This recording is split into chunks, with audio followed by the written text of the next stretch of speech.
Ja, hallo und willkommen an diesem schönen Sonntag im Gamescom-Studio am finalen Tag der Online-Gamescom 2020. Ich bin Leonie und mit mir im Studio ist der lovely Sebastian. Willkommen. Ja, wir sind ganz aufgeregt. Wie geht's dir? Mir geht's super, tatsächlich. Ich bin ein bisschen traurig, bin ich ehrlich. Du bist traurig, gut. Ja. Das fängt super an. Warum? Naja, es ist der letzte Tag. Ach so, und am letzten Tag der Gamescom ist man immer ein bisschen traurig. Aber das stimmt. Das ist so ein lachendes und ein weinendes Auge für mich. Ja, weil doch. irgendwo bin ich schon so, okay, ja klar, danach ist vorbei. Aber wir haben auf jeden Fall einige spannende Sachen für euch in petto heute. Zum Beispiel geht es später los mit Medieval Dynasty. Wir haben einen Japan-Talk, auf den ich mich besonders freue. Ich bin da so ein bisschen unterwegs, was die ganzen Bandai-Geschichten angeht. Ja. Und niedliche Anime Boys und Girls protecten, da bin ich ganz vorne mit dabei. Dann ansonsten auch noch wieder mal eine Indie-Boost-Tour. Wir haben Raji Ancient Adventure und ganz, ganz viele tolle Talks und Infos für euch. Da muss ich gleich mal reingrätschen, denn es gibt auch eine Sache, die wir ausführlich besprechen müssen. Ja. Und das ist der Raji-Talk, beziehungsweise die Infos, die wir da sehen. Das ging ja nicht ganz unproblematisch von der Hand, Ist das dieses so? Pre-Recording. Ja. Mhm. Was war das größte Problem? Das Problem, ich sag mal so, waren die Hundebabys im Video, die durch das Interview gerannt sind, während wir das aufgenommen haben. Und sie wurden alle abwechselnd, alle 9 Stück, das schon mal als Teaser, alle abwechselnd ins Bild gehalten. Und es wurde auch erklärt, wo die herkommen, was die machen. Es ist vollkommen out of control und es war eins der besten, würde ich sagen, Interviews aller Zeiten. Definitiv. Also wenn mehrere Hundebabys mir ins Gesicht gehalten werden in einem Stream, dann kann eigentlich nichts mehr schiefgehen. Das ist auch tatsächlich meine Meinung, weil Hunde- und Katzen-Content geht ja immer. Und das war auch überhaupt nicht so geplant. Das stimmt. Also die hatten die auch gar nicht jetzt extra für euch dann rangeholt und Nein. dann einfach über hochgehalten. Überhaupt nicht. Okay, das ist gut. Also alle Cruella de Vils dieser Welt bitte jetzt abschalten. Alle anderen bleiben natürlich ganz dringend dran für Hundebabys. Das ist schon mal, finde ich, die wichtigste Info, die wir hier zu vergeben hatten. Eine Sache, die wir auch noch im Programm haben, das ist mir gerade so eingefallen, das sollte man nicht vergessen, denn das ist schon fast so ein Spruchwert von wegen, das Beste kommt immer zum Schluss. Und das ist Cyberpunk 2077 haben wir heute noch so ganz sneaky ins Programm eingefügt, damit ihr das vorher nicht sehen konntet und die Überraschung dementsprechend noch größer ist. Seht ihr das heute am Ende des Tages natürlich. Sebastian, ich bin total hype, ey. Ja. Ich sag dir. Und du hast halt sogar noch, du hast ja auch ein paar Ponys mitgebracht, weil wir noch nicht genug niedliche Tierchen hatten. Richtig. Irgendwie. Ich habe mir gedacht, ich ziehe mir heute einfach mal so zum Abschluss noch ein paar Farben an, die die Linse fast zum Springen bringen. Und, du hast alle Farben an, ja, alle, die es gibt. Ich dachte mir, heute setze ich noch mal einen drauf. Also die letzten Tage waren ja doch recht runtergeregelt mit Pink und Lila und Gelb. Und heute feuere ich dann einfach mal die gesamte Palette ab. Finde ich gerechtfertigt. Ich finde, am letzten Tag, da darf man eigentlich alles. Da machen wir uns gar keine Vorwürfe mehr zu irgendwas.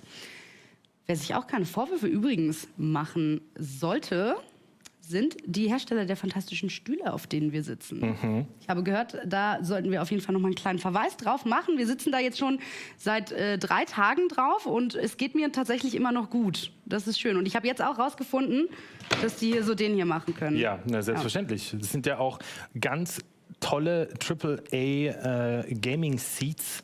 Und da gibt es für uns oder für unsere Zuschauer natürlich, alle, die schon lange darüber nachdenken, sich einen Seat oder einen Gaming Chair, in dem Fall ist es ein Gaming Seat, zuzulegen, können jetzt zuschlagen. Genau. Und zwar könnt ihr 10% sparen. Da geht ihr einfach auf www.recaro-gaming.com/Gamescom und mit dem Code Gamescom 2020 kriegt ihr da 10% Rabatt. Wie gesagt, ist ein guter Deal, wenn ihr sowieso mal Bock drauf habt. Und es gibt noch einen kleinen Hook dazu.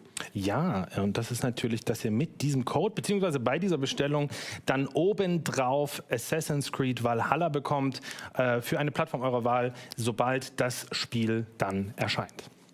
Nicht schlecht, nicht schlecht. Und da es ja der letzte Tag ist, haben wir noch was vorbereitet, was wir auch jetzt schon anführen müssen. Erzähl. Denn wir haben uns ja schon lange Gedanken darüber gemacht, was ist unser Spiel der Messe. Aber bevor wir dazu kommen, was unser Spiel der Messe ist, sollten wir die Zuschauer mal fragen, was ihr Spiel der Messe ist. Das stimmt. Was ist euer Spiel der Messe, Freunde? Das könnt ihr tatsächlich an uns weitergeben, indem ihr den Spieletitel mit Ausrufezeichen Spieletitel, also nicht Spieletitel, sondern in dem Sinne, weiß ich, Super Mario, Fall Guys, Cyberpunk etc. Wenn ihr das in den Chat schreibt, dann werden wir das alles aufnehmen und dann gucken wir uns das mal an, was ihr sagt, was euer Spiel der Messe, was wir so vorgestellt haben oder was es hier im Angebot gab, was ihr dazu meint. Was ist euer Lieblingsspiel der Messe? Wow, habe ich da Ich glaube, jetzt haben Sie verstanden. Ich glaube, da haben Sie verstanden, was Sie machen sollen, oder? Ja. Also Ausrufezeichen und dann euer Lieblingsspiel direkt hinten rein. Wir zählen das aus. Das wird ein bisschen dauern. Wir haben für uns dementsprechend auch schon festgelegt, was unser Spiel der Messe ist. Das hat jeder einzeln aufgezeichnet. Ich weiß zum Beispiel auch gar nicht, was du dich entschieden hast. Das will ich jetzt auch gar nicht. Ja, nee, ich will überraschen. Ich weiß es bei dir auch nicht, aber ich kann es mir vorstellen. Ich glaube nicht. Aber das werden wir sehen. Ja. Okay. Ja, wie machen wir jetzt weiter? Ich würde sagen, wir gucken auch da direkt mal rein, oder? Ja, ein Snippet zum Spiel der Messe. Ich weiß gar nicht, wer als erstes dran ist, aber irgendjemand Nettes aus unserer Community wird uns jetzt hier vorstellen, was sein oder ihr Spiel der Messe ist.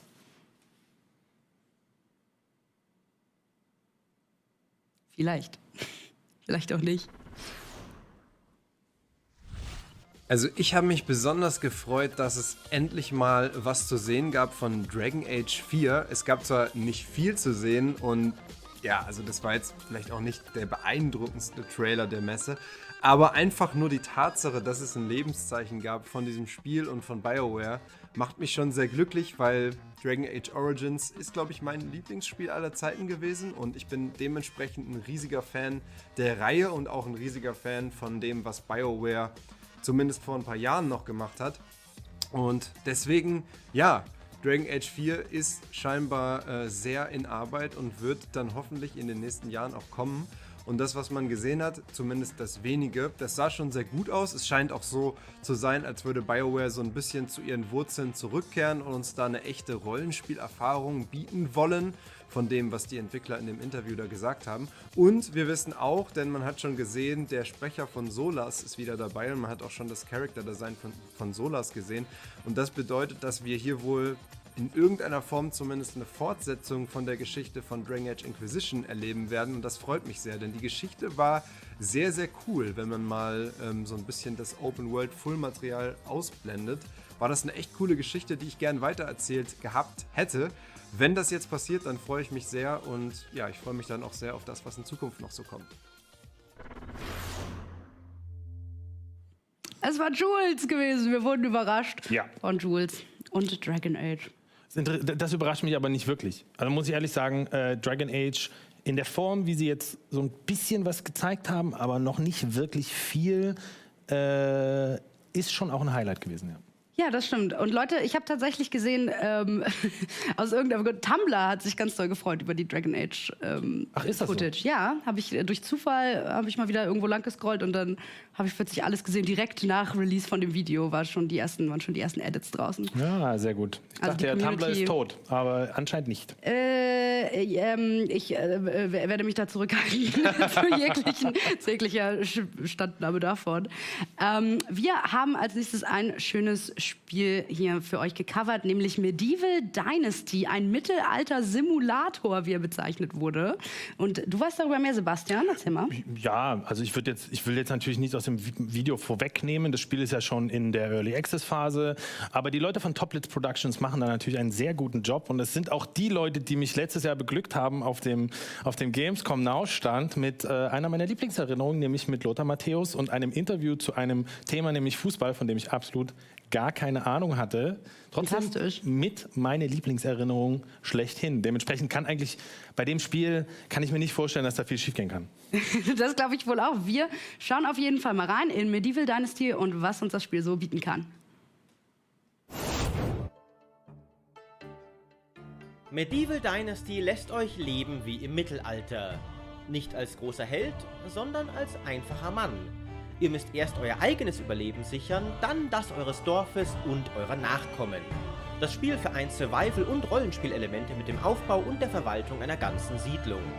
Am 17. September soll der Early Access starten und ich habe Head of Producing Robin Gibbles ausgefragt, was uns da erwartet. Robin, erstmal vielen Dank fürs Zuschalten, denn wir haben dich ja eiskalt im Urlaub überrascht und du sitzt gerade in einem Wohnmobil in Griechenland, wenn ich das richtig verstanden habe. Ja, das ist mir auch schon fast ein bisschen peinlich. Ich habe aber nicht wirklich ein schlechtes Gewissen dabei. Nee, also wir sind ja schuld. Wir haben dich ja hier angefragt. Und für ein Mittelalterspiel ist doch vielleicht ein rustikales Setting, wo du ein bisschen auch draußen in der Wildnis bist, hat doch auch was.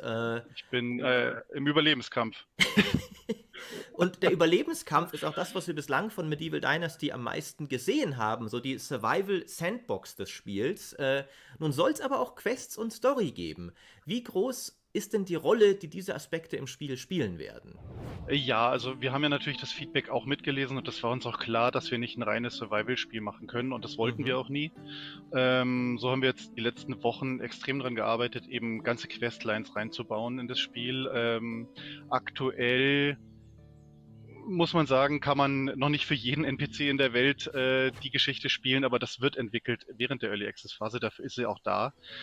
Aber zum Beispiel den ersten Charakter, den man jetzt schon kennt, den ihr auch kennt, den Unigost, den Kastellan in dem Dorf, wo man ankommt, dessen Questline ist komplett implementiert und weitere. Und so kann der Spieler, der sich an die Hand genommen oder der an die Hand genommen werden möchte, natürlich komplett das tun und die Geschichte spielen. Ja, also man wird jetzt geleitet, man kann aber auch natürlich weiterhin Open World spielen. Also es ist kein Muss, es ist ein Kann. Gibt es also eine durchführende Hauptstory oder ist es mehr eine Reihe von unabhängigen Nebenquests, die jeder Charakter hat? Tatsächlich gibt es mehrere Hauptstories, weil es gibt ja ein Problem und auch ein Segen in diesem Spiel, in Medieval Dynasty. Und das ist, dass natürlich du alterst in dem Spiel und alle Leute um dich rum auch. Und wenn man es nicht schafft, in seinem Lebensabschnitt oder in dem in der Lebenszeit der anderen NPCs und Charaktere auf der Map, deren Abenteuer zu erleben oder mit ihnen zu reden, dann werden die Geschichten mit ihnen sterben. Und Unigost letztendlich ist jetzt aber ja unser erster Key-Kontakt in der Welt. Die Geschichte ist sehr, sehr groß, sehr umfangreich, geht über mehrere Jahre. Und ja, also es ist nicht die Hauptquest, aber eine der Hauptquests. Kannst du vielleicht mal kurz umreißen, worum es dann in dessen Story geht? Letztendlich ist es so, dass man von seinen Eltern, also man flüchtet ja vom Krieg und man wird zu einem Onkel in ein friedvolles Tal geschickt, nämlich die Map, auf der wir spielen. Und man erwartet eigentlich seinen Onkel dort, der es zu einem guten Leben gebracht hat und auch zu Wohlstand. Zumindest nimmt man das an. Und als man dort ankommt, trifft man auf den Kastellan Unigost und leider erfährt man von ihm, dass eben der Onkel nicht mehr unter den Lebenden weilt und macht uns zu seiner rechten Hand. Und wir wissen noch nicht so recht, sollen wir ihm vertrauen oder nicht. Wir haben noch keine Anzeichen dafür, dass wir es nicht tun sollten. Aber wie es so oft ist im Leben, kann man sich täuschen. Und aber viel mehr möchte ich auch nicht spoilern im Endeffekt. Er hat also unseren Onkel umgebracht, ist was du mir hier sagen willst, durch die Blume. Das glaube ich nicht. Dass ich das will. Nein, das hat er auch nicht getan. Aber er ist nicht so nett, wie er scheint. Okay. Und wenn du dann schon sagst, dass es hier eben gewisse Geheimnisse gibt, werden die Quests und die Storys dann auch Entscheidungen in Dialogen haben und unterschiedliche Arten, wie sie ausgehen können? Tatsächlich ist jede Quest eigentlich so gestaltet, dass man entscheiden kann, wie man weiterspricht mit dem Charakter. Aktuell in der Early Access, also in der allerersten Version, führt es zu dem gleichen Ergebnis, aber man hat schon das Gefühl, dass man einen komplett anderen Weg geht.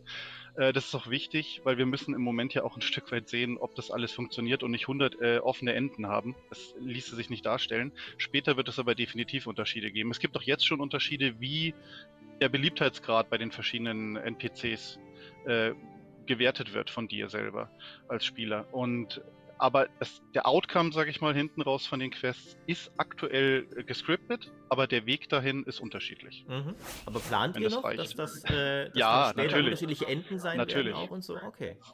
Massiv sogar. Also es gibt, ich habe gelogen vielleicht sogar, sorry, es gibt auch schon jetzt eine Side-Main-Quest, also eine größere Side-Quest, wo man um einen Charakter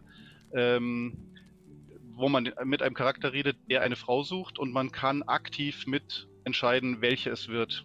durch sein Handeln. Also es ist nicht so, dass es nicht jetzt schon auch so geht, aber viel, viel mehr wird entwickelt während der Early Access Zeit und natürlich viele Enden werden programmiert und jedes Mal durchspielen wird auch anders sein, weil natürlich, wenn man überhaupt von Durchspielen reden kann, weil natürlich die Lebenszeit endlich ist der Leute auf der Map und wenn ich mich in den Norden orientiere und da erstmal die Leute kennenlerne, kann es sein, dass die im Süden gar nicht mehr leben, wenn ich oben alles abgefrühstückt habe sozusagen und andersrum. Also es gibt zu viele Erlebnisse und Abenteuer, die ich wahrscheinlich in einem Leben gar nicht erleben kann, um es mal so zu sagen. Dazu habe ich zwei Fragen. Zum einen, gibt es einen gewissen Sterbe-Alterungsschutz, zumindest für einen NPC, dessen Quest wo ich mittendrin bin? Oder kann es mir passieren, ich habe den leider angesprochen, als er irgendwie schon 60 war, dann bin ich mitten in der Quest und mit 61 stirbt er dann und die Quest bricht einfach ab? Tatsächlich ist es einer der Kernprobleme bei der Entwicklung dieses Spiels gewesen. Und da haben wir viel, viel Hirnschmalz reingesteckt und es gibt verschiedene Bereiche und Abteilungen, die das anders sehen. Aktuell ist es so, dass es wie im echten Leben natürlich ist. Wenn ein Mensch stirbt, stirbt auch die Geschichte. Wir haben uns überlegt, dass wir ihn eventuell länger leben lassen, eine gewisse Karenzzeit sozusagen, aber irgendwann ist halt Ende. Das heißt, wenn man einfach nicht weitermacht, wird es ein Ende geben, ein natürliches. Wir haben auch überlegt, ob die Erben eventuell Geschichten erben könnten. Das macht vereinzelt Sinn, aber nicht im Großen und Ganzen und immer. Ansonsten würde man uns das, glaube ich, auch vorhalten, dass das unrealistisch ist. Und die zweite Frage wäre, wenn dann die erste Generation an Questgebern stirbt, habt ihr dann auch NPCs eingebaut, die nachgeboren werden und auch ihre eigenen Geschichten haben, sodass jede Generation Quests erleben kann? Genau so ist es. Also es ist geplant und auch teilweise schon so verankert, dass neben den natürlich so semi-prozeduralen Sidequests, die wir haben, weitere Main-Quests kommen und die auch für Nachkommen der Hauptcharaktere vom Start hin haben. Weil sonst würde das Spiel ja irgendwann prozedural generiert und sehr repetitiv werden. Wir haben schon vor, über mehrere Generationen die Geschichten zu erzählen und das tun wir auch aktuell. Wir erfinden die Geschichten gerade. Was schätzt du denn, auf wie viel Spielzeit an Quests und Story wollt ihr kommen? Also wie viel Zeit kann ich mit echter Geschichte verbringen in dem Spiel? Also aktuell, wenn man die Early Access Phase jetzt mal und nur die allererste Questline oder die Questlines, die da sein werden, betrachtet, wird der normale Spieler sicherlich schon 40 Stunden locker darin verbringen können. Okay. Und wenn man überlegt, dass ich da noch nicht mal mein Erben spiele, sondern noch selber am Leben bin und ich über mehrere Generationen spielen kann, dieses Spiel und auch werde, kommen wir locker auf mehrere 100 Stunden Questing. Was geplant ist aktuell. Kannst du mir ein paar Beispiele geben vom Gameplay her, wie solche Quests aussehen werden? Wir haben ja bislang immer nur so eher recht simple auch Sammelaufgaben gesehen. Wie komplex werden die von der Spielmechanik her? Und wie abwechslungsreich? Also vom Early Access her ist es so, dass man natürlich nur mit dem kochen kann, wo die Ingredienzien auch da sind. Sprich, die Spielmechaniken kennt ihr. Allerdings, was jetzt noch nicht drin war, ist halt das an die Hand nehmen des Spielers, die Geschichte vorantreiben, die Spannung aufbauen, den Spieler über die Map schicken, Leute zu suchen, zu finden, für ihn zu jagen. Es wird Schusswettbewerbe geben, also Zielwettbewerbe geben zum Beispiel, wo natürlich dann auch ausgewertet wird, wie gut ich war. Das geht alles schon jetzt und das macht das Questen extrem abwechslungsreich. Allerdings ist es noch nicht hochkomplex, um ehrlich zu sein. Da werden wir noch mehr reinbringen, zum Beispiel, dass man komplette Gebäude für NPCs bauen muss oder eine Palisade um ein Dorf herum errichten muss, weil eben Räuber zu erwarten sind. Das kommt alles sehr kurzfristig noch, wird aber jetzt am Day One wahrscheinlich noch nicht drin sein. Nichtsdestotrotz ist es bei den Testern jetzt sehr, sehr gut angekommen, dass man an die Hand genommen wird und dass die Geschichte drumherum erzählt wird, um diese ganzen Mechaniken. Du hattest schon erwähnt, dass einige der Quests auch prozedural oder semi-prozedural generiert werden, wie du gesagt hast. Wie wird das denn aussehen? Weil es klingt ja schon so nach recht viel Spielzeit und wie sehr greift ihr dabei auf prozedural generierte Quests statt komplett handgemachter zurück? Also jede Saison, jede Jahreszeit werden um dich rum unterschiedliche NPCs aktiviert und mit Quests versorgt. Die werden auch nicht gleich sein immer, sondern eben so deswegen semi-prozedural erzeugt. Das heißt, es wird aus einem Set von gebalanceden Missionen diverse NPCs um dich herum bestückt. Alles klar. Was wird denn dann genau drinstecken in der Early Access Version und was plant ihr noch bis zum Release an Kern-Roadmap-Meilensteinen? Was drin sein wird, sind die verschiedenen Komponenten. Wir haben die Jahreszeiten, wir haben Feldarbeit, Jagen, eben die Questlines, wir haben Starten oder Gründen einer Familie drin, wir haben die Planung der Community oder das Wachsen der Community deines Dorfes, sozusagen deiner Gemeinde. Wir haben drin das Arbeitsmanagement, das heißt, du kannst die Leute auf Felder schicken, zum Fällen von Bäumen schicken, Steine besorgen schicken, jagen schicken, etc. Du musst deine Leute am Leben halten, du kannst die ganzen Sidequests spielen, du kannst natürlich die Main-Storyline spielen, die schon da ist. Ansonsten haben wir ein Chapter-System, also ein Kapitelsystem, das es den reinen Survival-Playern erlaubt, nicht questen zu müssen, sondern einfach nur sich hochleveln zu können. Die kriegen dann sozusagen Aufgaben, die sie erfüllen müssen, um ein nächstes Kapitel weiterzurutschen und damit weitere Gebäude zu unlocken. Und das erlaubt sozusagen der zweiten Spielerschaft, neben den Quest-Spielern, auch einfach ihr Spiel Survival-mäßig und Sandbox-mäßig zu spielen. Das Ziel war ja, möglichst viele Spieler mit abzuholen und nicht nur ein Survival-Spiel anzubieten, sondern auch eins, wo ein Abenteuer gelebt werden kann. Was plant ihr denn, wie lange ihr ungefähr im Early Access sein wollt und was sind eure wichtigsten Pläne für die Features, die ihr auf jeden Fall noch bis zur Version 1.0, bis zum Release etablieren wollt? Ja, also wir planen mindestens mit einer Phase von 6 Monaten, wenn die Spieler-Feedbacks gut sind, konstruktiv sind und wir meinen, dass das Spiel dadurch stark gewinnt und natürlich auch der Erfolg da ist, auch während dem Early Access kann ein Spiel sehr erfolgreich sein, dann kann man auch darüber nachdenken, das zu erweitern. Das ist gar kein Thema. Wir denken natürlich über erweiterte Game-Mechaniken nach, wie Reiten, habe ich schon gesagt, wie weitere Quests, komplexere Questlines, Vertonung ist ein Thema, Sprachausgabe, Teil Deutsch oder komplett. Und Englisch? Deutsch und Englisch, wenn dann ja. Das Spiel ist schon jetzt mit den Questlines, die drin sind, extrem groß, sodass darüber natürlich gut nachgedacht werden muss, welche Sprache man nimmt, ob man voll vertont oder vielleicht mit Gruß- und Selbstgesprächen arbeitet. Gibt es zum Abschluss noch was du gerne über das Spiel erzählen würdest oder gerade auch die Neuerungen jetzt, dass ich dich nicht gefragt habe? Das ist eine schwierige Frage. Wir sind hier nicht für die einfachen Fragen, Robin. Ich bin sehr gespannt, wie vor allem das System der Generationenwechsel ankommt. Da, glaube ich, haben wir was sehr Neues angedacht in der Form im Spiel, also aus der Ego-Perspektive. Ich hoffe, dass die Leute das bekommen, was sie sich ja wünschen. Ich glaube, es wird so sein. Ich hoffe, dass wir die letzten Fragezeichen, auch warum die Map so aussieht, wie sie aussieht, beantworten können. Und freue mich auf das Feedback, auch jetzt nach dem Interview und nach euren ganzen Berichterstattungen. Wir lesen alles mit, wir brauchen jeden Input und es ist ein unschätzbarer Wert, dass wir wissen, in welche Richtung wir das Spiel weiterentwickeln. Und ja, wir danken euch natürlich für die Coverage, die ihr uns hier bietet und dass wir uns immer wieder präsentieren dürfen. Das wollte ich nochmal ganz persönlich sagen. Ich danke dir. Und dann machen wir das natürlich auch gerne aus unserem Urlaub. Ja, danke Maurice. Das war der Einblick in Medieval Dynasty.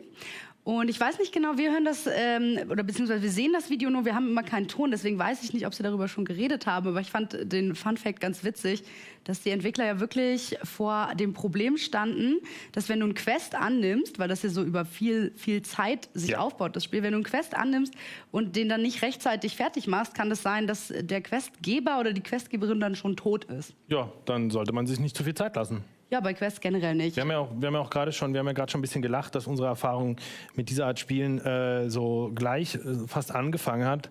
Man kommt halt den Hügel runter, das Spiel hat gerade begonnen und man läuft irgendwo hin und denkt sich, ach, guck mal, die Kuh, die schubst sich jetzt einfach mal um. Und dann wird man gejagt von den Bauern und macht das Spiel wieder aus, weil man nicht versteht, warum man da jetzt so gehasst wird. Ja. Sollte man vielleicht nicht tun, ja. Oder du bist wie ich, installierst mit weiß ich wie vielen Jahren Oblivion und stirbst erstmal an einem Flusskrebs und sagst, ciao übrigens, macht euren Spaß alleine. Was wir gleich hier haben für euch ist der Japan-Talk. Da versuche ich so wenig wie möglich dran zu sterben, weil das ist eine Sache, die interessiert mich wirklich sehr. Vorher allerdings noch kurz das Spiel der Messe von einem weiteren Überraschungsgast aus der Redaktion.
Wenn es um Spiele-Highlights geht, gibt es bei mir einen Namen, der eigentlich immer alles toppt, und das ist Age of Empires. Und zum Glück gab es ja auf der Gamescom auch mal wieder was von Age of Empires.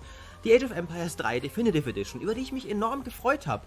Obwohl ich gar nicht der größte Fan von Age 3 bin. Es ist das Age, das ich am wenigsten mag und am wenigsten gespielt habe. Aber gerade deswegen war ich sehr gespannt drauf, wie Microsoft es aufwertet, damit ich ihm nochmal eine Chance geben kann. Und tatsächlich scheinen sie die neue Definitive Edition ähnlich aufwendig anzugehen wie beim zweiten Teil, was ich gar nicht gedacht hätte, weil bei einem 3D-Spiel die komplette Grafik nochmal neu zu machen, wirkt ja zumindest aufwendiger. Scheint es tatsächlich gar nicht zu sein, wie die Entwickler uns dann verraten haben. Trotzdem hätte ich nicht damit gerechnet. Aber diese Definitive Edition sieht aus, als würde sie enorm viel richtig machen und das Spiel enorm aufwerten. Und ich bin sehr, sehr gespannt drauf, sie selbst spielen zu können.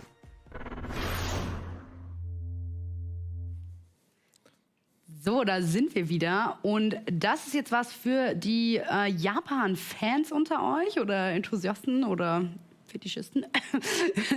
Und zwar unser Japan-Talk. Sebastian, wie ist bei dir? Games aus Japan, Anime-Zeugs? Das hängt immer ein bisschen davon ab. Also es gibt tatsächlich Spiele, die mich überhaupt gar nicht abholen. Also JRPGs sind halt wirklich überhaupt nicht meine Ecke. Das ist wirklich so ein bisschen too much. Dann gibt es ja aber dann doch eher schon, sage ich mal, so in die Final Fantasy Richtung, die schon ein bisschen zugänglicher ist für den westlichen Markt. Da zähle ich mich dann auch wirklich mit dazu.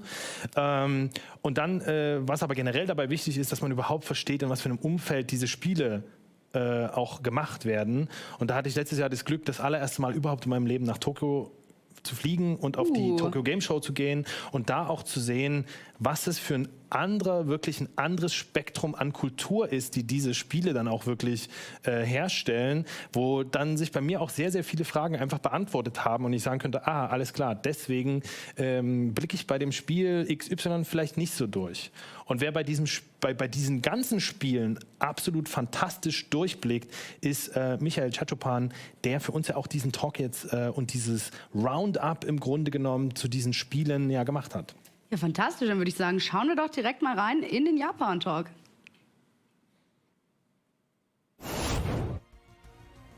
Im Rahmen der Gamescom zeigen die Publisher natürlich auch Spiele-Highlights aus Japan und um die soll es jetzt gehen. Mein Kollege Michael Chachopan hat sich ein paar der spannendsten Titel von japanischen Entwicklerstudios rausgesucht und verrät uns jetzt mehr dazu. Und hallo Michael, ich würde mal sagen, wir fangen mit Yakuza Like a Dragon an, oder? Oh ja, das ist mittlerweile der 7. Teil einer wirklich mittlerweile auch am besten populär gewordenen Reihe. Da gibt es noch ein paar Spin-Offs, also eigentlich ist die Reihe noch deutlich größer, Kinofilme und alles und so weiter. Und um die erste Frage zu beantworten, ja, ihr könnt damit auch einsteigen, wenn ihr keine Ahnung von Yakuza habt. Das ist schon mal die wichtigste Nachricht. Also viele denken so, oh Gott, 7. Teil, da muss ich ja alles voll wissen. Es gibt einen neuen Charakter.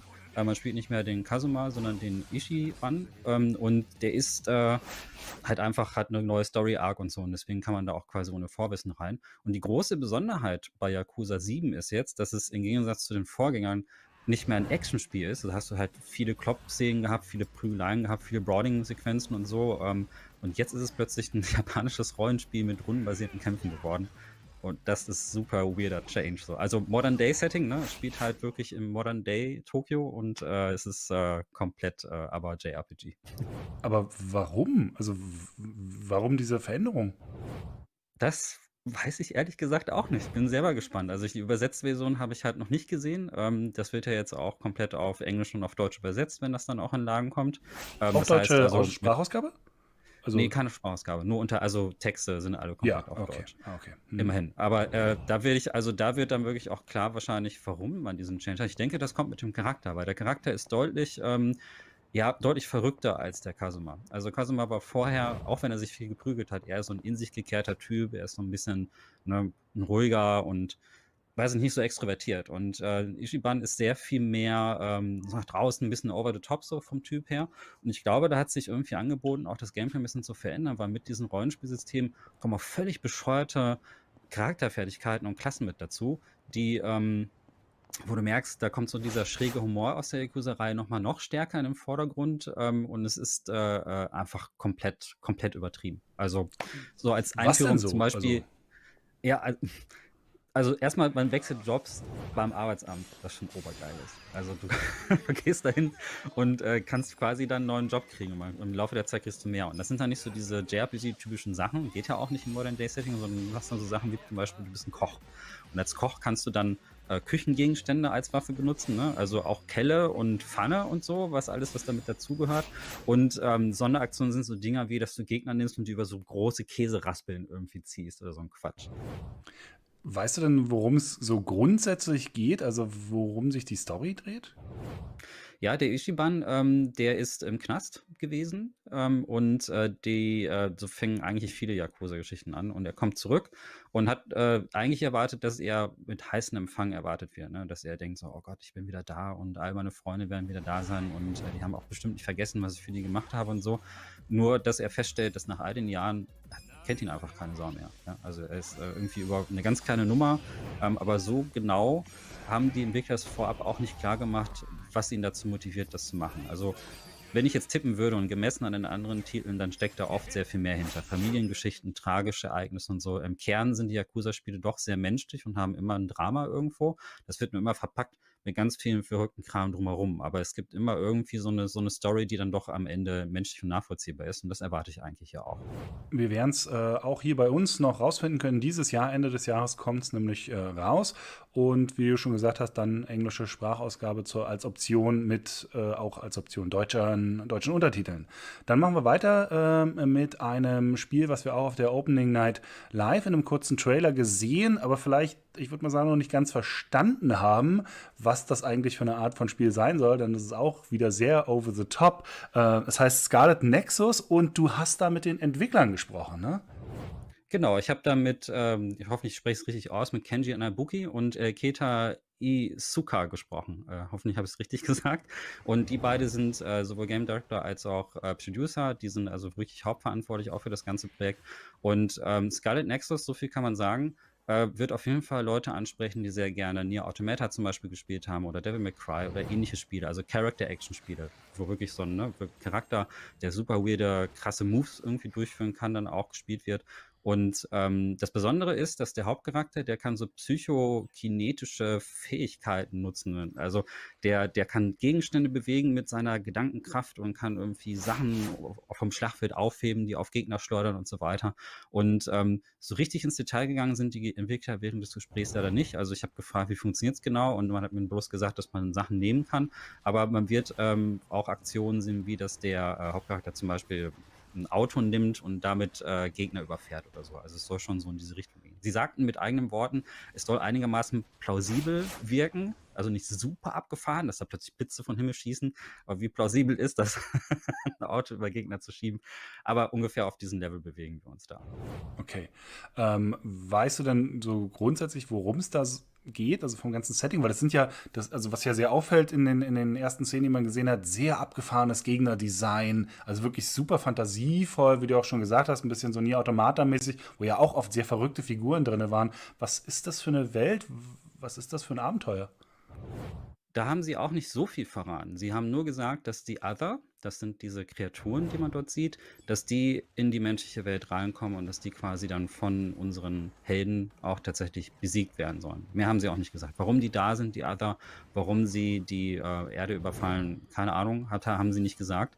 Aber sie haben verraten, dass dieses Design der Other, da haben sie sehr viel Wert drauf gelegt. Wer den Trailer sieht und das erste Material sieht, der wird merken, die haben so einen ganz merkwürdigen Look. Die bestehen so aus Draht und Metall und da sind ganz viele Blumen irgendwie reingewachsen. Da gibt es dann zum Beispiel so Pferdekreaturen, die haben als Kopf einen Rosenstrauß, was super abgefahren aussieht. Und also du hast recht, das ist halt so ein total fantasiereiches Design und dieses ganze Ding, die ganze Stadt, die mutet auch sehr futuristisch irgendwo an. Man sieht auch überall so sehr, sehr pralle Farben, teilweise auch Hologramme und so.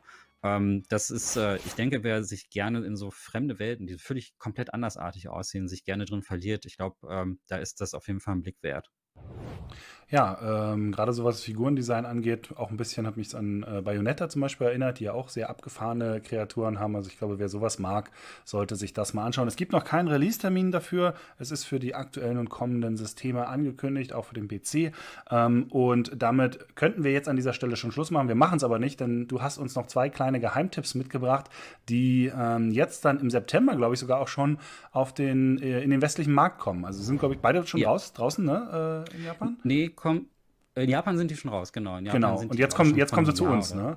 Genau, jetzt kommen sie endlich lokalisiert zu uns. Sprechen wir mal drüber, welche sind's? Also erstens 13 Sentinels Aegis Rim. Das ist das neue Spiel von Vanillaware. Und Vanillaware, das sind die Leute, die Odin Sphere gemacht haben und Muramasa zum Beispiel, also die und Dragon's Crown. Gerade Dragon's Crown war hier im Westen relativ beliebt. Das war so ein Hack'n'Slay, das man auch zu viert im Koop spielen konnte. Und Vanillaware hat vorher eigentlich immer Actionspiele gemacht und ist mit sehr schönem Artdesign aufgefallen. Das schöne Artdesign ist geblieben. Jetzt haben sie aber tatsächlich ein Adventure gepaart mit Strategie draus gemacht. Und es spielt in einer dystopischen, ja, es ist so eine Sci-Fi-Geschichte, dystopische Zukunft will ich nicht unbedingt sagen, aber es ist eine Sci-Fi-Geschichte, die sich über 13 Charaktere und über mehrere Zeitebenen erstreckt. Das ist auch der Hauptreiz an dieser ganzen Geschichte. Deswegen heißt es auch 13 Sentinels. Und man darf kein Actionspiel erwarten. Das ist vielleicht für Vanillaware-Fans erstmal so die Überraschung, dass es jetzt nicht wieder ein Hack'n'Slay ist. Aber die Story von dem, was ich im Epilog gesehen habe, ist super packend erzählt. Und ist auch nicht so textlastig. Also man denkt bei gerade so Vision Novel-artigen Spielen, dass es oft, dass du erschlagen wirst mit sehr viel Text und sehr viel Exposition, aber die kommen hier erstaunlich schnell zum Punkt und es passiert erstaunlich viel und es baut am Anfang echt eine super schöne Mystery-Stimmung auf. Dann machen wir das auch auf den Punkt kommen und kommen zum letzten Geheimtipp. Was hast du uns damit gebracht? Das ist, Achtung, langer Name, Legend of Heroes Trails of Cold Steel 4. Und das ist ein Epos. Also es ist der finale Teil einer 4-teiligen Reihe, die wiederum zu einem etwas größeren Trails of-Universum gehört. Und das ist ein Spiel, das ist tatsächlich nicht so einsteigerfreundlich, da sollte man die Vorgänger kennen. Ich würde aber trotzdem gerne darauf hinweisen, dass es eine super gute, sehr unter JRPG-Fans sehr respektierte Reihe ist, die technisch so ein bisschen aussieht wie ein aufpolierter PS3-Titel, das muss man sagen. Das schreckt deshalb auch viele Leute ab, aber darf man sich nicht täuschen lassen. Das hat alles. Also super gute taktische Rundenkämpfe. Es hat eine super detaillierte Welt, die natürlich über 4 Teile hinweg und über das ganze Universum auch super tiefe Lore hat. Und weswegen man spielt, sind die Charaktere. Also man hat wirklich immer dieselben Figuren, die über diese 4 Teile hinweggehen. Man begleitet die noch auch irgendwo in einem fiktionalen Krieg. Die ziehen quasi in den Krieg und versuchen, ihr eigenes Heimatland zu retten. Und man wächst irgendwie mit diesen Figuren zusammen und das macht so diesen Hauptreiz aus. Und es gibt so ein Sozialsystem im Spiel, wo du sagst, das dann auch in das Gameplay mit eingewoben ist, so dass man eigentlich alles hat. Romancing, Freundschaften schließen, Kämpfe, episches Abenteuer. Ich kann es nur empfehlen. Ja, das waren 4 Empfehlungen gleich von dir hier im kleinen Japan-Special zur Gamescom. Micha, vielen, vielen Dank für die Zusammenfassung. Gerne.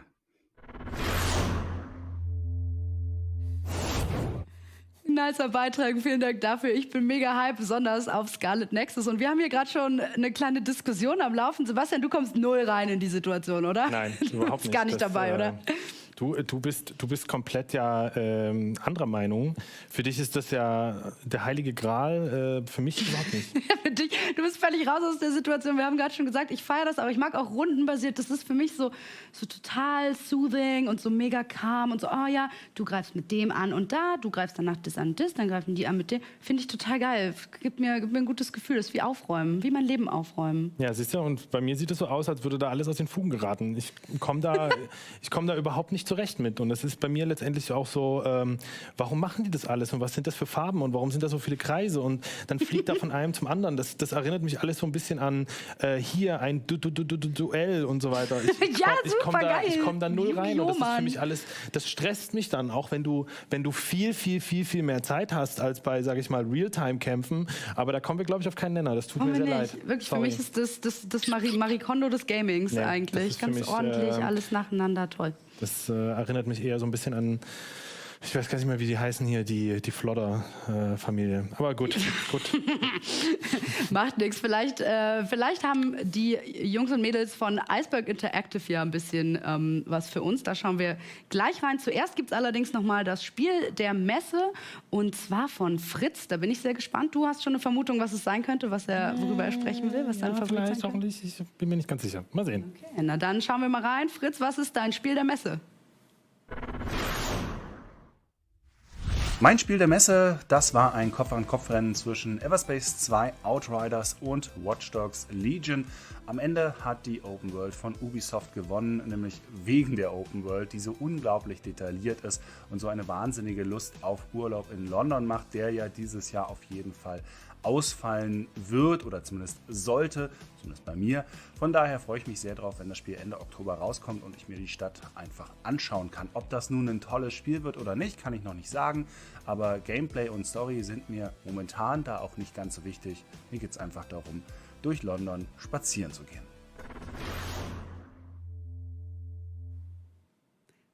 Ja, kurz und knapp hat er uns das mal erklärt. Wir hatten ja auch schon einen längeren Talk darüber, über Watch Dogs und das Open World Feature darüber. Ja, es ist ja letztendlich jetzt London, endlich sind wir in Europa und Fritz hat es geschafft, mich davon so ein bisschen zu überzeugen, weil ich bin ehrlich, Watch Dogs hat mich immer so ein bisschen, also es konnte mich nicht richtig abholen, weil zwischen der Prämisse und zwischen der letztendlichen Umsetzung, also gerade so vor allem grafisch, war halt für mich immer so eine riesige Lücke. Also du hattest so Trailer und Spielprinzip und Hacken und das war alles ganz, ganz, ganz toll. Und hier haben wir jetzt aber tatsächlich, und das haben wir jetzt ja auch gesehen, vom Gameplay her und einfach von der Ausstaffierung dieser Open World, die ist halt so lebendig und so voll. Da hat sich bei mir vor der Gamescom noch gar keine Lust drauf eingestellt gehabt, aber jetzt mit der Gamescom dann doch schon und ich bin jetzt auf jeden Fall hyped. Also ich kann Fritz da sehr gut verstehen. Ja, wir haben das auch schon genannt, so ein bisschen Gaming-Tourismus. Ja. Also diesmal mit London, was ja auch eine super Stadt ist, zum einfach mal ein bisschen erkunden und mal durchspazieren. Mir ist damals Watch Dogs tatsächlich nur aufgefallen, weil es gab mal so ein Meme und das hieß irgendwie, weil das Leute so ausgesprochen haben wie Watch Dogs und ich dachte, das wäre ein Spiel, wo man Hunde wäscht. Nee, ist es leider nicht. Weil war es nicht, habe ich auch relativ schnell rausgefunden dann, aber... Ja. Gut. Hunde wäscht man übrigens nicht, aber gut. Das, nein, kannst du vergessen. Ich habe da ein Video, wo ich meinen Hund versucht habe zu waschen. Ging ganz, ganz, ganz, ganz schief. Der Hund ist dann weggelaufen. Ich saß alleine da. Super. Ein ganz tolles Video, kostet ungefähr 30 €. Könnt ihr mich direkt anschreiben. Werde ich tun. Aber bevor wir uns jetzt damit beschäftigen, deine E-Mail-Adresse dafür rauszufinden, schauen wir doch lieber mal rein in die Spiele von Iceberg Interactive, einem Videogame-Publisher, der in Haarlem, Niederlande sitzt. Das ist eine Stadt, die heißt Haarlem. Ja. Da bin ich total dabei und wir sagen mal Film ab. Der niederländische Publisher Iceberg Interactive gehört eher zu den kleineren Spielevertrieben in der Branche. Trotzdem ist das Unternehmen auf der Gamescom dabei und wir haben uns mal angeschaut, welche Spiele Iceberg präsentiert. Den Anfang macht ein Spiel, das seine große Inspiration einfach nicht leugnen kann. Blazing Sails Pirate Battle Royale sieht aus wie der kleine Bruder von Sea of Thieves und bekommt nun offiziell einen Starttermin für die Early Access Phase. Am 9. September geht es los. Wir steuern hier einen Piraten, tun uns mit anderen Säbelrasslern zusammen und können so gemeinsam einen großen Kahn durch die Karibik steuern. Der Gameplay-Fokus liegt aber, der Titel verrät es bereits, stark auf den Gefechten gegen andere menschliche Kapitäne und ihre Crews. Battle Royale ist hier Programm. Wir landen in der bunten Welt und müssen, das ist die Siegbedingung, mit unserem Team das Schiff der anderen Spieler versenken. Einfach nur andere Piraten ausschalten bringt nicht viel. Tote Freibeuter respawnen nämlich so lange auf ihrer Schaluppe, bis die nicht mehr existiert. Was Blazing Sails dabei von Sea of Thieves unterscheidet, ist das Loot-System. Statt auf dieselbe kleine Auswahl an Waffen zurückzugreifen, finden wir viele verschiedene Säbel und Gewehre auf den Inseln verstreut. Jede Waffe hat dabei eigene Vor- und Nachteile. Und natürlich können wir auch unsere Figur und unser Schiff optisch nach eigenem Belieben anpassen. Wer wissen will, wie ein von H.P. Lovecraft inspiriertes Horrorspiel mit einem Sci-Fi-Setting aussehen kann, sollte einen Blick auf Transient werfen. Das Adventure aus der Ego-Perspektive entführt uns in die letzte Zuflucht der Menschheit, Domed City Providence. Wir steuern Hacker Randolph Carter durch die schicke Unreal Engine 4 Kulisse und rätseln uns durch die Story-Kampagne. Randolph entdeckt dabei eine Wahrheit, die ihn selbst und seinen Verstand bedroht. Wir müssen der Sache nun auf den Grund gehen und erkunden neben der Cyberpunk-inspirierten Zukunft auch die digitale Welt, die sich fortlaufend verändern soll. Wie genau das ablaufen wird, bleibt noch unklar. Ebenfalls, ob sich der Lovecraft-Einfluss nur in der Atmosphäre widerspiegelt. Das türkische Entwicklerteam Stormling Studios ist immerhin kein Neuling, wenn es um den Horror des Schriftstellers geht. Bereits mit den kleinen Titeln Darkness Within und Conarium haben sie die Motive von Lovecraft aufgegriffen. Ob mit Transient der große Wurf gelingt, sollen wir noch dieses Jahr erfahren. Denn passend zu Gamescom 2020 bekommt das Adventure für PC, PlayStation 4 und Xbox One einen Release-Zeitraum. Im Oktober erscheint das Spiel und entführt uns in die kaputte Zukunft. Eben noch erwähnt, jetzt im Fokus das Horrorspiel Conarium. Die PC-Version hat bereits 3 Jahre auf dem Buckel, aber 2020 folgt noch eine Switch-Umsetzung und deshalb hat Iceberg Interactive das Spiel auch zur Gamescom nochmal dabei. Conarium ist von der H.P. Lovecraft-Geschichte Berge des Wahnsinns inspiriert und setzt nach dem Roman an. Als Frank Gilman erkunden wir die Antarktis mit einem merkwürdigen technischen Gerät. Wir wissen weder, was passiert ist, noch wo das Ding herkommt. Es gilt also herauszufinden, wohin die Kollegen der Spielfigur verschwunden sind und wieso Frank seine Erinnerungen verloren hat. Das Spiel konnte die Kritiker 2017 durchaus überzeugen und verzeichnet einen Bewertungsschnitt von 71 Punkten auf Metacritic. Switch-Besitzer bekommen dieses Jahr also noch einen echten kleinen Genre-Geheimtipp. Nach einer erfolgreichen Kickstarter-Kampagne hat sich das 4-köpfige Entwicklerteam von Poetic Studio mit Iceberg Interactive zusammengetan, um ihr Rollenspiel Sacred Fire einem größeren Publikum bekannt zu machen. Mit dem Titel erwartet uns ein storylastiges Spiel, das eher in die Richtung eines Banner-Sagas statt The Witcher abzielt. Wir folgen einer Gruppe Rebellen im alten Schottland und müssen vor allem wichtige Entscheidungen treffen. Auch das Kampfsystem besteht aus taktischen Überlegungen und nicht nur aus Statuswerten. Wir können etwa versuchen, Schmerz zu ignorieren, um nicht die Haltung zu verlieren. Das Ganze wird wie über ein Dialogsystem gesteuert. Bis zu 8 NPCs folgen uns auf unserem Weg und neben den eigenen Charakterwerten sind vor allem die zwischenmenschlichen Beziehungen wichtig. Viel Wiederspielwert soll dabei durch die vielen Entscheidungen und die daraus resultierenden Konsequenzen geboten werden. 2021 soll das Rollenspiel für den PC über Steam erscheinen. Für das Survival-Horror-Abenteuer Lunacy St. Rhodes gibt es im Rahmen der Gamescom neue Infos zum Release-Termin. Das Spiel soll nämlich im Oktober für den PC veröffentlicht werden und uns dann kalte Schauer über den Rücken jagen. Denn während wir ein verlassenes Anwesen und dessen Umgebung in der Stadt St. Rhodes aus der Ego-Perspektive erkunden, beobachtet uns kontinuierlich eine KI und passt das Spiel unseren Handlungen an. So soll gewährleistet sein, dass wir uns niemals in Sicherheit vor den monströsen Gestalten wiegen können, die die Stadt unsicher machen. Neben Action-Einlagen gilt es vor allem herauszufinden, wieso die Familie unserer Spielfigur ermordet wurde. Dafür suchen wir Hinweise und können uns in der Spielwelt frei umschauen. Unterschiedliche Pfade und das dynamische KI-System sollen in der Summe dafür sorgen, dass sich Lunacy auch beim mehrmaligen Durchspielen noch neu und überraschend anfühlt. Ob dieses Ziel erreicht wird, erfahren wir zum Release Ende 2020.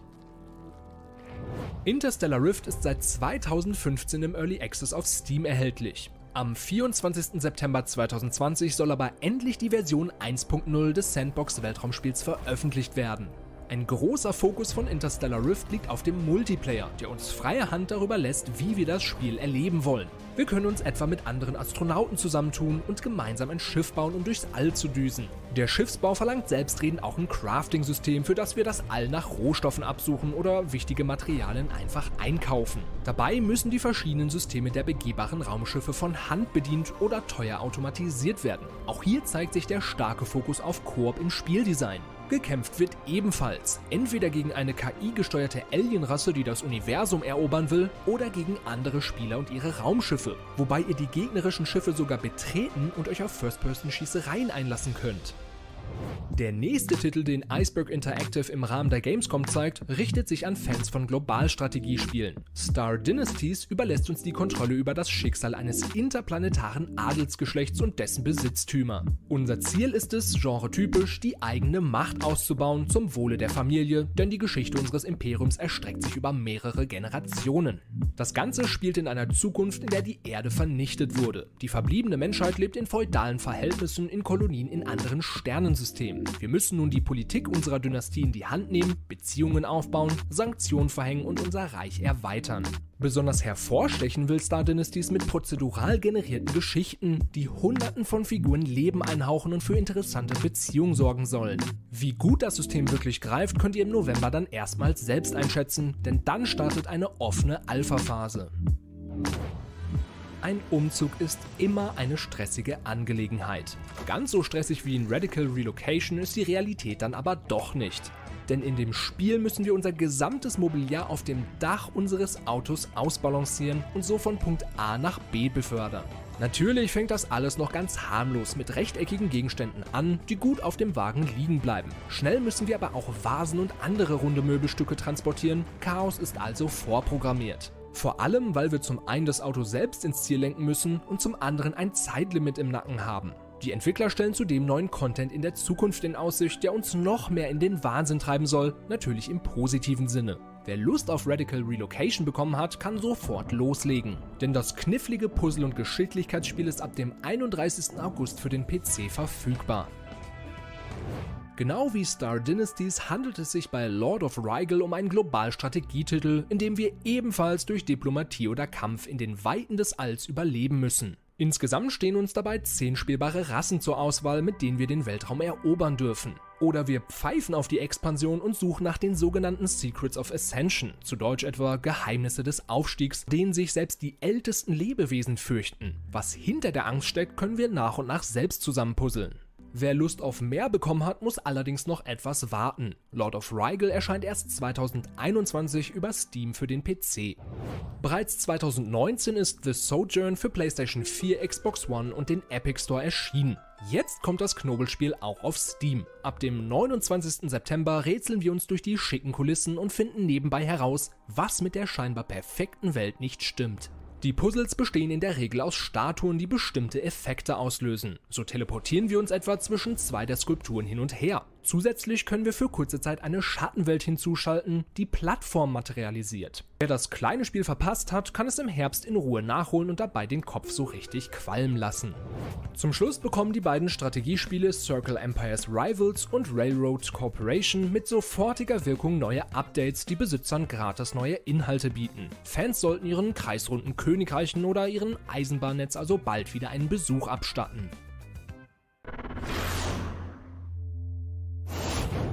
Ach, das ist einfach schön, dass wir immer zwischendurch so viel Zeit haben, noch auszuwerten, ob man jetzt Hunde wirklich waschen darf oder nicht. Das ist immer schön. Das ist, was wir übrigens im Studio machen. Der Chat war aber auch sehr aktiv dazu. Also der Chat diskutiert auch, ob man jetzt Hunde wäscht oder nicht wäscht. Genau. Selbst die Regie hat sich gerade nochmal dazwischen geschaltet und hat gesagt, natürlich kann man die waschen. Ich muss das auch richtig stellen, natürlich kann man sie waschen. Aber es gibt Hunde, da sollte man das eventuell nicht tun. Das findet man aber erst heraus, wenn man es versucht. Dementsprechend mein Rat, tut es nicht. Wenn es sich vermeiden lässt. Das ist Vermeidungstaktik, am besten gar nicht erst anfangen, dann wird das was. Das ist schön, wir freuen uns darüber, dass das ein Diskussionsthema ist. Was noch auf jeden Fall ihr definitiv noch machen solltet im Chat, wäre ein Ausrufezeichen und dahinter euer Game der Messe schreiben. Also sei es Mafia, sei es Call of Duty, Lego Star Wars, was auch immer. Das kommt dann nämlich noch in unsere Auswertung, die hier auch noch in der nächsten Stunde ansteht. Weitere Sachen, die in der nächsten Stunde anstehen, sind unter anderem Hundebabys. Weil wir haben noch nicht genug über Hunde geredet heute.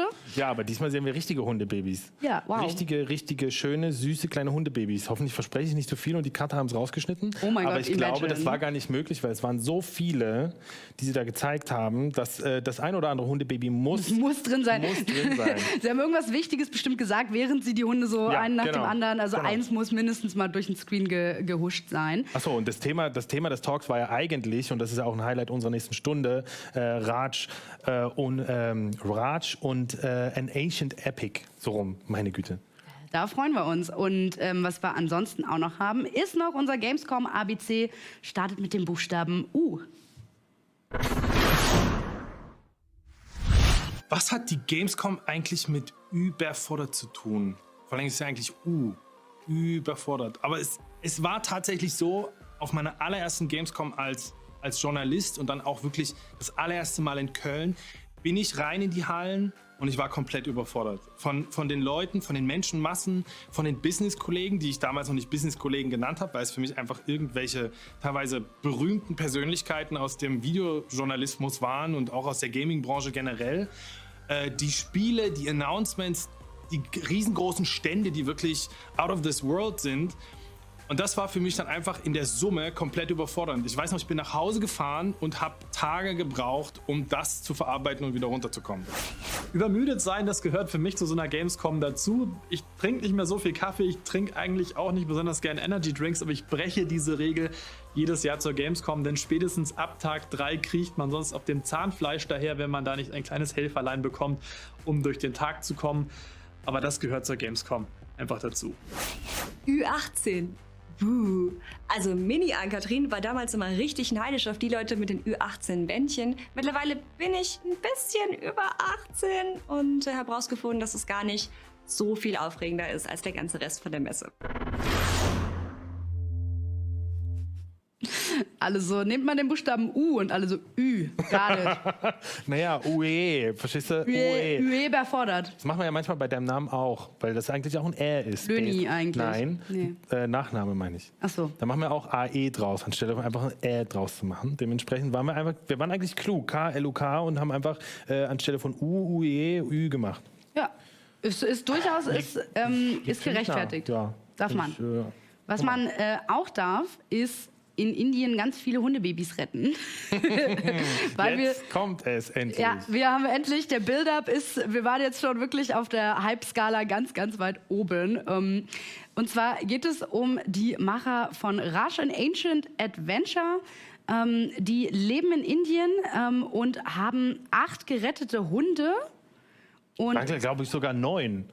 Es waren, glaube ich, sogar 9. 9, Hunde. ja, das stimmt, steht hier auch. Ja. Ja, 9. Es sind Da 9. müssen wir schon auf Richtigkeit achten. Hundebabys sind ja wichtig. Aber es kommen noch, die sind wichtig und jeder einzelne von denen auch ungefähr noch die 120 weiteren Straßenhunde, die sie auch noch durchfüttern während des Lockdowns. Weil in Indien laufen sehr viele Hunde dann auf den Straßen rum und weil dann ja auch die Läden eben zu haben und die ganzen Sachen, wo die Hunde eigentlich das Essen wegklauen, sind nicht mehr. Deswegen geht es den Straßenhunden sehr schlecht und die füttern die auch noch durch und nebenbei machen sie auch noch ein Videospiel. Also ich glaube, das ist der Jackpot und wir schauen mal rein in Rush an Ancient Adventure.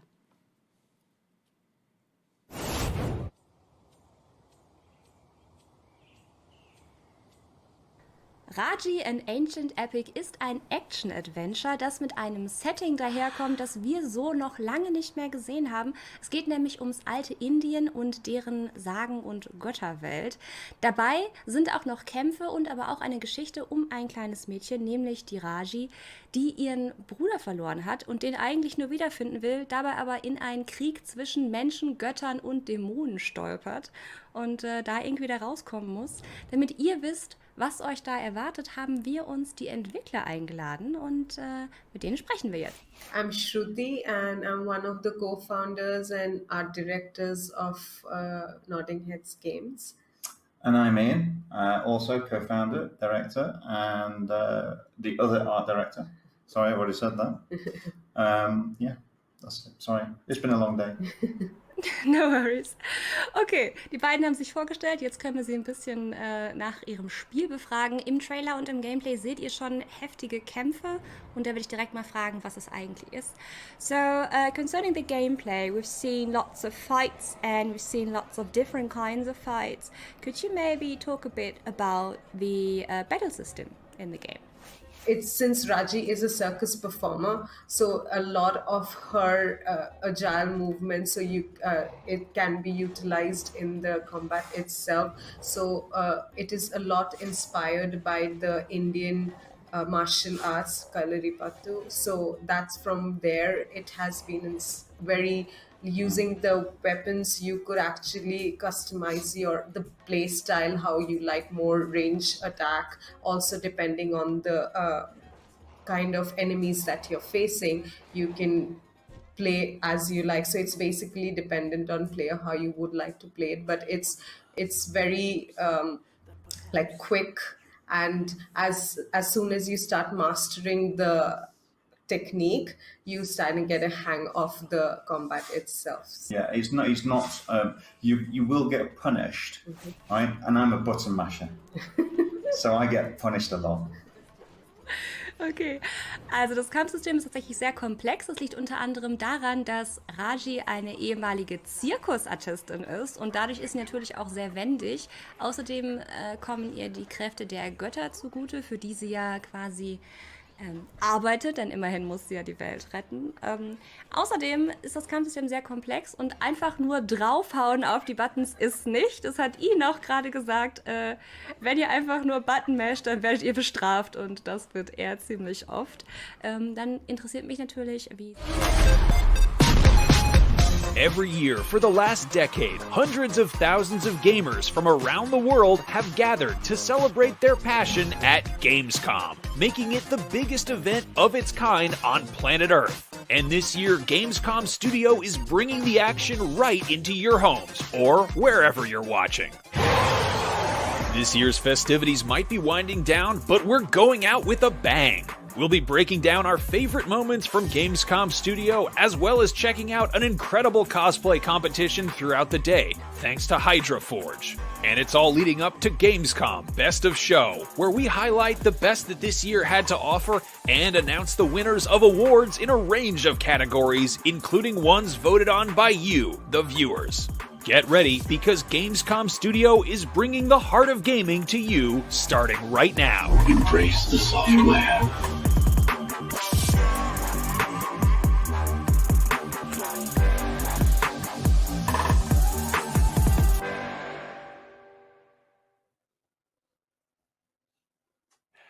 Hello and welcome back to another day of Gamescom Studio. This is our big, huge final send-off day, and there is so much cool stuff in store. A little bit later, the Gamescom cosplay contest is kicking off, and from thousands of cosplay submissions from around the world, 30 finalists have been picked, and from those finalists, only 5 will be walking away with awards. Not sure they're really walking away because everyone's kind of doing this from home, but whatever, we'll figure it out. Then later on, it is the Gamescom Best of Show Awards, which will be celebrating the best parts of this year's show and of gaming in general in 2020. But right now, you're here for games. Let's take a look at The Outer Worlds' new DLC right here on Gamescom Studio.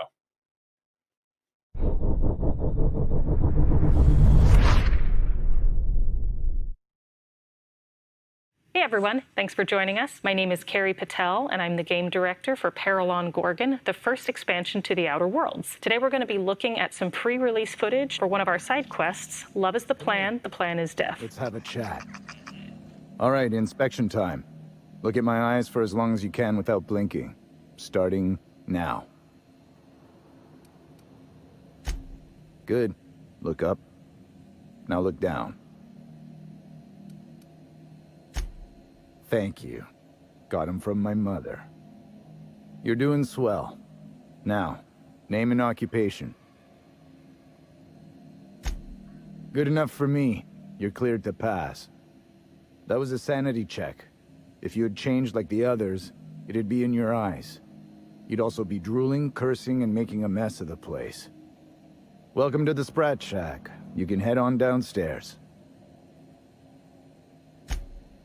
Every day, salvagers and scrappers set out to comb the ruins and make their fortune. The ones who come back, they aren't always the same men or women who left. They change. Never for the better. First, they get real twitchy and paranoid, shouting at folks who aren't there. Then they smell like they soiled themselves, on account of how they soiled themselves. After that, they're gone. Nothing but animals wearing human skin. Seen it happen myself. It's never pretty. Watch yourself out there. So this is the Sprat Shack. Now this looks like a real dive. Hey, I wonder if they got those floorboards that creak when a stranger walks in. Oh, ugh. This place smells like Felix's birth. And as you can see, your companions have plenty to say about this, as well as many of the other discoveries you're going to make on Gorgon. This is a former supply depot that's now become a sublight-run bar and smuggler stopover, and it's also your hub for a number of side quests. Never had bars this nice. Got balconies and everything. Jerome would have loved this place. You don't look like one of the salvagers, no? Don't really seem like the type. You've got the look of someone who's traveled far to get here, and whose journey is far from over. Confidence. The scavengers around here, they're faking it. You're the real deal. I don't know if you're bound for the old ruins, but in case you are, can you look into something? I'd do it myself, but of course, the Marauders would eat me alive. Looking for something out there. Been paying Sublight to help me, but they haven't made much progress. It is to me, but apparently it's junk to Sublight. My husband and I worked on Gorgon during the good times. Jerome was on maintenance duty. I cleaned out test tubes till they sparkled. Nowhere good, that's for sure. In his final hours, Gorgon was a war zone. Violence broke out in the labs. The hills were full of marauders. You couldn't take a leisurely stroll without an armed escort. When the order came through to evacuate, non-essential personnel drew a lottery to see who would board the first wave of ships. Jerome won. I lost. As soon as I wasn't looking, Jerome switched our tickets and pushed me to the front of the line. I got to leave. Jerome stayed behind. I never saw him again. That Jerome always chose the right thing, even when it got him killed. This place is greedy. Took my Jerome, and it would have taken me too. I just want one thing back. His old hip flask. I gave it to him the day we signed our marriage contract, and he carried it wherever he went. I know it's still here. I appreciate it, stranger. I don't expect you to move the stars. Just keep an eye out and think of me from time to time. I don't have much, but if you help me, there's a little set aside for the occasion. Jerome used to drink with his buddies in a small kitchen opposite the maintenance shed. Might be a good place to check first.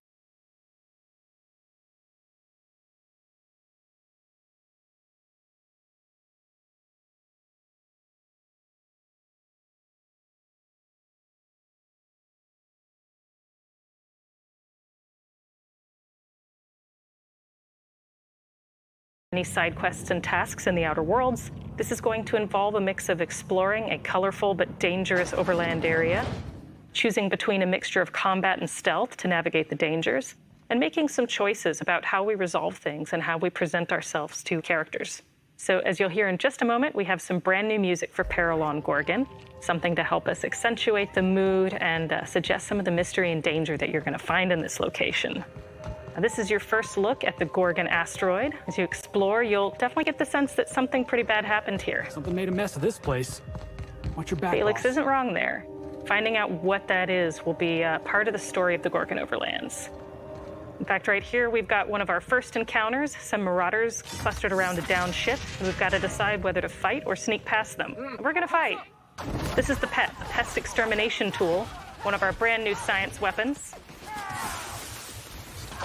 Has grab plating on the base, which lets us pull enemies towards us, so that then we can slice them with this wicked flaming blade thing that we've got here. And right now we're fighting some new Marauder variants that are specific to Gorgon. And kind of who they are and how they got here is going to be part of the story of Gorgon that we'll experience as well. So you see this colorful spore grass? This is actually cover grass. When you see this, you can use this to sneak around enemies and encounters that you'd rather not fight. But for now, we're going to go up to an old workers' compound, letting us explore some of the verticality of Gorgon. As you might have noticed back there as we were entering the transportation hub, if you looked up, you could see dungeons. You could see the glowing dome of the Synthesis and Manufactory Center, which is one of our central dungeons, as well as in the near distance, another dungeon that we'll visit earlier in the DLC. This looks just like the abandoned. We want to help show players points of interest in the distance and encourage them to find interesting ways to get there and to explore the content. But for now, we're going to find Jerome's flask in this old worker housing area. A lot of this is very familiar to Parvati, who grew up in Edgewater, which is also a Spacer's Choice area. Little place run and managed by Spacer's Choice, as the Gorgon asteroid used to be when it was a research facility, a working research facility. So this is the kitchen Leonora told us to go to. Just have to deal with these marauders first. And now we're finding not Jerome's flask, but a journal. So if we read through that, we'll see that something pretty disturbing happened to Jerome. So, anyway, What happened to all these people? Not like they had anywhere to go. Good question. We'll be figuring out what happened to the people on Gorgon, but for now we're going to focus on what happened to Jerome specifically. So to do that, we're going to follow the instructions in his journal to go up and find the apartment where he and Leonora used to live, and hopefully we can get his flask there.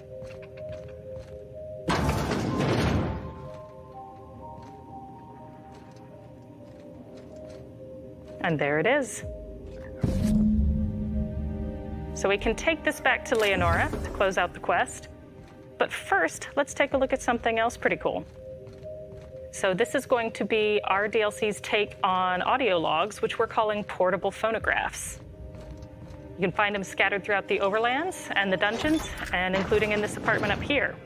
Kind of an analog wax cylinder recorder look. This is my second month on Adrenatime. It's like the color came back. Like I was tuned to the wrong band all this time, and now the static's gone. I'm finally clear-headed, focused. There's so much I'm excited to do. I feel like me again. Side effects? I guess I've noticed people staring at me a lot more lately. Hard to talk to them sometimes. Feels like they don't get it. Maybe they just don't trust it. Or maybe they don't trust me. So the portable phonographs allow us to tell more of the stories of the people who used to live and work on Gorgon. And seeing as a number of things have happened to these people, and most of them are no longer here, this is an important way for us to tell their stories and to tell them with life and character. But now we're going to head back to Leonora to turn in the quest. And when we do that, we're going to have some decisions to make about what to tell her and how to interpret the information we've found. You'll notice that before we found the flask, we also found a journal from Jerome that suggested that he'd changed in a pretty disturbing way. Whether or not we choose to tell her this and how we interpret that information is kind of going to be up to us. But note that it is possible for players to find the flask without finding the journal, including before they've ever talked to Leonora. So many of the options that we're going to have when we turn this quest in are reflective of the fact that we found additional information about Jerome, and now it's up to us to decide how much of that to tell Leonora.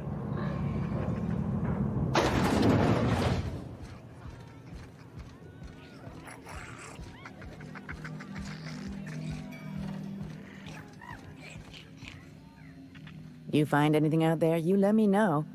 I'm ready to get off this rock. That's it, all right. Law. Still smells like his whiskey, his cigarettes, and that awful cologne he bathed in every morning. Here.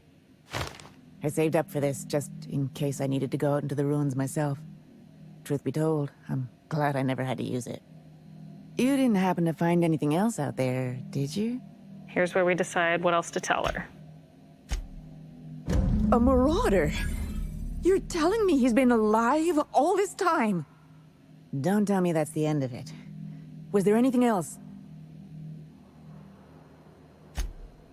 Do you think one of them was my Jerome? I see. Thank you for telling me. Jerome got me out of Gorgon. I can honor his memory by staying out. Time to hit the dusty trail. Be seeing you, stranger. I don't think that's what you wanted to hear, but I'm glad you were honest. I think he did the right thing, Captain, but I hope she doesn't try to go after him. And that's your first look at Peril on Gorgon. Hope to see you back here on September 9th. Thank you. And that was a look at the Outer Worlds new DLC. In just a little bit, we'll take a look at some of the best cosplay on Earth. But first, here's this.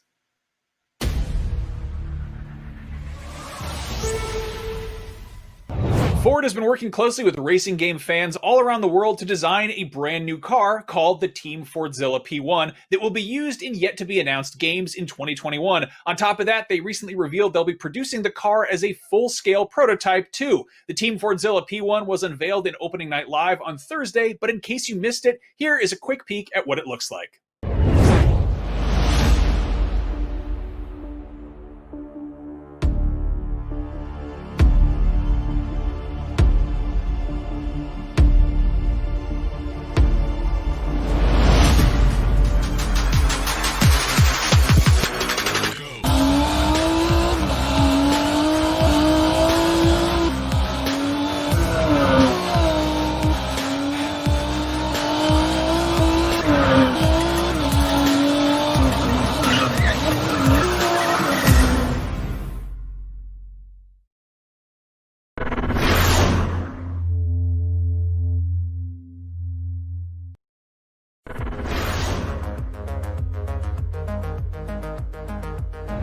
next generation of video gaming is on the horizon, and IGN is here to bring you the latest PlayStation 5 and Xbox Series X news and analysis in our new weekly show, Next Gen Console Watch 2020.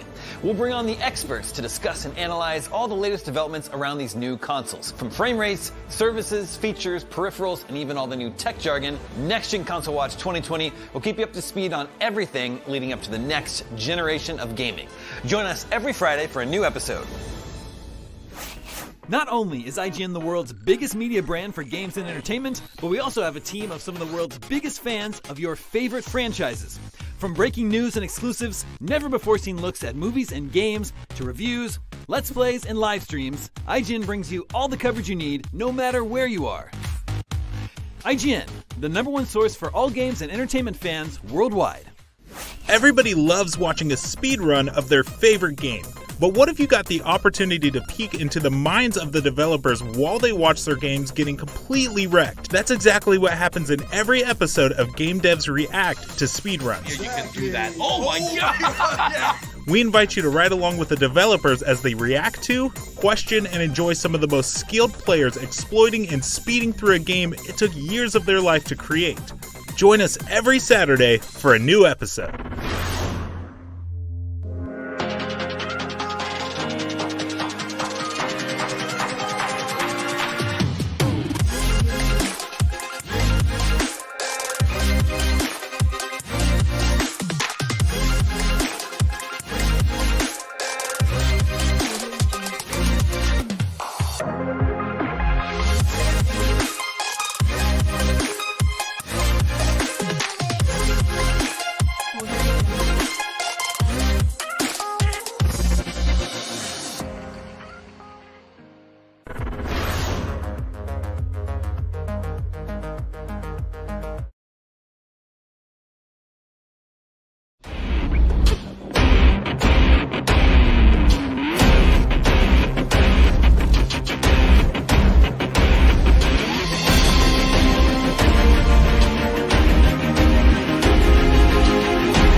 Gamescom 2020 cosplay competition powered by Hydroforge. I'm your host, Miranda Sanchez, and joining me is my wonderful co-host, Myri Stritter. Hello, Myri.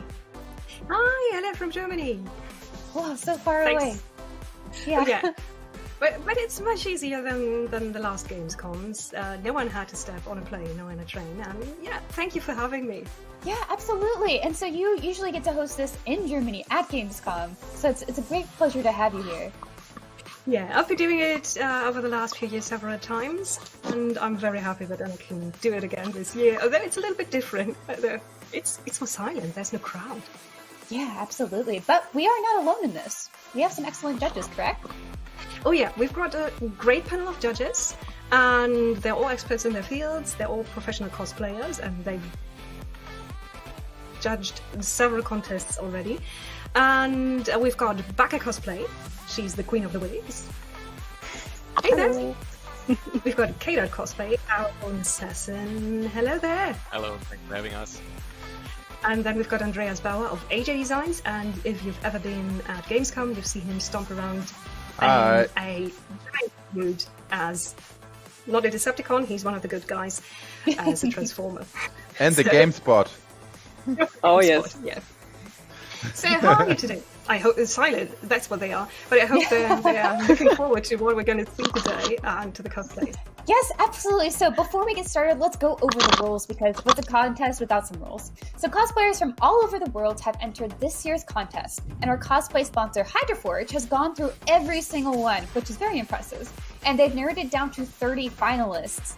So we'll get a look at all of them over the next few hours to determine our winners. The 5 cosplay award categories are Best Dressed, Best Armor, and of course a first, second, and third for best overall cosplay. The 5 winners will be receiving cash prizes, vouchers from the cosplayshop.be, a ticket to Gamescom 2021, and more. But that's all coming up later. For now, let's jump in and see our first finalist. Myri, who do we have up first?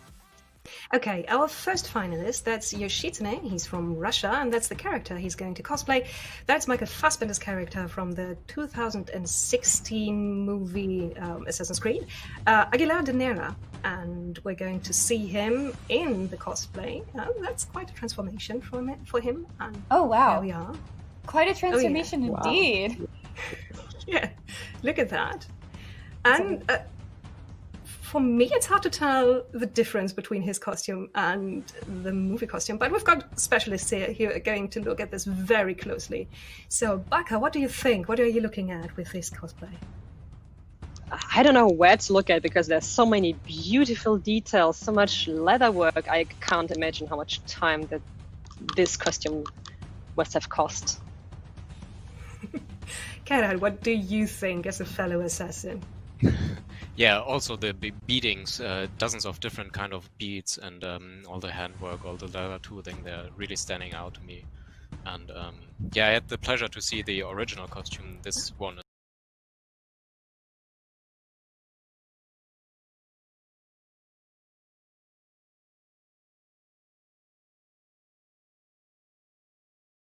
the leather, and the details is absolutely amazing. Nice job. Oh yeah. Well, I'm happy I'm not a judge. This is going to be a tough job, and this is a great start for the whole thing. What do you think, Miranda? Yeah, I absolutely agree. I am so impressed by how just pinpoint accurate. Like, I could see them just using that for the movie, right? And so it's such a fantastic start. So let's move along and get a look at our next finalist. Myri, who do we have here? Oh my goodness. That is Rahiga cosplay. She's from Switzerland, and she's chosen a very challenging costume. That is Valkyrie Kara from God of War. Look at those wings. I have to say, see that. Her image on the right there looks like it's straight out of the game. Like, I think that's like a screenshot right out of it, but that's her cosplay. How fantastic. That's insane. Is it? I can't actually... That's I can't actually a tell. screenshot. That screenshot. Okay. This is the costume. It's a screenshot. Goodness. Okay, well. But you can't tell the difference. There we go. Actually.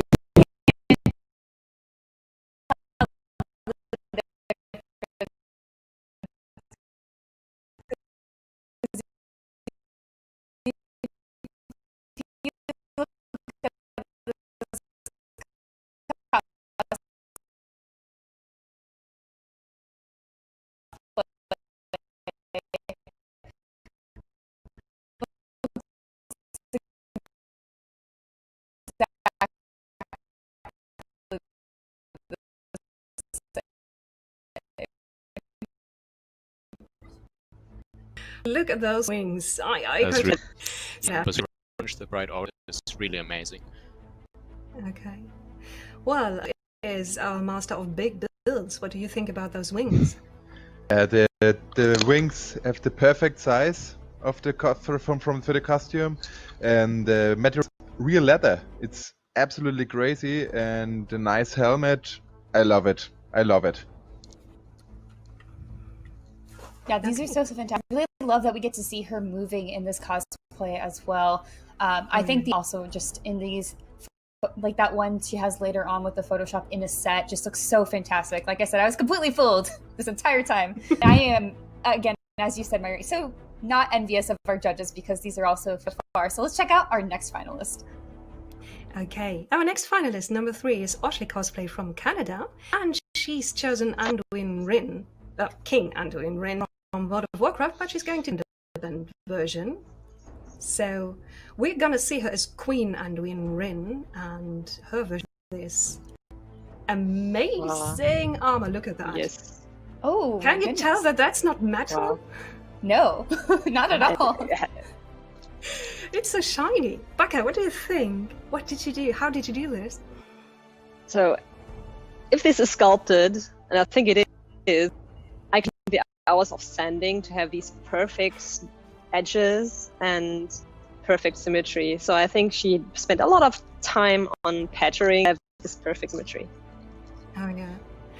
Karan, what did you think about work? Yeah, as far as we understand, it's all handmade, and there's also quite an understanding for armor because she can wear it quite well in the terms that she can move without much of any restrictions, and that's not necessarily a given, so well done on that. Okay. Andreas, what do you think about this plate armor? The costume, it's amazing. It's come directly from Fort Knox. It's real gold, and it's absolutely amazing. The details, wow. Oh yeah. So Miranda, would you wear this? It looks comfy actually for an armor. I mean, absolutely. She wears it so super well. I honestly can't believe that this isn't all metal. Like it's fantastic. The craftsmanship here is just unparalleled, I'd say. Again, do not envy the judges. Let's go ahead and move on to see who we have next. I cannot wait. Every time we move on to another contestant, I'm just blown away. Okay. Contestant finalist number 4. That's Margaret cosplay. She's from Poland. Oh, look at that cat bag. And she's taken on a piece of artwork for a Star Wars character, of Malady. And she's taken the whole thing, including making her own lightsaber. And this is going to be also quite a transformation from the sweet lady bag. Oh wow, that is something I want in my closet. You're gonna wear Agree. that? Becca, would you wear this? How does I it would. to you? Totally would. And it could be foam, I think, so it could be even very comfortable. So the fit also seems very harmonic and very well done, so I think it's comfortable and badass. Oh yeah. What do you think about this work, about the details, Karad? Well, we all know the dark side dresses best, and what stands out here for me is also that she took the concept of the artwork and translated it into the costume in the terms that she made this skirt and painted the draping on top of it, so it actually seems drawn. Oh yeah. AJ, how do you like this dark side lady? Really massive body armor. So many small pieces to cut all the small parts. I love the LED lights inside with special effects, and I love the handbag. I have the same one here. But you're using that as a bag for you. It's not my handbag. Okay. Well, wow. I'm very happy to see this character. It's one of the lesser-known characters from the Star Wars universe I have a comics, and I'm completely in love. What do you think, Miranda? Would you rather have the Sith lady costume or cat bag? That's a very hard choice. We have a cat bag and lightsabers. These competitors are not pulling us out here with what they are bringing to the table. Unfortunately, we do have to move on because we have so many great contestants to take a look at, and as much as I would love to look at her today, we have another competitor. Oh yeah, we have to move on. The next contestant, the next finalist is Keely's cosplay from France, and she's decided on the Archon Crusader set from Diablo 3. Look at those big shoulders and look at that sweet lady on the left, and then we combine them into a complete badass. So you were not joking about saying that. She looks badass. Holy crap. Yeah, look at those shoulders and that shield. She's not gonna have anyone stand in her way. Okay. What do you think about this, Becca? What are you looking at? Well, it's very impressive. This is a transformation about, let's say, just a girl that you can cross in the street, and then she has this pauldrons, huge shield that you can jump any crowd. Yeah. Karad, would you cross blades with her? Definitely not. Not from the front. Anyway, definitely one of our first tanks from this competition, and I really like that the shield has those fluorescent details on the front. I'm really curious how she managed to accomplish that. I'm not sure. What do you think, Andreas? I think it's just a good paint job, to be honest. Yeah, I like the glue color. It looks hot, the shield. It's very nice, and yeah, it's a nice costume. Oh yeah, I'd like that shield for my next trip to the grocers. What do you think, Amanda? Yes, absolutely. Like everyone, I think as much as that shield is great for pushing away people, so please stay away from me. I think just the overall so imposing that I don't think anyone would actually want to come near you. Maybe good for next Gamescom. Yeah, absolutely. Let's do this. Yeah, next time we're going to see Miranda at Gamescom, she's going to wear a tough armor and a shield. It's a must. I will make sure I pack that with me on my trip home. It will be wonderful. Well, that's what we have for our first batch of cosplay finalists, but we've got lots more. We'll be announcing them later tonight, so stick around. We'll be right back after this.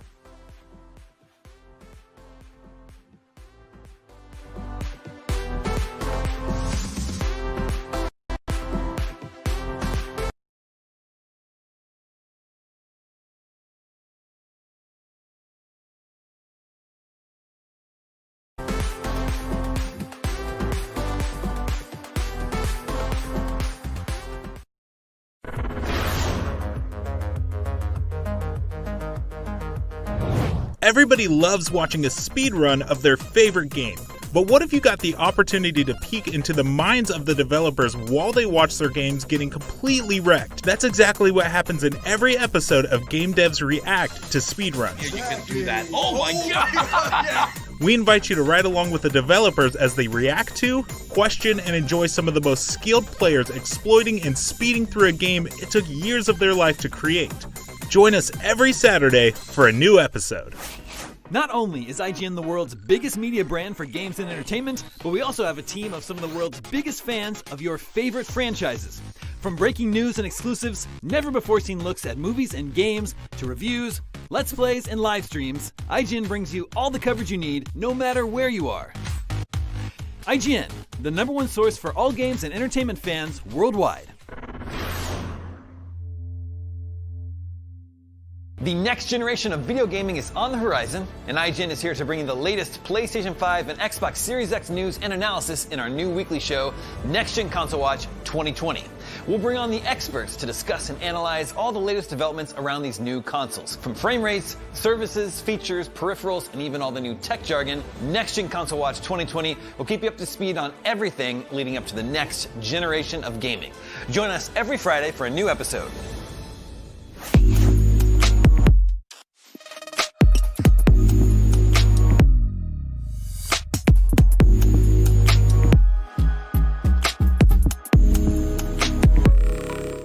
This year, Gamescom is streaming to you on IGN, and now you can watch it unfold on TikTok. World premieres, exclusive gameplay, cosplay, interviews, and unforgettable moments from the biggest show in gaming can now be crammed right into the palm of your hand. Check out IGN and Gamescom's TikTok accounts and use the hashtags WellPlayed and Gamescom 2020 to get in on the action.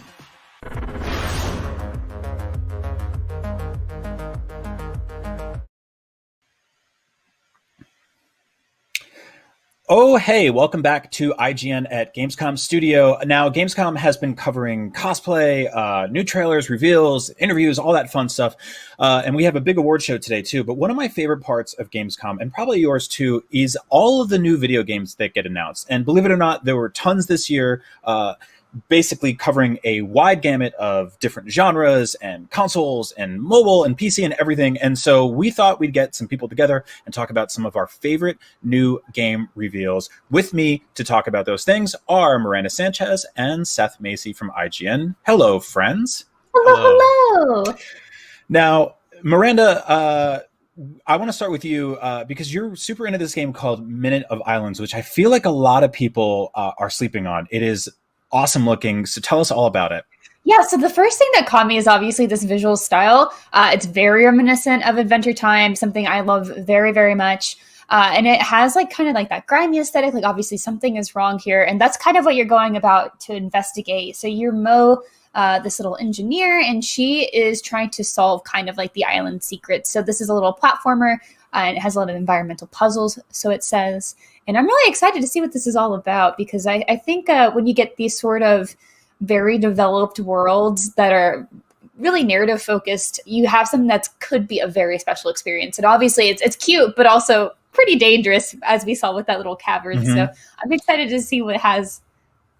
what like I guess what's in store in this world. You know, I really like that that mechanic of the character jumping down and the skirt kind of billowing up and then floating. It reminds me of like Princess Peach and Super Mario Brothers 2 for the NES. Like it's definitely kind of throwback. And yeah, it's it looks wholesome and cute, but also super creepy. Like there's giant gross feet and like a bloody skull and a bunch of other. it's my favorite thing.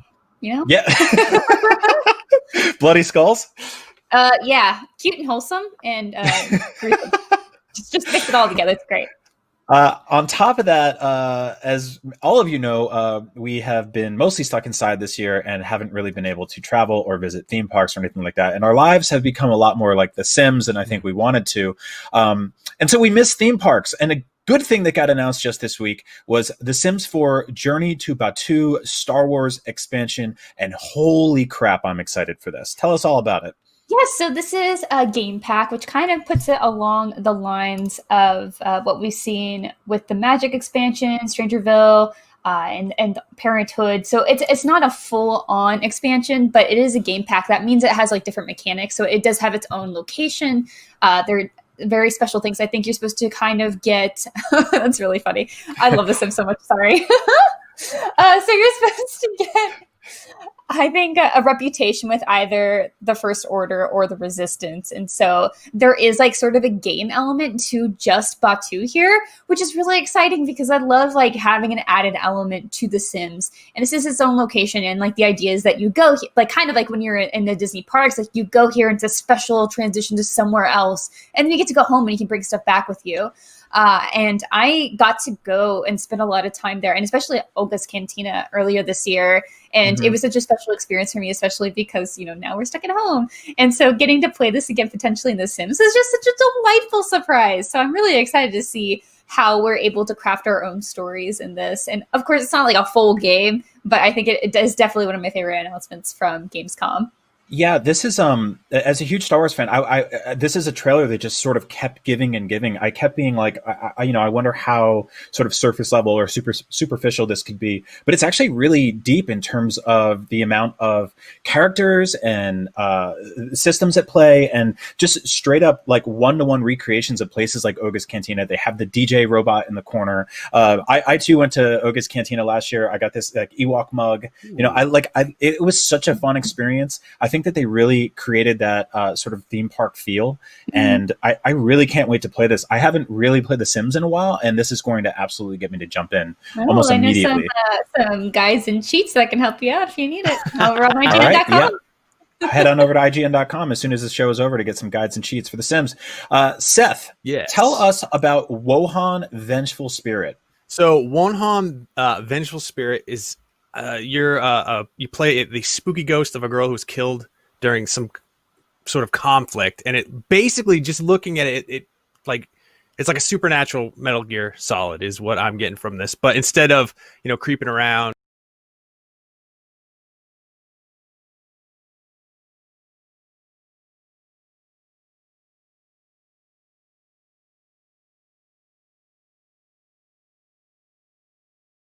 I'm definitely into this game right here.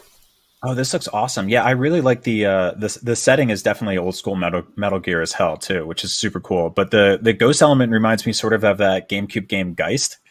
Oh, I know what game you're talking about, but I never played. Yeah, I'm gonna name drop Geist on our Gamescom coverage. I don't care. That's the German word for ghost, you know. You could possess a rat in that game. So yeah, do you know what platforms this game's coming to, or like when people can play it? Because it looks like it's pretty far along. Yeah, I'm sure you can Steam wishlist it, but that's the best I can do for you, Brian. I'm sorry. Sorry to put you on the spot, Seth. No, it's okay. No, it looks really, really awesome, and I like the sort of possession element and the gunplay as well. Yeah, absolutely. Tell us about Nazar, Son of Man. This game got me super excited because I knew nothing about it going in, and they said it's a 2D cover-based shooter, and I thought, well, I mean, okay, sure. And then I saw like the trailer of it, and I was like, this game is everything that I want in a game. It's got like a really cool animation style. The art style is really cool. It's like violent, stylized, steampunk, alternate reality. The guy has a real great mustache. Just look at that mustache.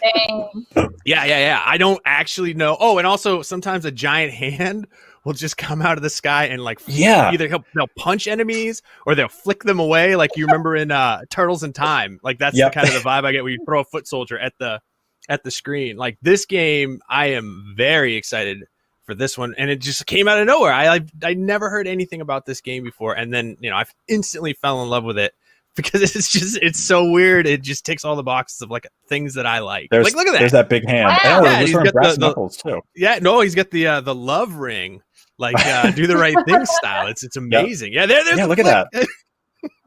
I think a thing I really like about this game is how sort of lived in it looks and how large the levels feel. Like there's this really great sense of scale and depth in terms of just how tall everything is. When the camera pulls out, you can really see this just giant city, this amazing painterly backdrops and everything like that. It looks really, really cool. Yeah. Switching over to another game, one that I'm super into. Once again, Power of Gamescom did not know this existed, and now I'm all about it. Is Morbid: The Seven Acolytes. This is basically a upcoming horror punk action RPG filled with Lovecraftian horrors and Cronenbergian gore. I've been on a huge Cronenberg kick recently, so this kicks ass. This is, in layman's terms, a top-down Soulsborne, and so I got really into basically every Souls game. I'm playing Dark Souls 3 now. Platinum Bloodborne, but I really liked Salt and Sanctuary, but which was sort of a 2D Soulsborne. But something about it didn't like truly click with me. But I think this is going to be much more my speed. As you can see, it looks tough as nails. You've got tons of different sort of like bizarre items and artifacts and weapons you can choose from. Big gross monsters. It is it is dimly lit. Like this is a spooky, scary, dark game. One of my favorite things about Dark Souls and Bloodborne is creeping around a corner and being like, what is that? And I think this is going to really tackle that, but with a sort of, 16-bit top-down, almost JRPG aesthetic. Yeah, so really, really like that. So keep an eye out for that one. That is Morbid: The Seven Acolytes. It's coming to PS4, Xbox One, Switch, and PC. Switching gears entirely to something much, much cuter, just to show you how weird my brain is Tamarin, a game where you could be a cute monkey. And this is basically a throwback 3D action platformer from a team of Rare veterans. To break this one down simply, this is the spiritual successor to Jet Force Gemini, the N64. Yeah, absolutely. I know you couldn't tell because it's like all natural. It doesn't really have like robot children and stuff like that. But if you look at Yooka-Laylee in terms of being the next iteration of Banjo-Kazooie, this is the next Jet Force Gemini. It's about platforming, but it is all about shooting and combat. You got these big, gross, rare looking bugs with machine guns and stuff like that. But yeah, look, there's combat, there's fighting, and you play as this cute little monkey fox thing. It's just the best. Not to typecast whatever animal he is, because I'm not entirely sure. It almost looks like a red panda. Yeah, maybe. I don't know, but sound off in the comments below. Yeah, with the gun, I'm intrigued. Except for those ants, I hate ants. I don't know. Me too. I'm very happy to shoot They're those so hardworking. This is coming to PS4 and PC on September 10th, so you do not have to wait long for it. I'm hoping a Switch version's in the works soon. Yooka-Laylee took a little while to get to Switch, but once it got there, I was happy to play it there. Also, lastly, the music is entirely done by David Wise, who was a composer on Donkey Kong Country and a bunch of other games. But as you can see, those are just a few of our favorite games coming out of Gamescom so far. They're all very, very different from each other, proving that Gamescom continues to be a fantastic and diverse showcase of what this kick-ass medium has to offer. We will be back with lots more Gamescom, monkeys, foxes, red pandas, bloody skulls, big feet, all that fun stuff, right after this quick break.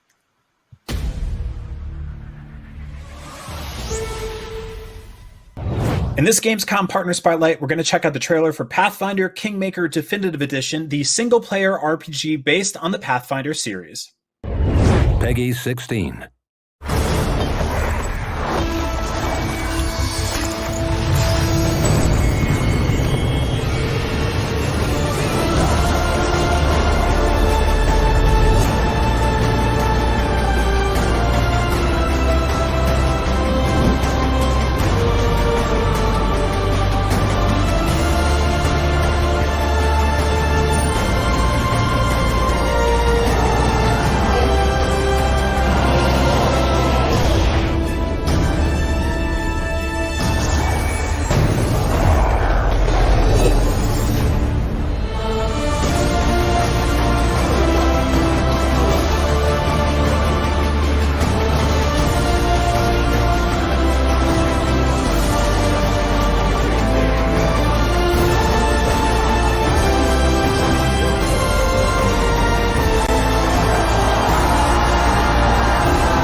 The next generation of video gaming is on the horizon, and IGN is here to bring you the latest PlayStation 5 and Xbox Series X news and analysis in our new weekly show, Next Gen Console Watch 2020. We'll bring on the experts to discuss and analyze all the latest developments around these new consoles. From frame rates, services, features, peripherals, and even all the new tech jargon, Next Gen Console Watch 2020 will keep you up to speed on everything leading up to the next generation of gaming.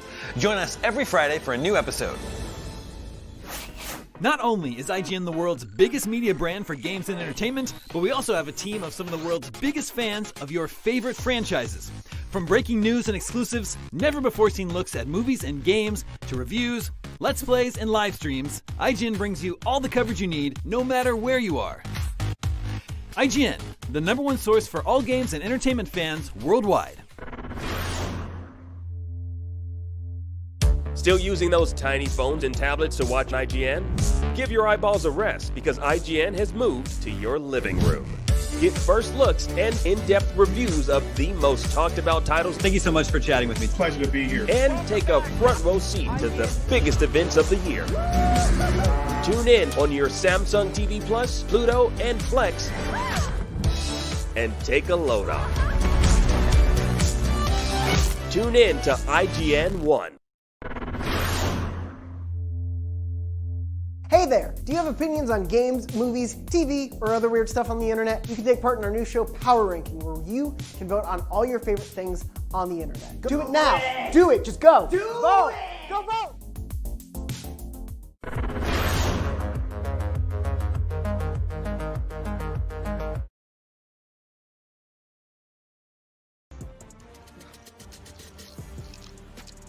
Hi again, welcome back to Gamescom 2020 cosplay competition powered by Hydroforge. We've got a bunch more finalists to admire. Once again, our expert judges are looking for best dressed, best armor, and best overall cosplay. Myri, let's jump back into it. Who are our next finalists?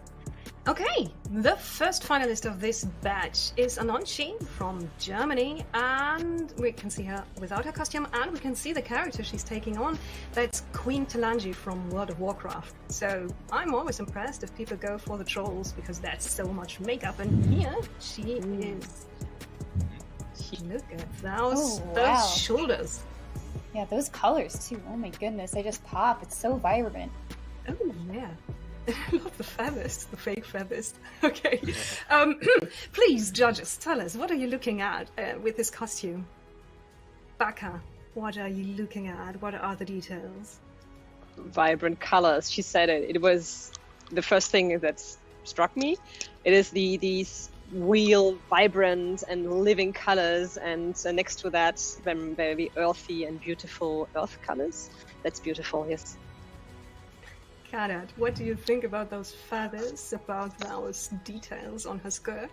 Oh, I really like the textures on the skirt, on the white pieces, which kind of look like cobblestone actually, but turned into a fabric, which is kind of interesting. Oh yeah. I'm wondering how much this is weighing. AJ, what do you think, Andreas? Yeah, it's a nice weathering on the costume. It's a very nice real color.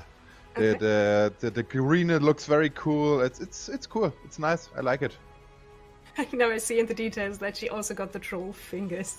Oh yeah, that's right. Oh my goodness. That's a nice. Look at that. Yeah. So, awesome job. Final thoughts, Miranda.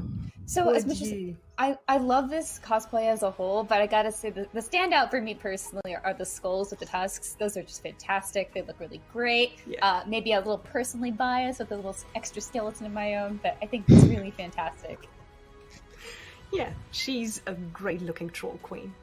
Yes, absolutely. So that was a fantastic start. So let's look at our next finalist. Who do we have, Mary? Okay, our next finalist is Philetus DE, and also from Germany. And there we have him in his natural habitat, and the character, that's Werner Hunt from The Witcher 3, Wild Hunt. And we're going to see several people from that background, and we're going to see him in full costume right now. I always like the Witcher stuff, because people really know how to sew when they take on these costumes. Yeah, absolutely. Oh yeah, look at that. Oh, we got a new level. See him in action. Oh, that's fantastic. Why did you do that? Well, it shows off that he could actually move with this. So what do you think? because a lot of people don't actually think that armor is that movable. Oh yeah. So that's practical. Becca, what do you think about those details in the metal that looks like it's actually been worked on with a tiny hammer? Yeah, exactly. So he tried to imitate this hammering movement in these pieces, and I also like the clean sewing a lot. Yes, and the weathering on the belt is beautiful too. Well, Yeah. You've also done Witcher cosplay. What do you Yeah, I think? have. One is actually. It's standing not in the only a back. cosplay. It's a roleplay cosplay. Exactly. Roleplay. You can fight and can roll. No, what I really like is the layering of the costume, because he's wearing a gambesson underneath, which you can see on the collar. He has a mail shirt, and on top of it, it's a surcoat or some kind of medieval coat. So yeah, I like the layering. That's a nice attention to detail. Okay, Andreas already let us know that he loves it. It's a role-play costume, so be around roll puns cosplay. aside. What are your final thoughts? I love that we're having so much fun with this one because obviously our contestant here had a lot of fun with it too. But we got a lot more to check out, so let's see who we have next. Okay, our next finalist is Tsuhara, also from Germany, and the character we're going to see is Ciri, also from The Witcher 3 Wild Hunt. So yeah, there's going to be a bunch of them, I guess, but those are really nice layered costumes. And look at her smiling, just her normal clothes. And then suddenly, a wonderful transformation. Look at that. She knows how to move as the character. I like it when it's costume and play and people really embody it. It's a great presentation, definitely. Yeah. Okay, The Becca, location. what are you looking at here? First, I saw that he combined very different materials that I appreciate a lot, that people explore a lot. And I'm a wig maker, so I love this huge bun of her hair. Kanad, what do you think about this take on the character? Yeah, this is also a lot of hand working, a lot of hand stitching on the skirt bits, and the mail, I assume, is also butted by hand. Yeah, it's a lot of work. It's very nicely executed. Okay. Andreas, what do you think? Would she be able to do the stunts herself in this one too? I think she's a very strong girl, and she's very, the character looks very nice, and it's a very cool presentation. And the costume, the sword, it's very cool. Miranda, do you believe her being this tough warrior? Yeah, Absolutely. the tough warrior. Yeah, she looks so fantastic. This is very natural. You look from like A to B here, and you're just like, yep, that's the same person. Absolutely, she's totally confident in that. I love how much she rocks it. Like, I love how it's also we have these great comparisons here, and like she has the same smile. It's very cute. She rocks this cosplay. Oh, yeah, it's a cute and also a tough take on Ciri. Yeah, absolutely. So we have two should more we move on? contestants. So yeah, let's see the next one. Okay, next one up. Next finalist is Foxy Badger Cosplay from the Netherlands. And he's decided to do the Nordic carved armor from the Elder Scrolls 5 from the Dragonborn DLC.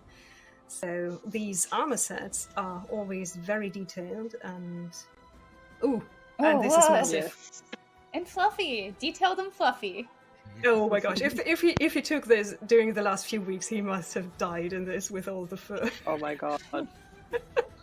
Would not This must have be so died hot. from an enemy, but from heat. From heat exhaustion, exactly. Becca, what do you think about this armor? I love the presentation in general, how massive and metallic and heavy it seems, but I think it's just foam. So I really like this geometrical heaviness. I don't know how to explain that. Karat, what are you looking for in this one? Again, we have very nice layering techniques with some padded armor underneath the metal plate armor, and it also gives him like the shape and the silhouette of an actual bear, which is really nice. Exactly. This. Yeah. So huge builds are your thing, Andreas. What do you think about this one and the axe? Yeah, I love the weapon. It's very strong and very heavy, and the helmet, it's with the head from the beer. It looks very cool, nice detail from form from the helmet, and yeah, it's cool. Yeah. It's very cool. There's the weathering from the metal optic. It's nice. Looks a little bit rusty and a little bit dirty. I love it. Okay. Miranda, what do you think? More fluffy or more dangerous? You know, I love bears because they are both fluffy and dangerous. So I gotta say, all around, this is fantastic cosplay. What do you think?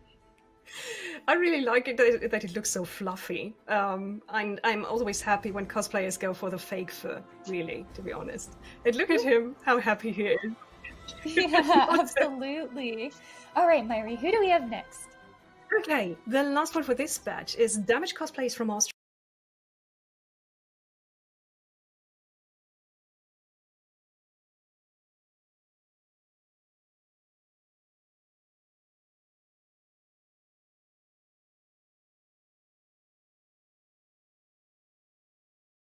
It's Look at the absolutely plumes. fantastic.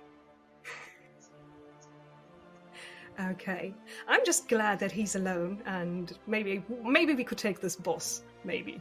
Maybe, yeah. He doesn't have a partner this time around, it seems. So I think we'd be a little bit better off taking on Ornstein. Yeah, we're just gonna try. So, Baka, what are you looking at? What are the weaknesses and the strengths? Again, with big costumes, because I don't make them, I like when they are well proportioned and very huge, but still have some finesse in it, if you know what I mean. That is good, yes. Okay.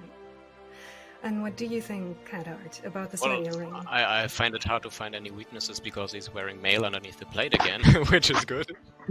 I like but also, like, here's another tank, but at the same time, it kind of has a grace to it because of all those sharp edges which kind of spike out to the sides and give it a more lighter look than you initially would think. So that's a good execution on that, on the balancing.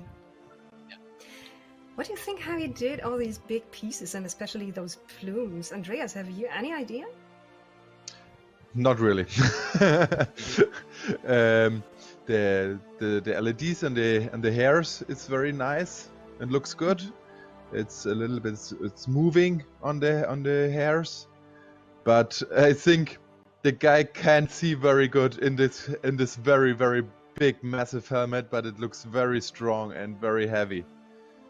Oh, I think you would There be we have surprised how it. much you could see out of a helmet like that. Okay.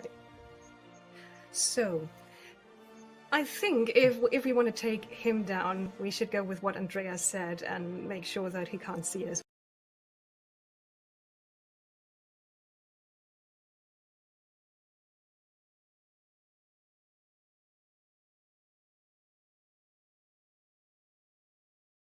As you mentioned, like, I don't know how he's seeing through this helmet, but obviously he is. I think I really love the presentation of this too. Dark Souls is one of my favorite games, so seeing an Ornstein cosplayer is just always a treat. I think the character themselves is really, really cool. And I must say, the great thing about this version of the contest and the online version is I can see the people without their cosplay and really compare them. And this is just lovely how they change and what difference it makes. Also, in how they move. Yeah, and to your point on that too, I love that we get to see these really fantastic photo shoot photos that they go and do. Like, obviously, we know there's so many great and wonderful photographers in the cosplay community, and getting to see that also be showcased here is just such a treat. Oh yeah, absolutely. And once again, I'm happy that I don't have to decide who's going to take home the prizes. Yeah, judges, you have, I think, tough one. You're We going only to have a see really about hard time. 30. Yeah, yeah. There are a lot of different kind of talents. It's a really diverse range of experience that the people show us here, and expertise as well. Exactly. Yeah. So it's kind of hard to compare them even at all. But I guess job. It's a very hard. We do our best. Someone has to do it. Yes. So we've 3 had of them. so much fantastic cosplay, and we are started. Sorry, judges, you're going to have, again, very tough job. The winners in just so stick around. We will be right back.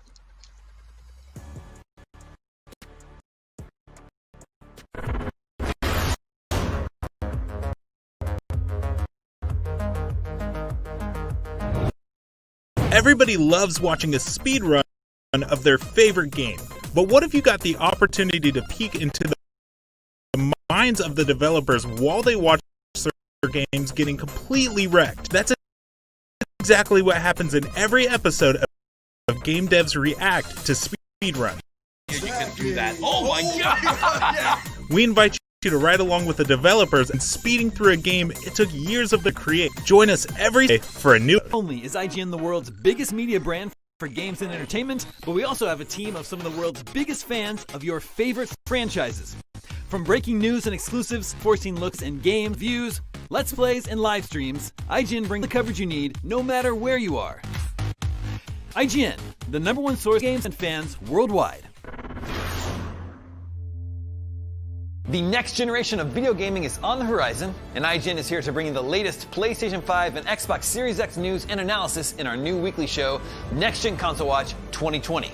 We'll bring on the experts to discuss and analyze all the latest developments around these new consoles. From frame rates, services, features, peripherals, and even all the new tech jargon, Next Gen Console Watch 2020 will keep you up to speed on everything leading up to the next generation of gaming. Join us every Friday for a new episode.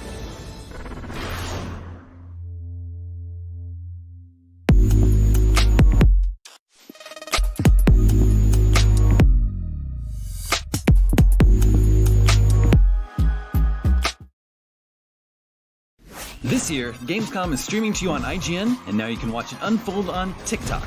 World premieres, exclusive gameplay, cosplay, interviews, and unforgettable moments from the biggest show in gaming can now be crammed right into the palm of your hand. Check out IGN and Gamescom's TikTok accounts and use the hashtags WellPlayed and Gamescom 2020 to get in on the action.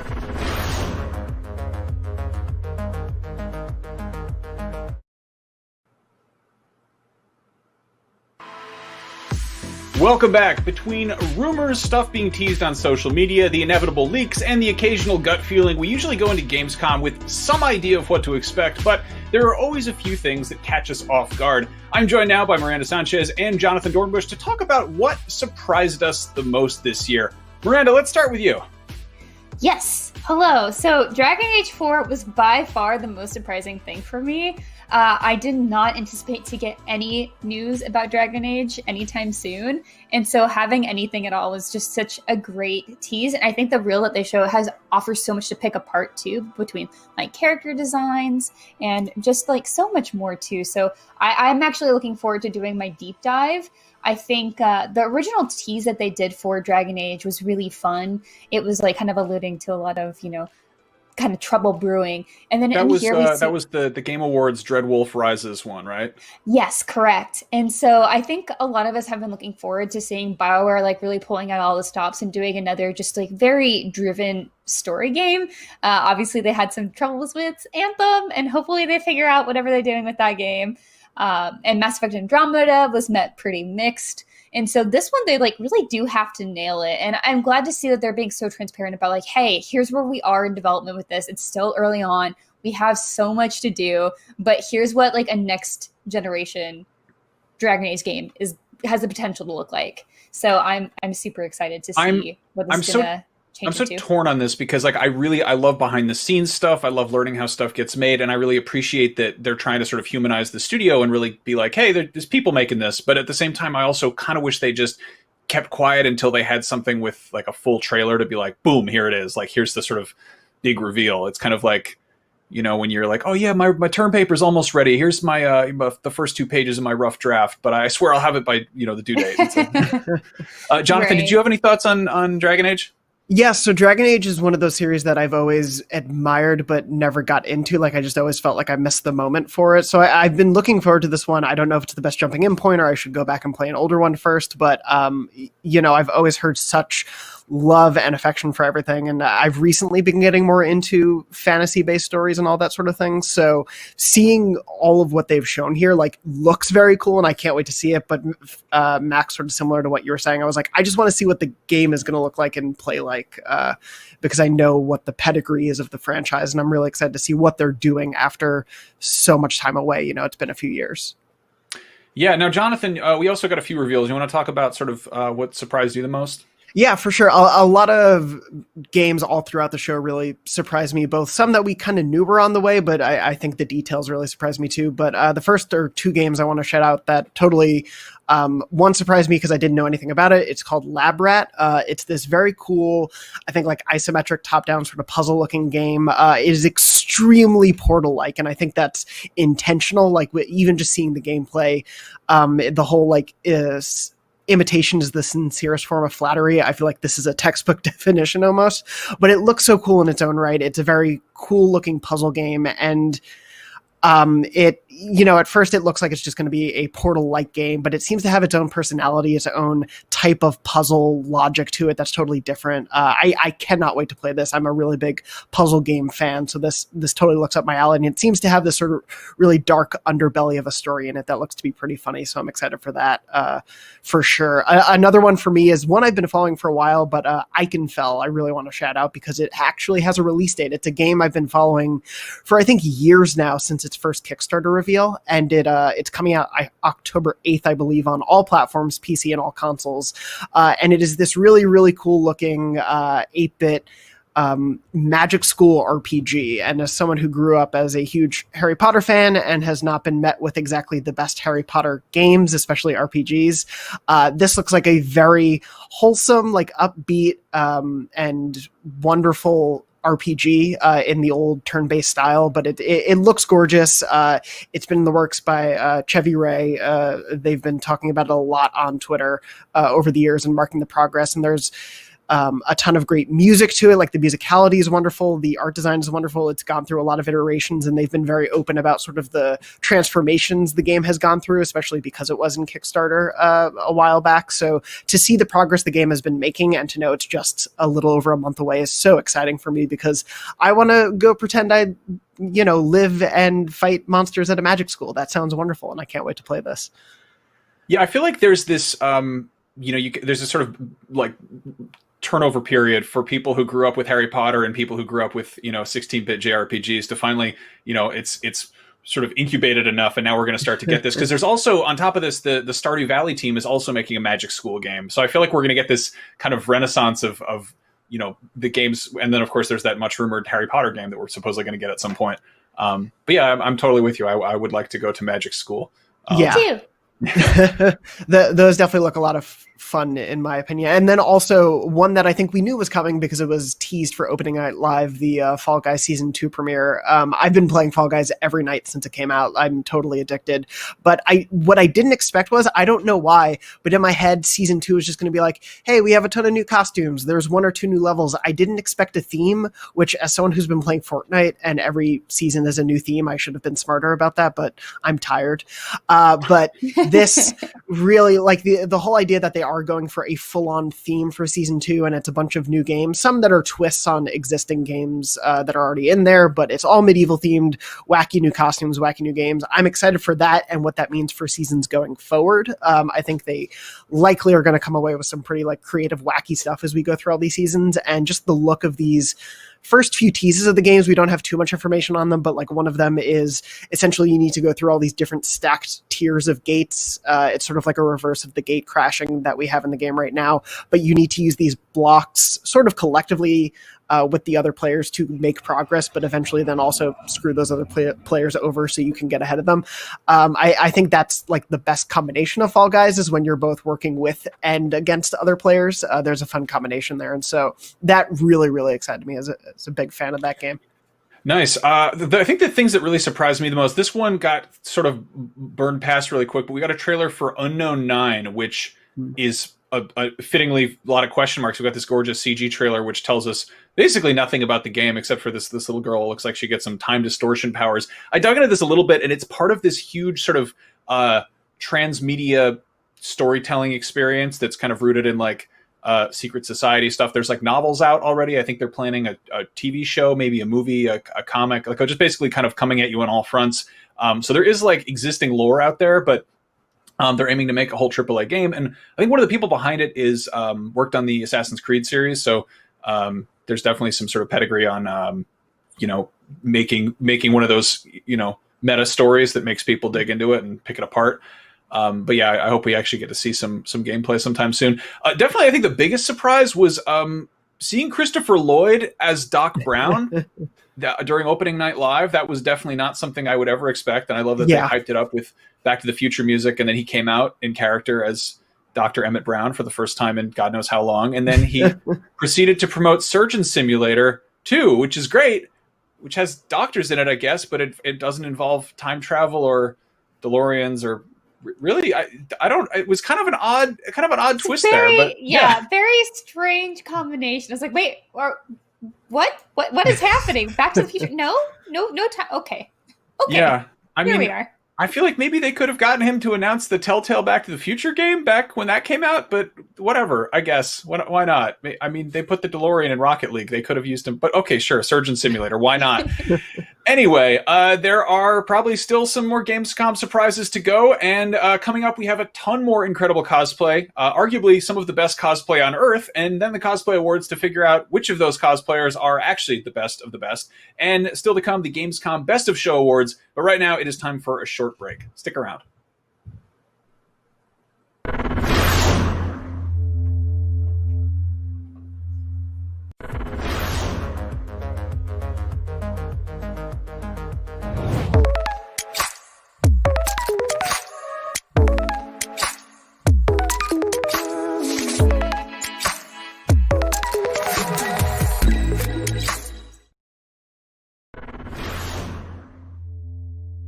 The next generation of video gaming is on the horizon, and IGN is here to bring you the latest PlayStation 5 and Xbox Series X news and analysis in our new weekly show, Next Gen Console Watch 2020.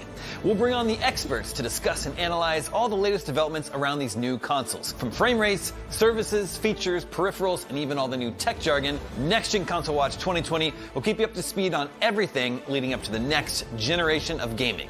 Join us every Friday for a new episode. Not only is IGN the world's biggest media brand for games and entertainment, but we also have a team of some of the world's biggest fans of your favorite franchises. From breaking news and exclusives, never-before-seen looks at movies and games, to reviews, let's plays, and live streams, IGN brings you all the coverage you need, no matter where you are. IGN, the #1 source for all games and entertainment fans worldwide. Still using those tiny phones and tablets to watch IGN? Give your eyeballs a rest because IGN has moved to your living room. Get first looks and in-depth reviews of the most talked about titles. Thank you so much for chatting with me. Pleasure to be here. And take a front row seat to the biggest events of the year. Tune in on your Samsung TV Plus, Pluto, and Flex and take a load off.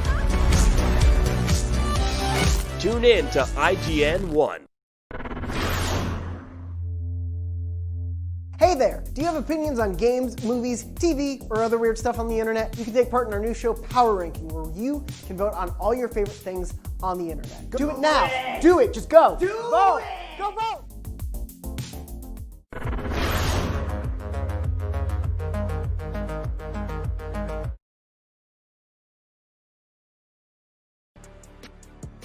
Welcome back to the Gamescom 2020 cosplay competition powered by HydroForge. We've got another batch of 5 finalists, and once again, our expert judges are looking for Best Dressed, Best Armor, and Best Overall Cosplay. Myri, let's jump right back into it. Who is our first finalist of this batch? Okay, first finalist this time around is Hummel Cosplay from Germany, and she's cosplaying as Amicia de Rune from A Plague Tale: Innocence. And there we see her, and with her gear, and there we see what she's going to take on. And this is, oh, look at that stitching. Oh, wow. Yes. That is so lovely. And I think that's her real hair. That's not a wig. Oh, it's a really, really good wig. Baka, as our resident wig specialist, what do you think? It's difficult to say because sometimes you can hide the hairline by adding some hairs on top, and there's many techniques to do that. So it's difficult to judge from the distance, but if it's a wig, I want to see it in real life. Really. And other details, look at the costume, what do you think? What I think? I think it's perfectly accurate. I mean, I saw the reference because I don't see the character, but it was literally the same. Okay.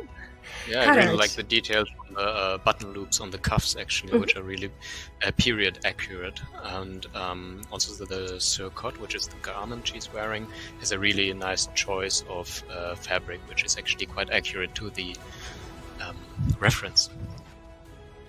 Andreas, what are you looking at? Yeah, it's a little bit difficult for me. It's a needle costume, but the optic is a very nice costume. The work, how much time it's in the costume to build a costume, it's very difficult for me to see it. But the optic, it's cool. Okay. Well, I like this. It's a little bit more toned down because, as Kara had said, it's period costume. Yeah, we're not going for the big armor here, but even still, I love how much energy she brings to this cosplay. Like, even just through all this presentation, like, you see this comparison shot here and there, and of course, the video, she, like, found a sock in, like, the little pouch and just threw it out and looked so surprised. And I love how they had, like, that tiny break in character there. I think it was just, like, a fantastic touch and such a nice way to get started in this block. So, Mary, who do we have next? Okay, up next is Lulu cosplay. She's from Hungary and she's cosplaying as Huntress from Monster Hunter World, and that's the Yian Garuga armor set. So these are always big and very detailed, the Monster Hunter sets. And we're gonna see what this looks like in real life. There we have it. That's one big weapon. Oh my goodness, yes. And the coloring is so pretty. Like, that's the set I would want my hunter to wear in Monster Hunter. Okay. Baka, look at this. What do you think about the details? Yeah, the details, of course, I'm in love with them because they're very organic, but still they have a very beautiful rhythm in them. And the change from lilac to black to gray, it's very smooth, very beautiful. Okay. Karat, have you seen that weapon with the little eye and all those tiny things? Yeah, I'm actually not familiar with the game at all, but yeah, I can actually see that those are supposed to be scales and pieces from a creature which she put together to build this armor, to scrap build it, basically, and that's definitely very convincing. Mm-hmm. Andreas, what do you think about that weapon and all these scales and big pieces? Yeah, I like the battle damage on the armor. It looks very real. But from the last cosplayer too, the pictures and the locations is so amazing. It's a very nice job from all cosplayers in the moment. I love it. It's absolutely amazing and nice job for all guys. Mm-hmm. Okay, Miranda, you said you want your Huntress to look like that. So Yes, absolutely. I feel like the only thing that she's missing here is a palico. We just need a little good furry companion to sit alongside them. Also on this cosplay, I really do love the textures. Like, we got that fluffiness. As we've said before, we do like the fluffy cosplay. Oh yeah. And then mixed, of course, with that heavy armor. So it's just the perfect touches here and there, you know? And so, of course, we still have plenty more to check out. So, Myri, who do we have next in this block? Okay, next finalist is Avera cosplay. And the cosplay we are going to see is from World of Warcraft, Ysera. But it's going to be a special version. This is from fan artist Zach Fisher, and he does a lot of cosplay stuff for people to base their costumes off. And we're going to see what she did. I like her photo, out of costume photo, where she's just partying. Yeah, I remember parties. Yeah, and she put a lot of Another details into this one. We're going to see that, and the staff is not on the Zach Fisher thing, so she made that up all by herself. Oh, it's wow! That's a great idea to take shots in the dark. So, Baka, what do you think about her? I always see cosplayers in body paint, and I know there's always a problem with body paint, so I respect these people going into this challenge. And to have it beautiful at the same time, so you can cheat with gloves, for example, and the rest so much time every morning to transform into that. Okay. Gerhard, look at those LEDs. What do you think? Yeah, especially the LEDs are very interesting because they are framed by some organic material which looks like roots of the plant. So the LEDs seem to be bioluminescent in a way on the costume, which is a nice design choice. Mm-hmm. Andreas, looking at the technical aspects of this, the glowing parts and everything, what do you think? The glowing parts, it's very cool. It's not too extreme, the light is perfect. It's a little bit dark, it's not too high, and the optic from the completely costume, it's very, the complete optic is cool. And yeah, the skin, oh my god. Every day on the costume, on the con, you make your skin in the color. Whoa. Oh yeah, that's gonna be hard to keep that clean and really not have. And to keep other people's clean as well. Yeah. Absolutely. The guys in the hotel love these costumes. I also love on her staff. She has that nice little rose detailing. It's a very natural looking cosplay, and I like it, and like a natural sense of like the earthiness and that armor just flows so well. So who do we have next, Myri? Okay, up next is Piece of Cake cosplay. I love the name, from Italy, and the cosplay is going to be a Grey Warden from Dragon Age. I am a great Dragon Age fan, so I really love to see this in real life. And she looks so innocent, but you know she's gonna slay some monsters in this getup. And there we have it. This is really... I'm really not sure whether that is real metal. Do you have any idea, Miranda, looking at this? Oh man, I mean, I'm fooled, but the way she's picking it up makes it seem like I can hear this cosplay. I love that I can hear what this sounds like, just imagining how heavy it would be. I love how Battle for Maturity looks like. She's got like kind of that detailing on the face with the makeup of where she's like, I've been wrestling around in the dirt, we've been slaying some monsters and having a good time. Okay, Baka, what do you think about this getup and about the symmetry of this? The symmetry is perfect. I love the general shape. The silhouette is just perfect. It is an armor made from her and for her. I love this beautiful and framing armor, and it's very beautiful sewing. But I think Kara had some historical stuff about that. He can tell you more facts. Well, I definitely think it's some thermoplastic or foam, actually, which you use for the armor. That's my guess, at least. It's the surface which is really nicely treated. Might be graphite powder or rub-and buff, which gets you this kind of effect even on plastic. And you can see that she actually has some expertise and understanding about how armor works, how the hip is placed, so she can actually move in it quite well. And also I really appreciate the dents she put into the armor surface. You often see cosplay armor being weathered with deep cuts, which is not actually accurate to how battle damage would look like. It would be more scratches and dents like she's doing here, and I really like that. It's really convincing. Okay, AJ, quickly, what are your thoughts? Yeah, I'm steelworker for 18 years, and I think this is a real steel costume. Okay. No, it's plastic. It's unbelievable. Absolutely amazing job. Great. Okay, Yeah. Miranda. Well, I mean, there you have it. I mean, they said it all. It's very impressive, and I love it's like piece of cake. It's like, you sure? Because you make it look like a piece of cake. It's so good. But with that, we have our 14th contestant. But now let's move on to our 15th. Myri, who do we have next? Okay, our 15th contestant, finalist, and the last one for this batch is Hartigan Cosplay from Belgium. And we're gonna see a Death Knight from World of Warcraft. And there he is, chilling out in front of a castle. As you do in Europe, I guess. Oh, well, we do have this.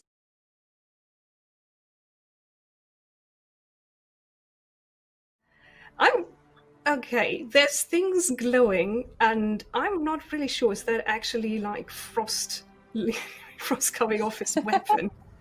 Honestly, I have a hard time believing this is the same person. This is so fantastic. Absolutely. Becca, what do you think about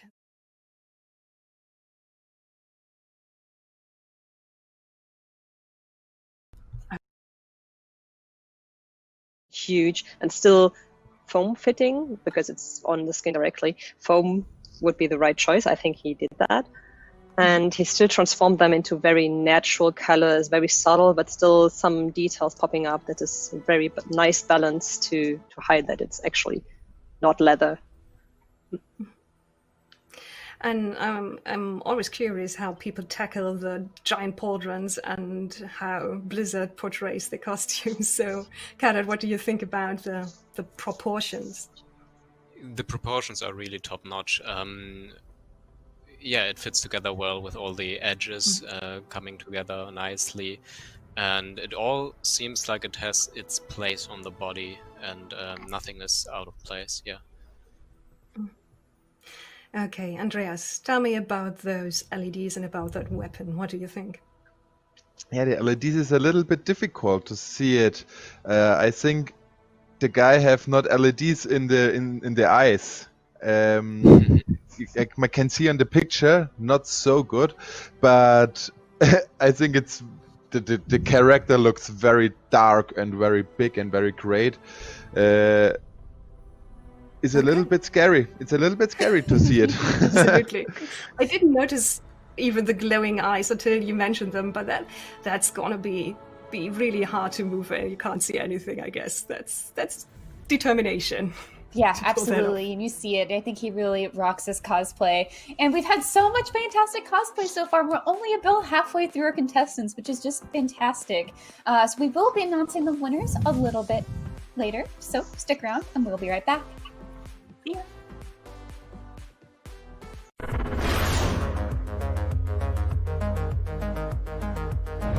Still using those tiny phones and tablets to watch IGN? Give your eyeballs a rest because IGN has moved to your living room. Get first looks and in-depth reviews of the most talked about titles. Thank you so much for chatting with me. Pleasure to be here. And take a front row seat to the biggest events of the year. Tune in on your Sam TV Plus, Pluto, and Flex, and take a load off. Tune in IGN 1. Not only is IGN the world's biggest media brand for games and entertainment, but we also have a team of some of the world's biggest fans of your favorite franchises. From breaking news and exclusives, never-before-seen looks at movies and games, to reviews, let's plays, and live streams, IGN brings you all the coverage you need, no matter where you are. Whether you're on IGN.com, the IGN app, YouTube, Facebook, or Snapchat, we've always got you covered. IGN, the #1 source for all games and entertainment fans worldwide. Everybody loves watching a speedrun of their favorite game. But what if you got the opportunity to peek into the minds of the developers while they watch their games getting completely wrecked? That's exactly what happens in every episode of Game Devs React to speedruns. Yeah, you can do that. Oh my god! We invite you to ride along with the developers as they react to, question, and enjoy some of the most skilled players exploiting and speeding through a game it took years of their life to create. Join us every Saturday for a new episode. The next generation of video gaming is on the horizon, and IGN is here to bring you the latest PlayStation 5 and Xbox Series X news and analysis in our new weekly show, Next Gen Console Watch 2020. We'll bring on the experts to discuss and analyze all the latest developments around these new consoles. From frame rates, services, features, peripherals, and even all the new tech jargon, Next Gen Console Watch 2020 will keep you up to speed on everything leading up to the next generation.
it's one of those things where BioWare is in a really interesting spot right now because they're coming off of both Mass Effect Andromeda, which at launch wasn't the most well received. It did have a lot of updates post-launch that I think got it to a better place that fans wanted. But then, of course, they went to Anthem, which pretty infamously had a troubled launch, and it's going through a sort of Anthem 2.0 restructure right now. And they're being very good about being open about that process and putting up blog posts of like, here's the small tweaks we're considering, here's the big tweaks, here's all of that.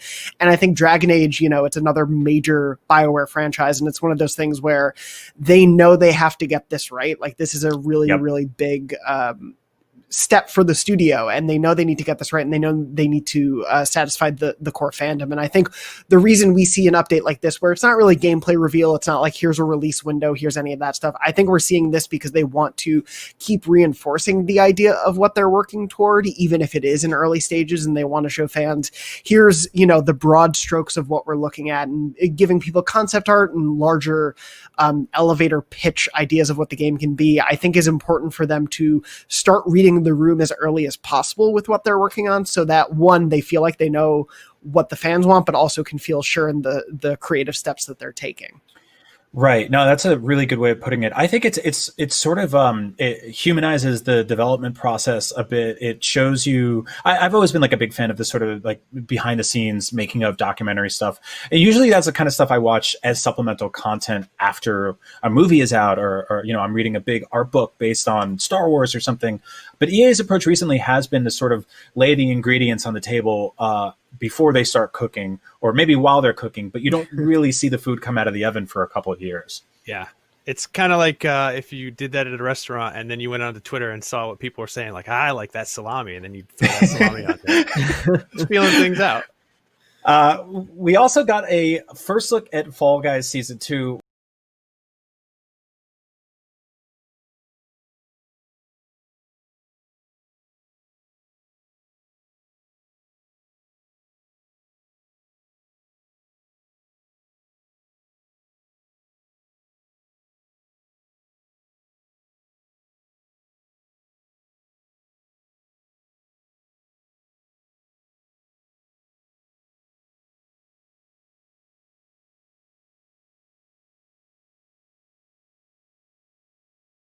Here, lots of new costumes, lots of new stages, and more chaos than ever before. I can't wait for this. Sorry, Seth, go ahead. Oh no, I was to say I'm really excited. I actually haven't had a chance to play Fall Guys, and I frantically went to download it because it's free on PS Plus this month. And then, like, as soon as I download it, they're like, "Oh, Season 2 is coming out," and it's got wizard hats and dragon. And it looks like the funnest thing. And I mean, the popularity is not a surprise, not only because it's like free, but because it's just like a fun game that you can just watch people I'm like, I cannot wait to dive into this. Yeah, it's it was really clever to be free at launch on PlayStation Plus, and it's apparently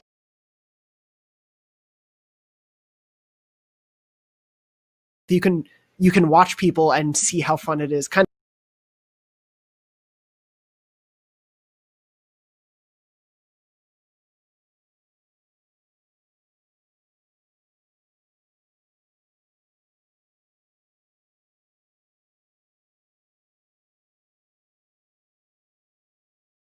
really iconic of what a great game can be in 2020, where the base platform is tremendous and smart and engaging, and something that like pretty much anyone can jump into. But you can also see the sort of exponential growth in creativity, in costumes, added content, levels. Like, this is basically endless in terms of what they can do here.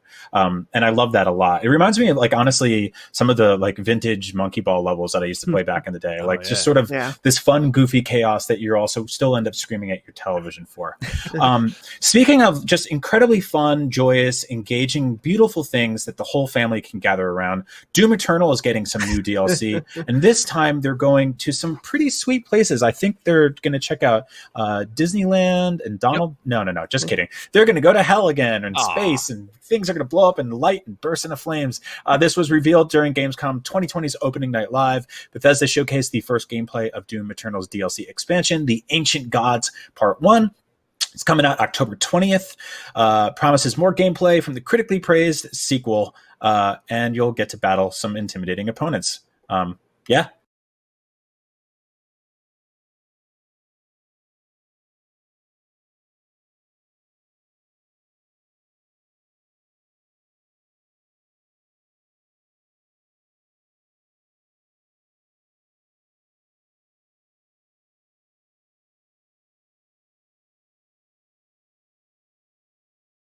It's great timing too, especially to have, obviously it's part 1 of the DLC, but to have this coming pretty soon before the presumed launch of the next gen consoles, because Doom Eternal is going to have free updates, like free upgrades for those who have it now and then want to play on next gen. So to have this like ready to go, especially for people who maybe didn't jump on Doom earlier this year, it's going to be a great sort of package to have going into the end of the year.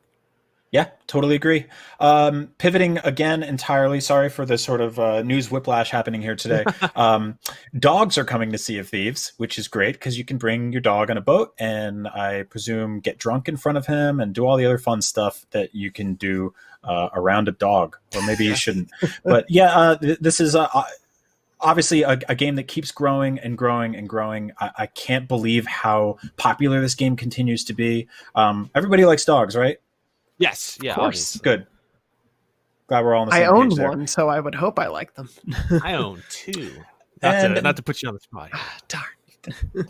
It's not a competition. You can go get as many dogs as you want. And finally, very, very quickly, we saw some more Ratchet & Clank Rift Apart. It's confirmed as a launch window game. It is giving you the option of 2 resolutions modes, 4K at 30 FPS and 60 FPS at lower resolutions, which to me is, I believe, going to start setting the tone for the options we will have on next gen. Yeah, absolutely. Yeah, and this to me is the game. It is, I would say, one of the most definitive next gen games we've seen so far. Absolutely. It is the game that I think has really sold us on what the PS5 can do. Yeah, we're excited for this one, right? Oh, absolutely. Yeah. Cannot wait for more Ratchet & Clank. So yeah, that is a launch window game. We don't know exactly, it could be anywhere in the few months range of whenever the next gen consoles are actually coming out, which we still don't know. Thanks a lot, 2020. But that was some of the biggest news of this year's show. Here's a breaking announcement. I am thrilled to announce that it's now time to take a break. So stick around, hang out, stay tuned, or just please continue to watch in some form. That's all we ask. See you soon.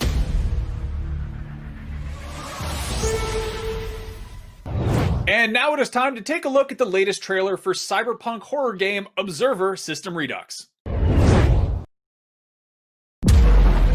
The year is 2084.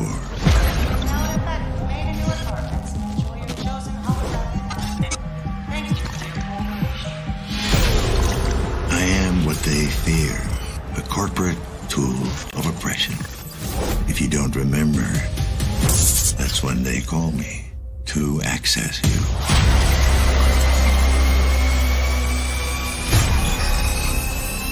To gather evidence. To dredge up whatever's hiding in the darkest corners of your mind. Careful what you say. This is a monitor channel. Adam, you're still there? Adam.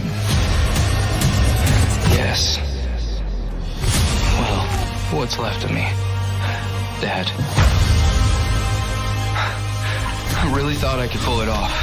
You know? I was so close to making a difference. Setting us all free. And now it's... can't be for nothing. For once in your life, just listen to me. Whatever happens, I need you to remember, you're not in control.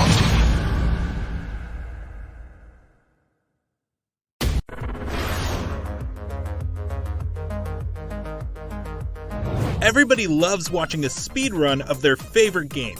But what if you got the opportunity to peek into the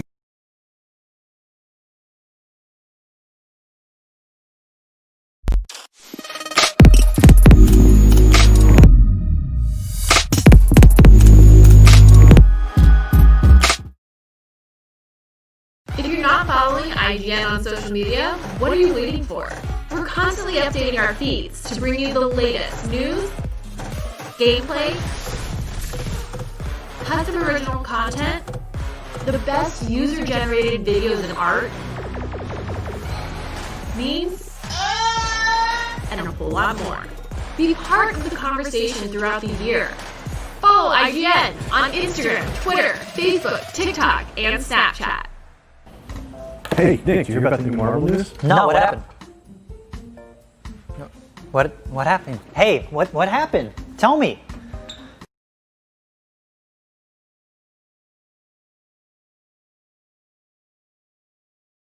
And in-depth reviews of the most talked about titles. Thank you so much for chatting with me. It's a pleasure to be here. And take a front row seat to the biggest events of the year. Tune in on your Samsung TV Plus, Pluto, and Flex, and take a load off. Tune in to IGN 1. The next generation of video gaming is on the horizon, and IGN is here to bring you the latest PlayStation 5 and Xbox Series X news and analysis in our new weekly show, Next Gen Console Watch 2020. We'll bring on the experts to discuss and analyze all the latest developments around these new consoles. From frame rates, services, features, peripherals, and even all the new tech jargon, Next Gen Console Watch 2020 will keep you up to speed on everything leading up to the next generation of gaming. Join us every Friday for a new episode.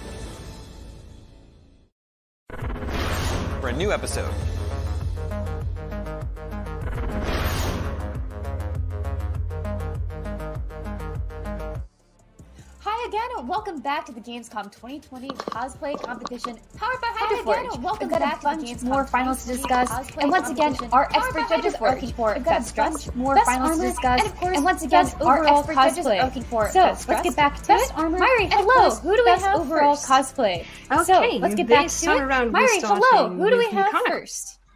Okay, this time around we're starting with Mikana cosplay from Germany.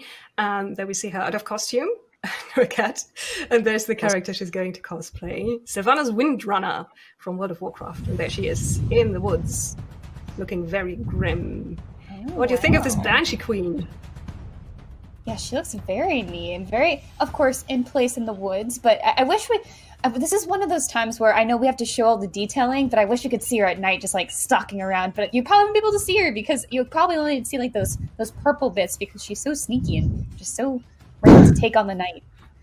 Okay, Becca, what do you think about this dramatic lady? Yeah, exactly. The transformation between what we saw first as a normal human being and then what she becomes. It's impressive. Okay, cat art. Look at this. I really like the shades of purple, which are flowing into each other, have a nice transition to it, into the lights and the armor, but also the clothing. And if I see it right, the weathering is also done in different shades of purple instead of just using a black or something, so it gives the whole costume a bit more depth. And life. Okay. Yeah. Okay. Andreas is looking at this very intently. I like the fingers. What are you concentrating on? It's cool. You can move the I like the fingers. With the it's cool. You can move armor on the fingers. It's with the nice construction. With the armor on the fingers. The light in the weapon. Nice construction. And the light in the light in the weapon. It's cool. And I like it. And the shoulder. Yes, so this is, I think, I'm really excited that we do get this evening shot, because I think this is where this cosplay shines. This is, I think, her running around, but that's like the natural element, right? Also, I love the cat in her before photo as well. Yeah, as you mentioned, people.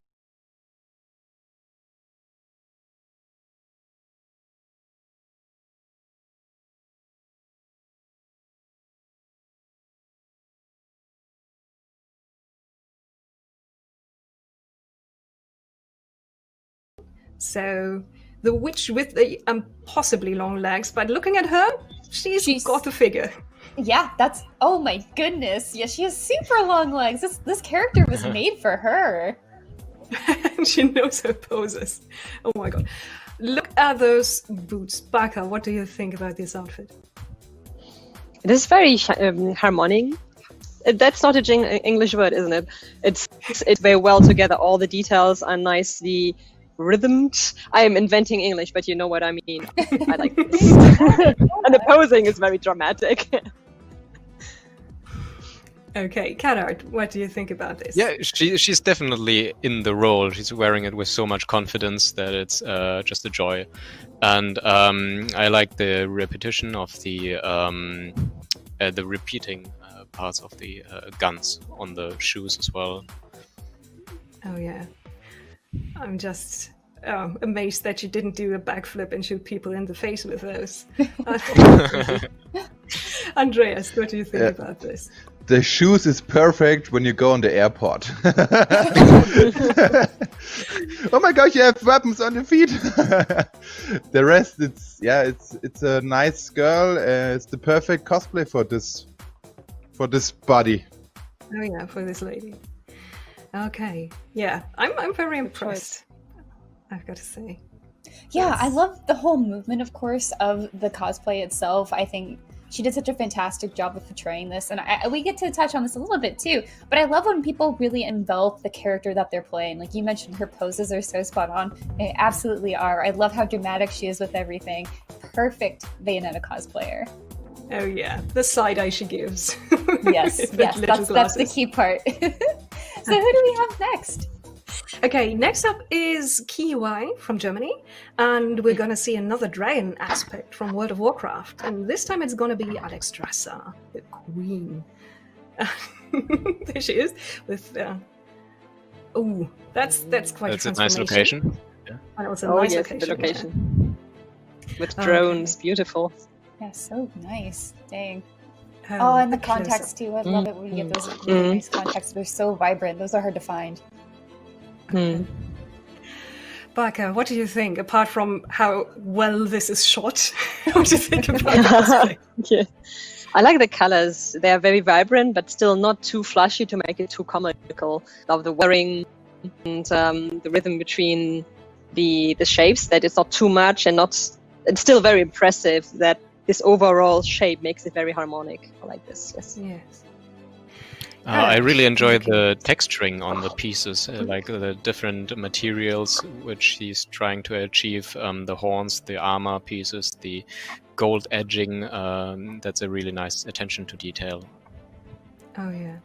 What do you think about the construction, Andreas? With those big horns pulling that off is probably pretty hard. Yeah, I think that it's wobbler and it's very heavy. But it's a perfect cosplay for the summer. Would you wear it? Do it. Okay, never mind. Go. Wear it. I think he'd rock it. Absolutely. I totally agree. I love the gems that she has on here too. Like just the details. Yeah. These little things that you really zoom in on are really fantastic and just give such a grand appearance to the whole thing. And of course, the way, as you mentioned, it's shot is just next level. That's a really nice presentation. Absolutely. Yeah, so Mairi, who do we have next in this segment? Yeah. Should we go on? We should.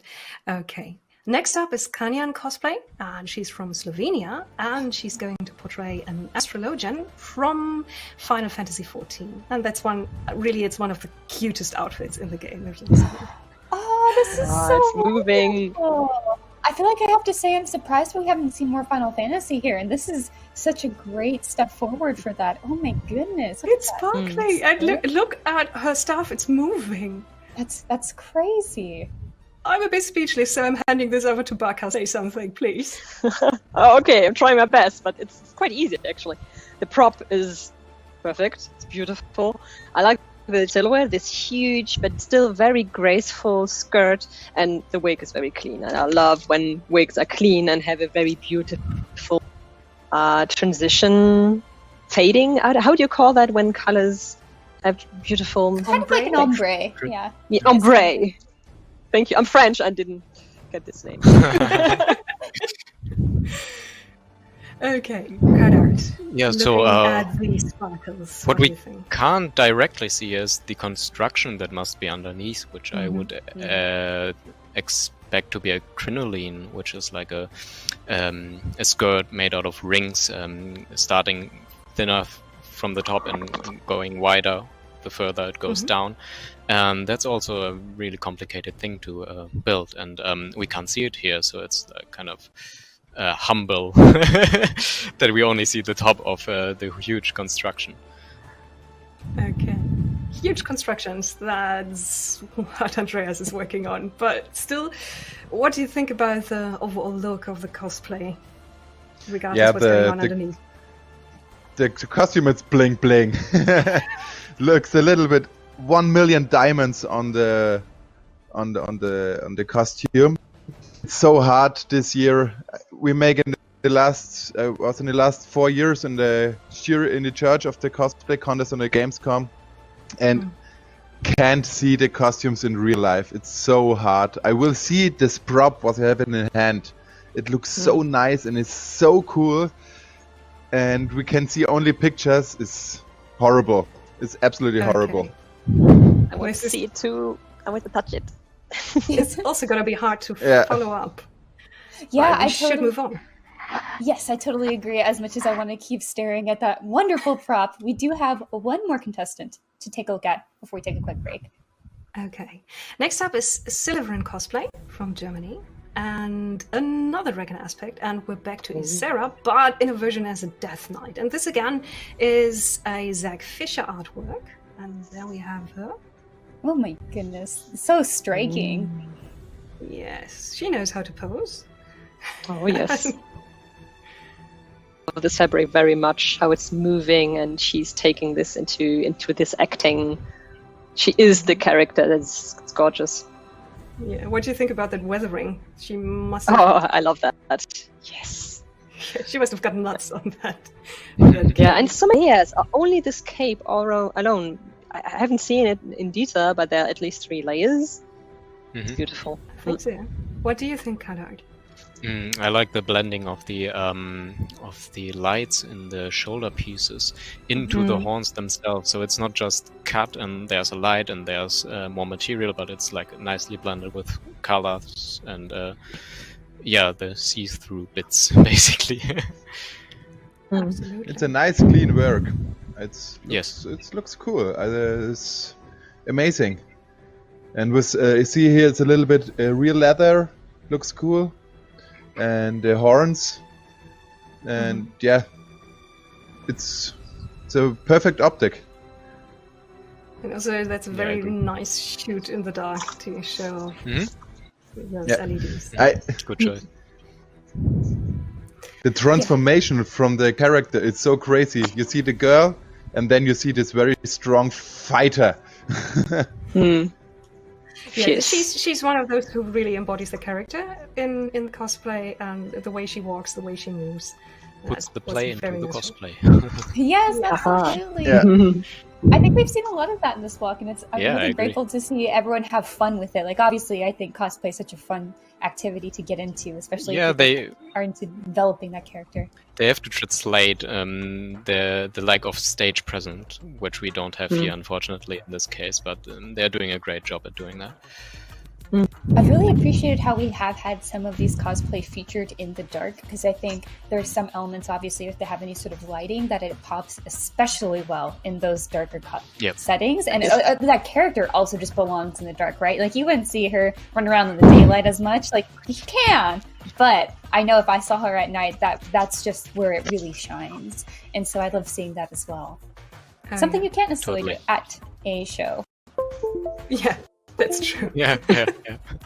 And usually people with all the LEDs, and then you really have to squint to see them shine on stage and all the light. That's one of the good bits about just having the pictures handed in. Although our judges are sometimes a little bit sad that they can't just tap and look at the things when it's fluffy. Until touching on the costume, Well, if it's just after you have the pieces in there, then it's okay. Is it that way? Okay. Don't touch me. No, only if you get the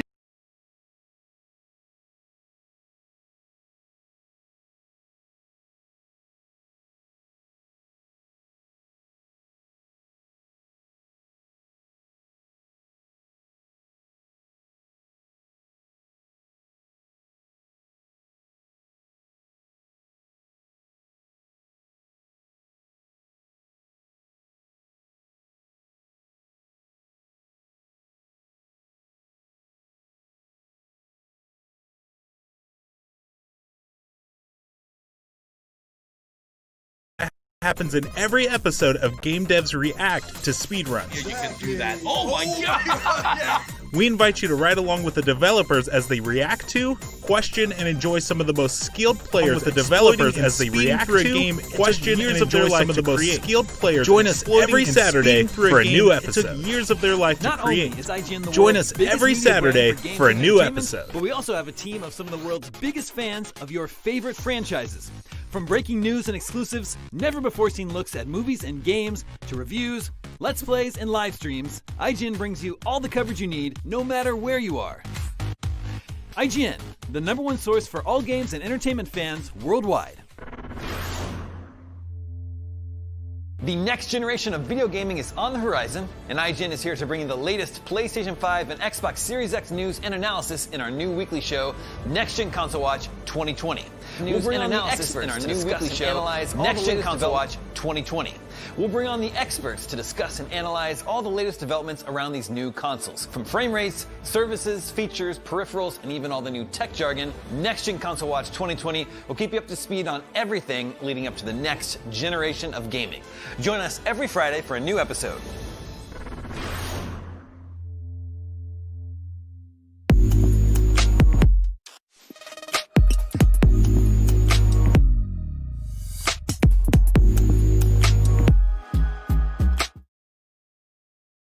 This year, Gamescom is streaming to you on IGN, and now you can watch it unfold on TikTok. World premieres, exclusive gameplay, cosplay, interviews, and unforgettable moments from the biggest show in gaming can now be crammed right into the palm of your hand. Check out IGN and Gamescom's TikTok accounts and use the hashtags WellPlayed and Gamescom 2020 to get in on the action.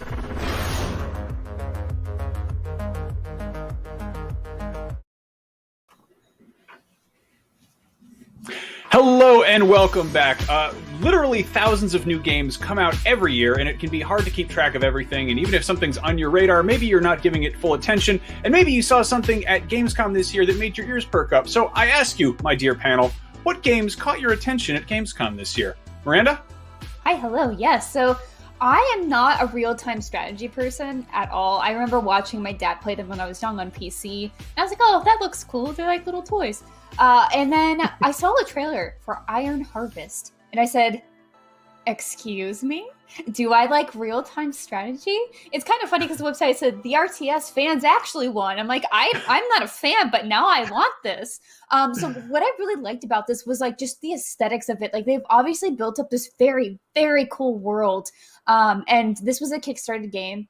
And I am so glad to everybody who Kickstarted this because I cannot wait to play this. This comes out tomorrow. So the whole idea here is that it is a diesel punk theme. So we have these diesel punk mechs. And this is set after the end of the Great War in an alternate reality of like the 1920s. And so you have these three factions you're supposed to play as, and as you can see, they are just having a good time fighting with these very cute mechs. Like, I know they probably don't intend them to be cute, but I think they are just adorable. I love the mech design here. They're just so awkward and chunky, and like that's really appealing, but they're also very powerful. And also know one of the factions has a bear that can fight alongside you, and that's the clear winner. Yeah, I'm all about that life. So I think finding something that is just see, there it is. So it's carrying stuff for him. That's great. Yeah. I'm right there with you on this. I'm typically not really an RTS person either, but this looks like it's doing just enough interesting, weird stuff that I might just have to give it a shot. And also, like, I don't know, I haven't played an RTS since 7th grade. So, like, I imagine they've come a long way since then. And who knows, maybe I'll get hooked. But yeah, I love these little chunky robots. They're very cool. It's a real fun game. I played it at PAX East. You can destroy buildings just by walking into them. So there you go. Yep. What a That's how it should be. What else did you see, Miranda? So also another game that really caught my eye is The Wild at Heart. So I had seen this tease like briefly, like screenshots from it, but I hadn't actually watched a ton of gameplay from it. And I just love, again, the aesthetic of this. I think it has like that really adorable storybook look to it, but it's not necessarily like super pleasant. There's like kind of a creepiness to it that I like. So it's supposed to be set in a mysterious hidden realm. It's about these two kids who are fleeing hardship. And so I really love stories that kind of get into the imagination of children and help them, I guess, like process difficulties through imagination. I also love that there's sort of a Pikmin element to this. As you can see, these little guys following him. are just getting tossed around and collecting cans, and I love that. So I think this is going to be really cool, and unfortunately the release date is TBD, so hopefully that TBD is sooner rather than later. Yeah, I'm with you on the picture book thing. Like, I don't know. I always loved a lot of picture books growing up, and I think a lot of indie games managed to sort of recapture that feeling of just like cool illustration and that feeling of kind of like falling into a little world. Now, Seth, you have been just raving about Flight Simulator, and it seems because it's great. Yeah, it seems like some other vehicular simulators have gotten your attention this year. That is correct. Dirt 5 is a game where you drive real fast cars in real dirty places, but they have this cool track building system now where you can make the jumps and the looped of the loops right there. You can see that. It just looks like super fun. I didn't even notice that bowling thing until just now. That looks like a Nickelodeon game show for cars. I'm into it. It really does. I mean, I love the aesthetic of it. It just looks like very fun. And they don't even really touch on like the gameplay aspect of the Dirt series at all in this like trailer that they show. But that's fine because I'm so excited now to make these crazy, like you said, Nickelodeon game show. You know, I'm going to make the Sunday Slide, but for a car with 800 horsepower. Now, will I understand the story if I haven't played the first 4 Dirt games? Is there a lot of Dirt lore to catch up on? You're gonna want to catch up on all of that. Now, what about World Rally Championships? Is that right? That is also a rally car racing game. I am very one-dimensional. I like video games where you drive around or fly around in vehicles. This one is, I love rally car racing. I wish it were bigger in the States. It's impossible to like find it on any of the networks. And it's, you race crazy dirt roads at like 100 miles an hour in a tiny car. Like that little car right there, 350 horsepower. And it's, you can fit it in your pocket at the end of the race and walk home with it. So yeah, I just love racing video games, and I'm very excited for more of them. Seth, how far out are we from you building one of those cool racing chairs? I think about it every time I play a simulation video game. I'm pricing them out right now. Actually. I'm glad to hear it. Now, obviously, I love Lego stuff. I love Star Wars stuff. Always have. Lego Star Wars Skywalker Saga is a game that a lot of people are really excited about. I believe that was the trailer for that from E3 last year was, I think, the highest performing video period on YouTube for us, which is crazy. Oh, wow. I've been on like random live streams where people just pop into the chat and they're like, hey, when are you talking about Lego Star Wars Skywalker Saga? And I'm like, I don't know, when they give us more news. And we got this awesome new trailer that really just kind of showed off so much of what's going on. Obviously, there's so much of that sort of trademark TT games, like Lego sense of humor. The last one of these I played was The Force Awakens, which was good. And I sort of assumed that we were going to get, like subsequent Last Jedi and Rise of Skywalker, but we didn't. So now we're getting a full game that encapsulates them all 9 movies, and I'm super into it. I kind of rolled into this last console generation. Look at that. Yeah, it's great. No, they're so silly. I've totally fell in love with what was it? Lego Marvel Superheroes, which was that was basically like a last gen game that they launched on PS4. And it was like that period when new consoles had just come out, and I was like kind of just, well, I guess I'll play this. And I totally got really into it. And I could completely see the same thing happening this time around where I don't think we know exactly when this is. Maybe we have a release date. I'm not even sure. It's pretty soon. It's not this fall. Year. Yeah, it's going to be a minute, but like look at that Rancor. It looks so good. This looks so good. I love Lego games. The humor is just so spot on. And really I love how it's like, okay, we're going to be pretty authentic to the story here, but what if we just made it really silly and in a really delightful way too? Completely. Yeah. And it's like, I think it's easy to write these off because you're like, oh, it's just Lego bricks. Like how good. Look, they got Yaddle and Banthas. Oh my God. Oh, Slave 1. You're going to fight Slave 1. Hell yeah. That didn't happen in the movie, but I want it. Battle of Geonosis. Good Lord. It like, I don't know. I feel like they just do little, like very gradual tweaks to the presentation of these. And it's so easy to just sort of like zone out for a second and then look back and be like, that is some really good looking plastic bricks there. Like they really are. Look at the God, it's so silly. And then on a completely different note, Mafia Definitive Edition is I never played the Mafia series, never really got into it, but like the new one looks so gorgeous. And we've seen I think we saw a cinematic trailer, some screenshots, and I was like, that looks okay. And then we're finally at the point where they're showing off like good chunks of gameplay, and I'm like, this looks beautiful. I am down to like get lost in a big old open world and mess around here. Did either of you play the Mafia series? No, even though I have Mafia 3 on my computer, it's in my backlog. I gotcha. No, I started Mafia 3 and it just didn't grab me. Like it was I don't know, but this looks I'm interested in this one too. Yeah, I haven't played it. I feel like this would be good because people speak so highly of it. It'd be nice to have just like that information as to why people like it so much. Also, if I do play this, I will play it with a nice old fashioned, which I have learned how to make in quarantine. That's a good Mafia drink. Nice. Yeah. So I was like, oh yes, look at me being so cool. Very fancy. No, one thing I love is that there's this infamous racing level apparently where you've got to get in these like funny old funny old fashioned cars, and apparently it's just like famously difficult. And the developers were like, yeah, we know it's like a rite of passage, so like you can bump the difficulty down, but believe me, it's still going to be hard as hell if you know the original. So anyway. Video games are awesome, but if we could talk to you about the real world for just a moment, the Gamescom Forest is this year's sustainability project. Gamescom has partnered with the reforestation experts at Tremor to rebuild a climate-resilient mixed forest of at least 10,000 square meters near the German town of Bayreuth. Gamers worldwide can donate to plant more trees at tremor.net/gamescom-forest.html. So let's plant a Gamescom forest together, and also let's take a short break. Gamescom will continue right after this.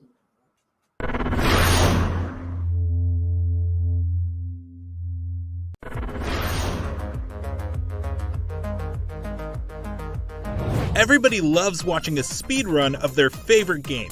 But what if you got the opportunity to peek into the minds of the developers while they watch their games getting completely wrecked? That's exactly what happens in every episode of Game Devs React to speedruns. You can do that. Oh my god! We invite you to ride along with the developers as they react to, question, and enjoy some of the most skilled players exploiting and speeding through a game it took years of their life to create. Join us every Saturday for a new episode. Not only is IGN the world's biggest media brand for games and entertainment, but we also have a team of some of the world's biggest fans of your favorite franchises. From breaking news and exclusives, never-before-seen looks at movies and games, to reviews, let's plays, and live streams, IGN brings you all the coverage you need, no matter where you are. Whether you're on IGN.com, the IGN app, YouTube, Facebook, or Snapchat, we've always got you covered. IGN, the #1 source for all games and entertainment fans worldwide. Still using those tiny phones and tablets to watch IGN? Give your eyeballs a rest because IGN has moved to your living room.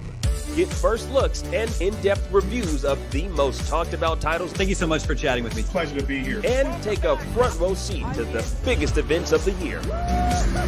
Tune in on your Samsung TV Plus, Pluto, and Flex and take a load off. Tune in to IGN 1. The next generation of video gaming is on the horizon, and IGN is here to bring you the latest PlayStation 5 and Xbox Series X news and analysis in our new weekly show, Next Gen Console Watch 2020. We'll bring on the experts to discuss and analyze all the latest developments around these new consoles. From frame rates, services, features, peripherals, and even all the new tech jargon, Next Gen Console Watch 2020 will keep you up to speed on everything leading up to the next generation of gaming. Join us every Friday for a new episode.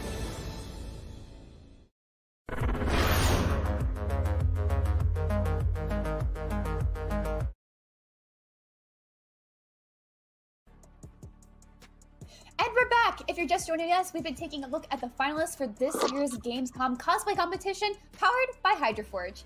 And this is all gearing up for the awards ceremony where we announce the winners for Best Dress, Best Armor, and Best Overall Costume. That's all coming up later tonight, but for now, let's go ahead and take a look at more of our finalists. Myri, who do we have first?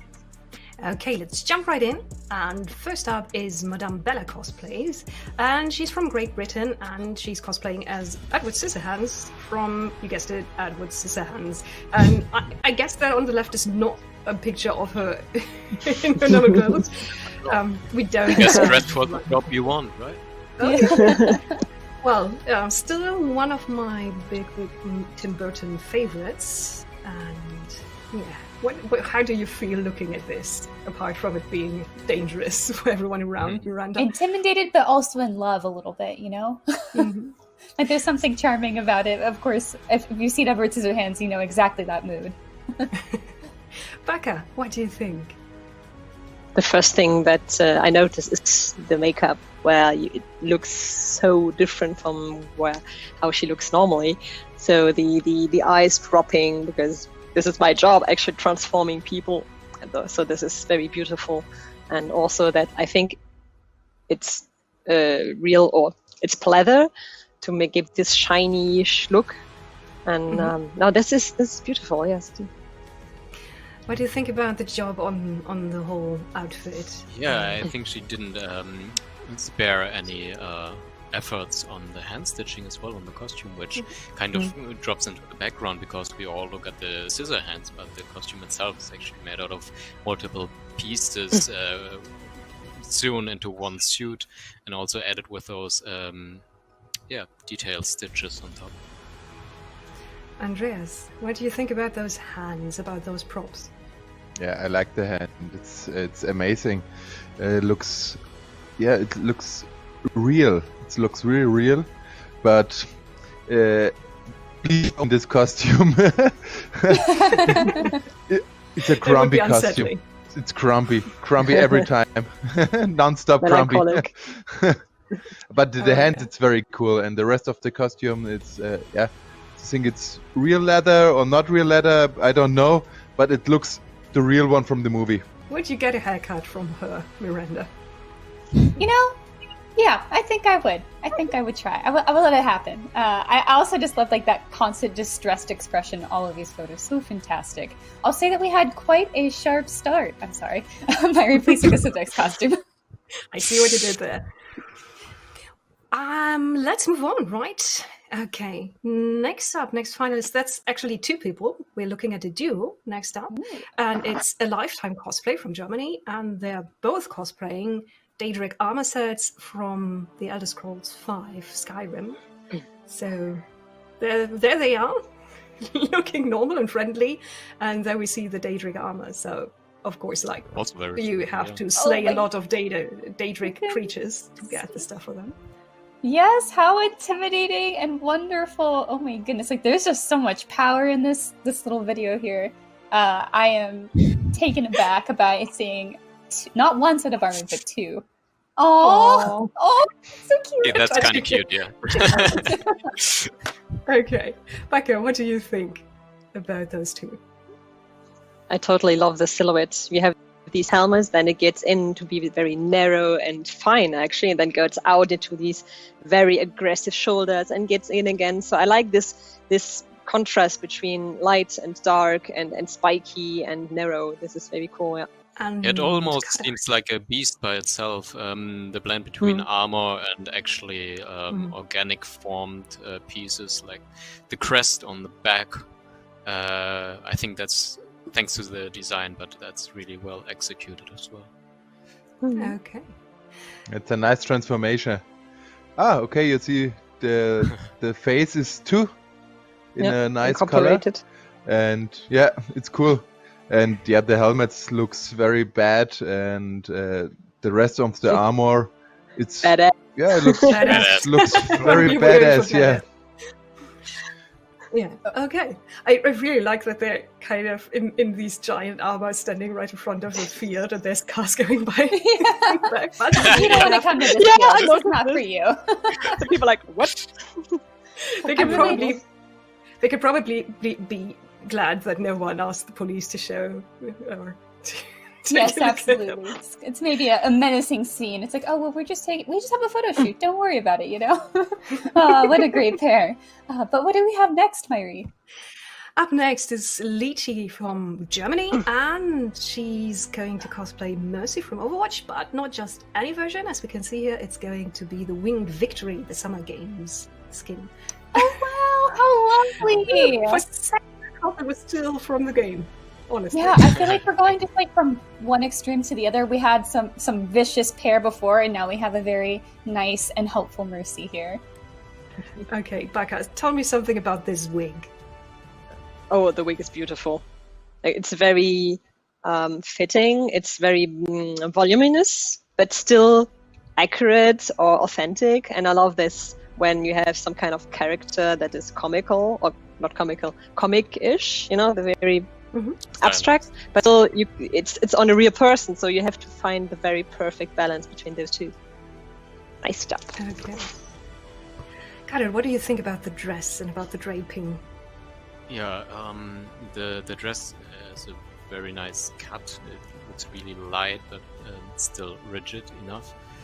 What I really like are also the wings that apparently, even though the feathers are all made out of foam, they still move separately from each other, which gives it more of a living vibe, I guess.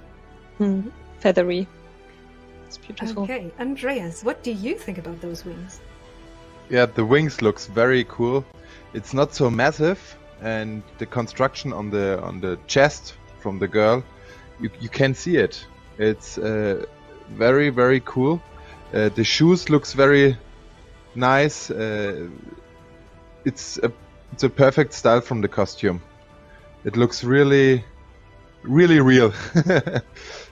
Well, she reminds me that I never managed to get that skin for Mercy, although it's my main character. I need to try again. What do you think about that? What a fun reminder, though. I love just like such a dainty cosplay. It's very elegant too, and such a nice. I think not necessarily a break from everything we see. We've seen a lot of like dark and like intense ones, so something a little bit different to shake things up was really fun too. I know we have a pretty exciting one next too, huh, Myri? Okay, up next is Alien Cosplay from Germany, and she's going as one of my all-time favorite characters. That's Suki from Avatar: The Last Airbender. Oh, and she's got a kitty. Yeah, well, A+ presentation already. They know how to push our buttons.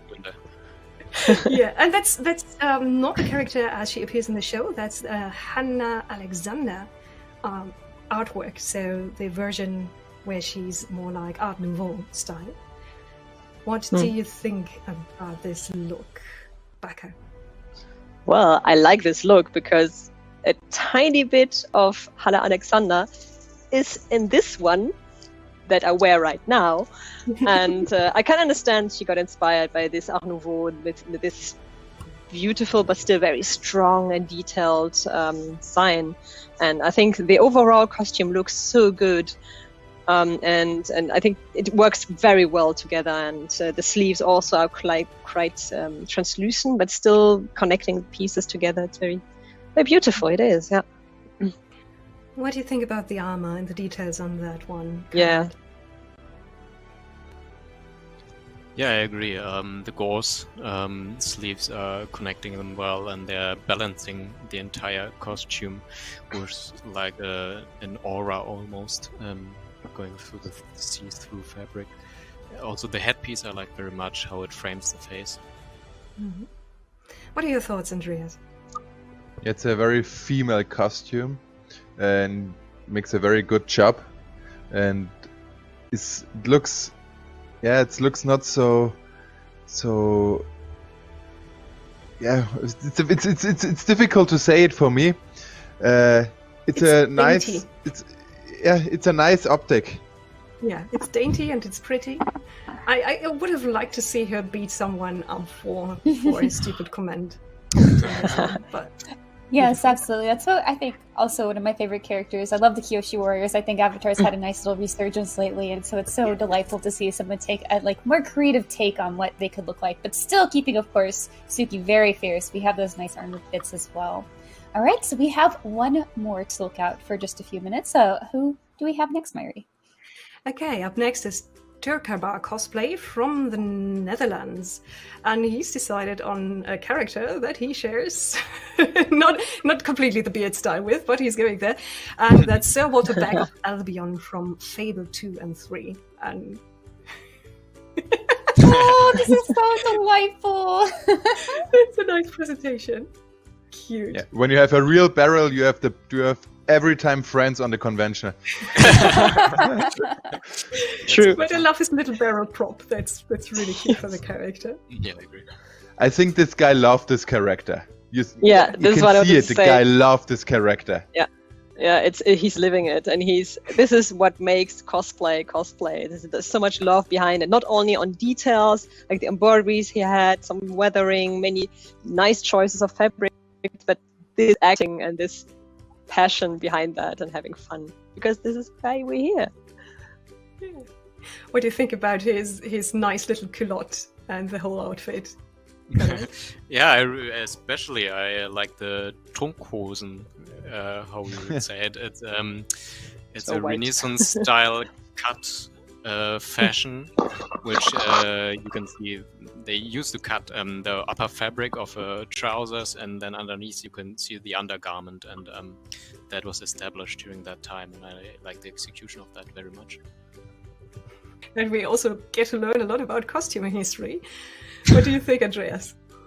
Yeah, I have fun in this costume. You see it from the feet to the head. It's fun, and I like it. I love this guy. It's absolutely amazing. I will drink with this guy one glass of this barrel.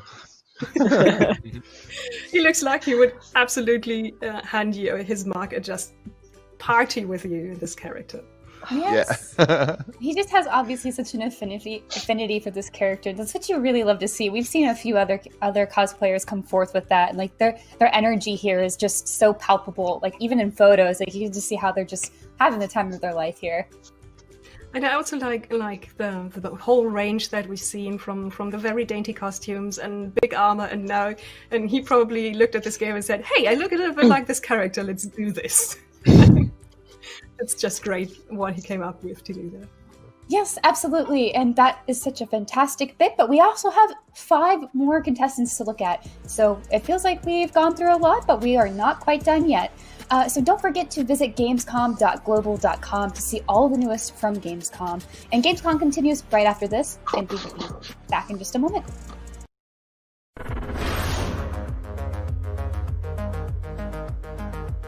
The next generation of video gaming is on the horizon, and IGN is here to bring you the latest PlayStation 5 and Xbox Series X news and analysis in our new weekly show, Next Gen Console Watch 2020. We'll bring on the experts to discuss and analyze all the latest developments around these new consoles. From frame rates, services, features, peripherals, and even all the new tech jargon, Next Gen Console Watch 2020 will keep you up to speed on everything leading up to the next generation of gaming. Join us every Friday for a new episode.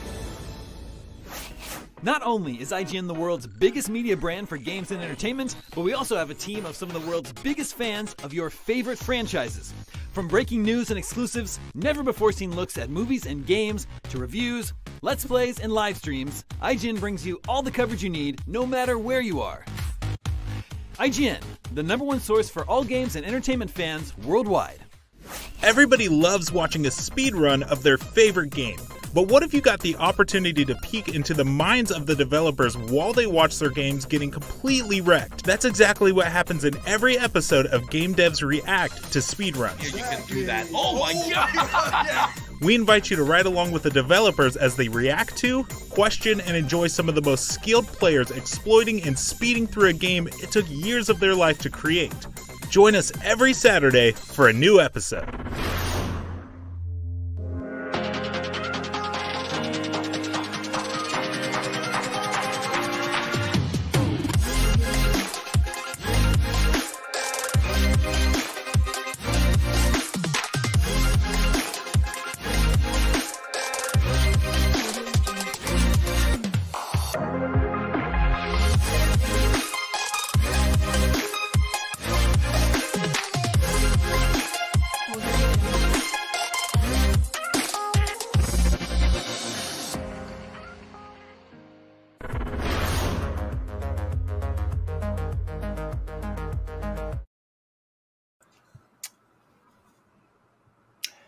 Oh, hello, friends. Welcome back to Gamescom Studio, day 4, the final day of Gamescom. Even with the deluge of news, gameplay, trailers, and reveals that we saw at Gamescom, you know, there's bound to be a lot of us that were hoping and expecting to see some news that we just straight up didn't get.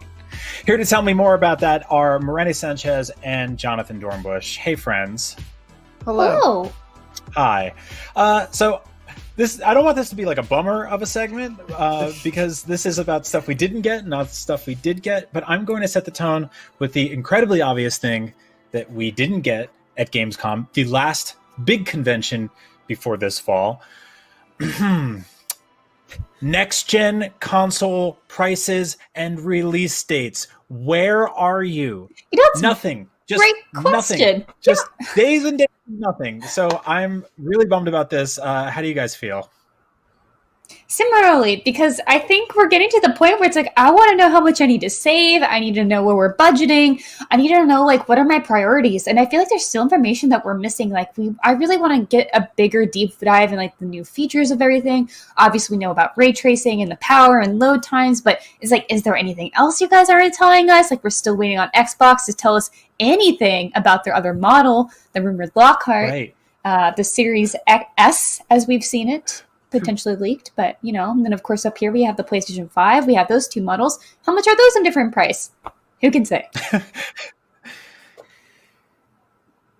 Yeah, it's it feels like this giant game of chicken, and honestly, like I'm incredibly sympathetic to what is happening this year all over the world, and obviously it's throwing a lot of company plans out the windows and awry, and yes, we're all sympathetic to that for sure, but it does feel like us as the consumers, the audience, the fans are kind of being punished in this game of chicken between two gigantic companies who have yet to reveal anything, because they're just going like, are you going to do it? Am I going to do it? Are you going to do it? Am I going to do it? And we are now just a few weeks away, just a few weeks away from November, basically.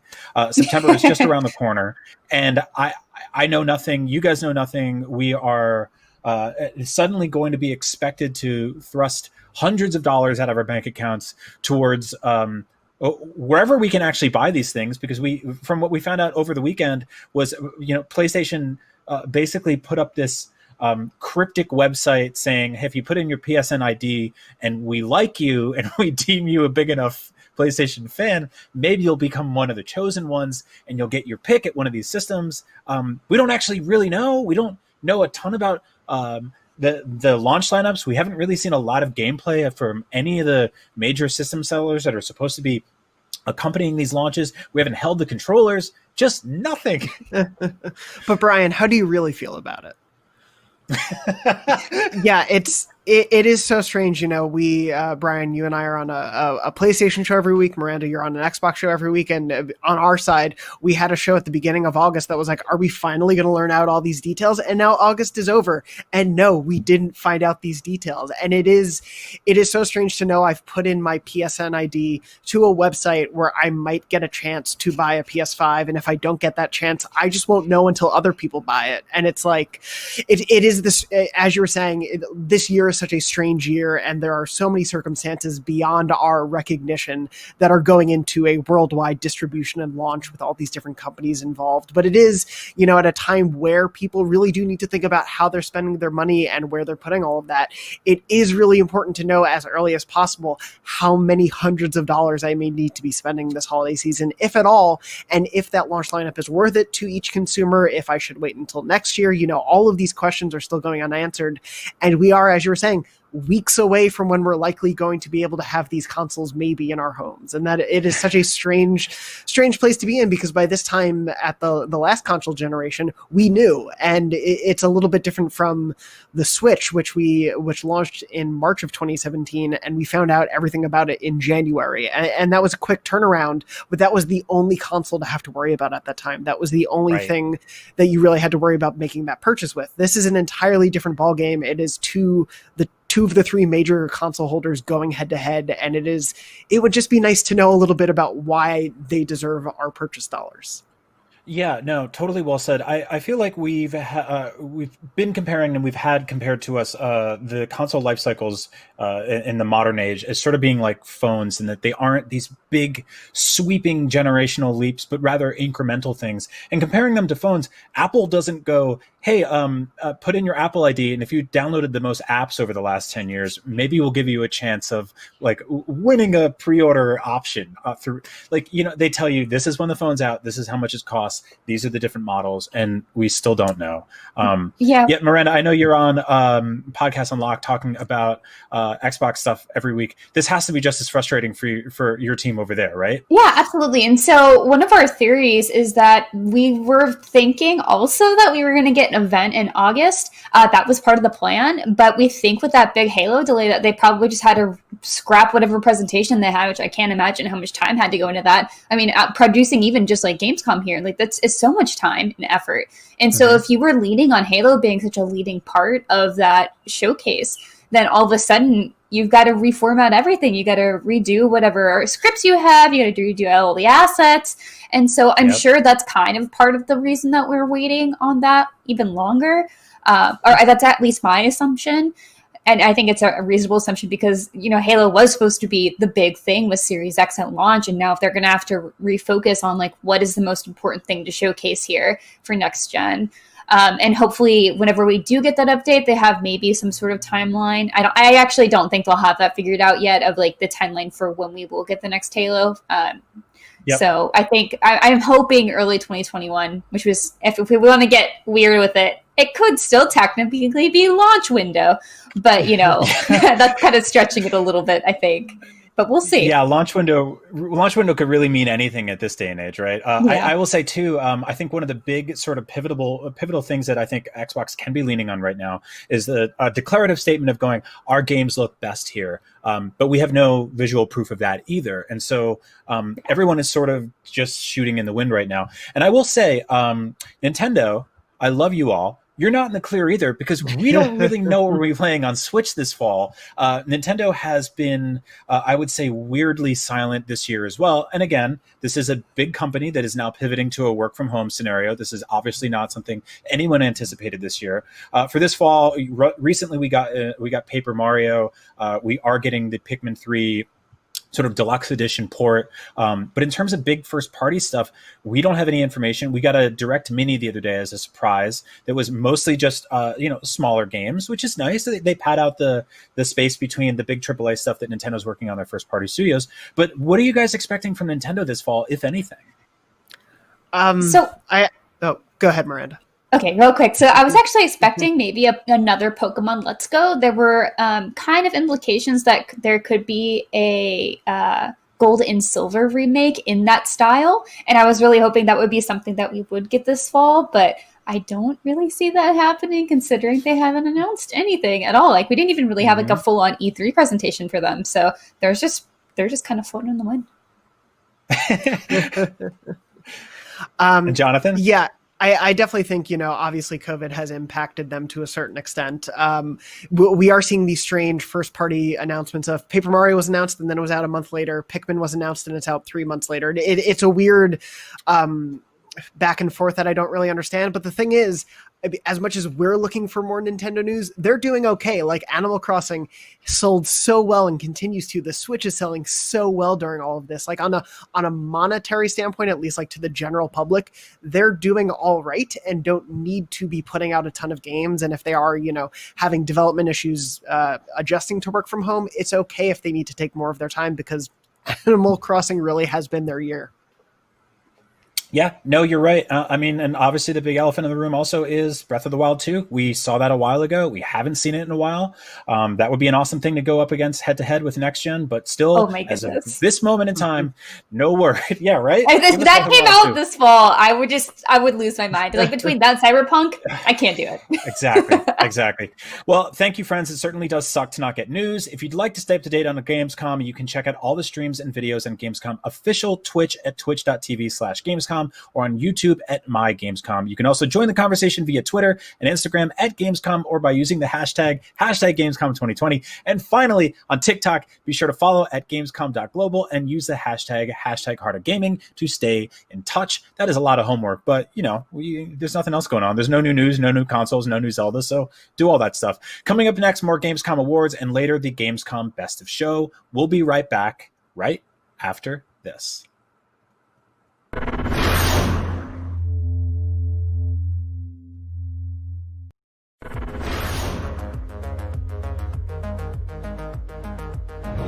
Everybody loves watching a speedrun of their favorite game.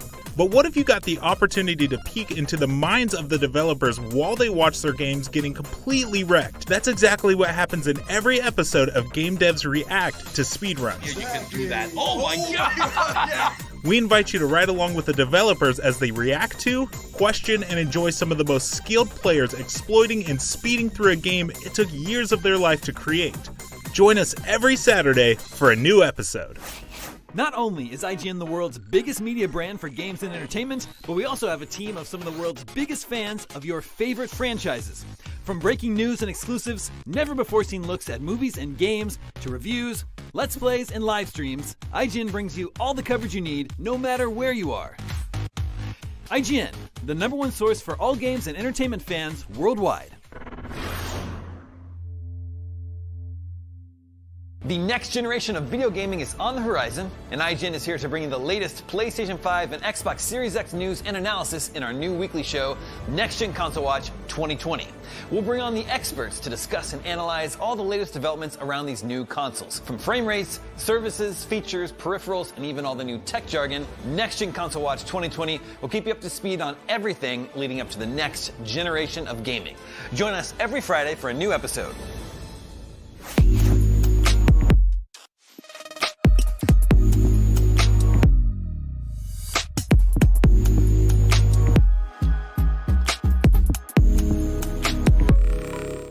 This year, Gamescom is streaming to you on IGN, and now you can watch it unfold on TikTok.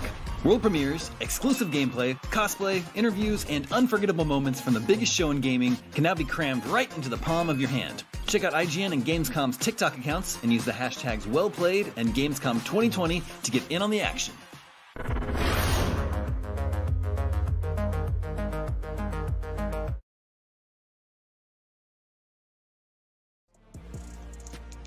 Welcome back to the Gamescom 2020 cosplay competition, powered by Hydroforge. We've got lots more incredible cosplay finals to sort through. Once again, our expert judges are looking for best dress, best armor, and best overall costume. So we are at our final finalists, and we are ready about to get started on our final group. Judges, let's take it away. Myri, who do we have first? Okay, let's dive right in.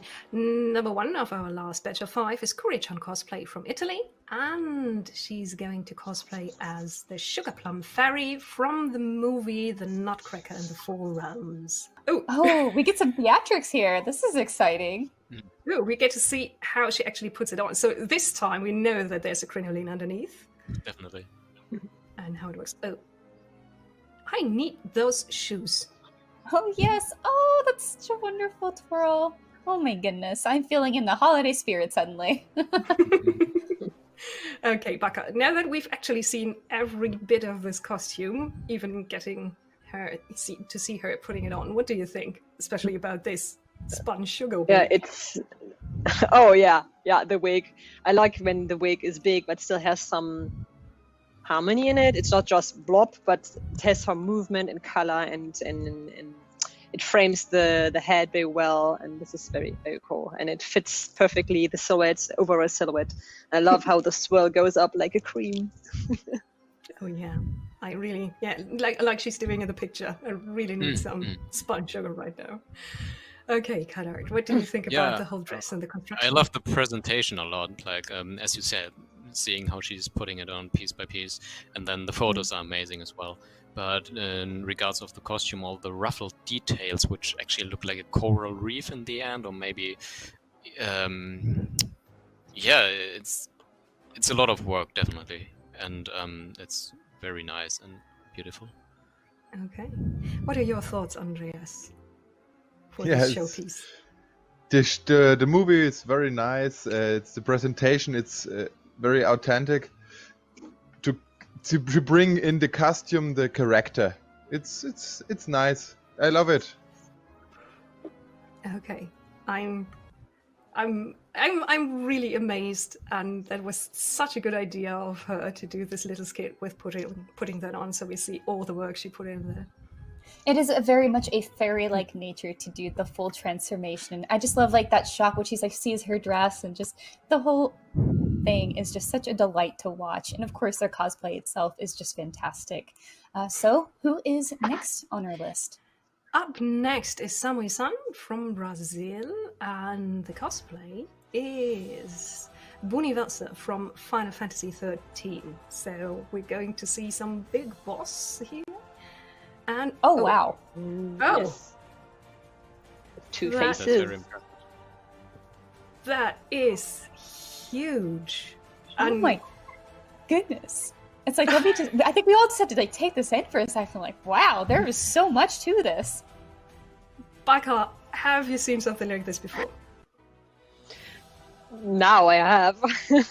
It's very fun because we see just so much of his torso. So the scale is, or the proportions are larger, and because we're so used to this vertical silhouette, and then with the fabric, the legs vanished, and we have the feeling to have so much more than just this shape. And of course, the details are very, very clean and beautiful. And two faces, better than one. Canard, what do you think about this two-faced monster? Definitely very impressive. I wonder if he's sitting down because the ceiling is too low.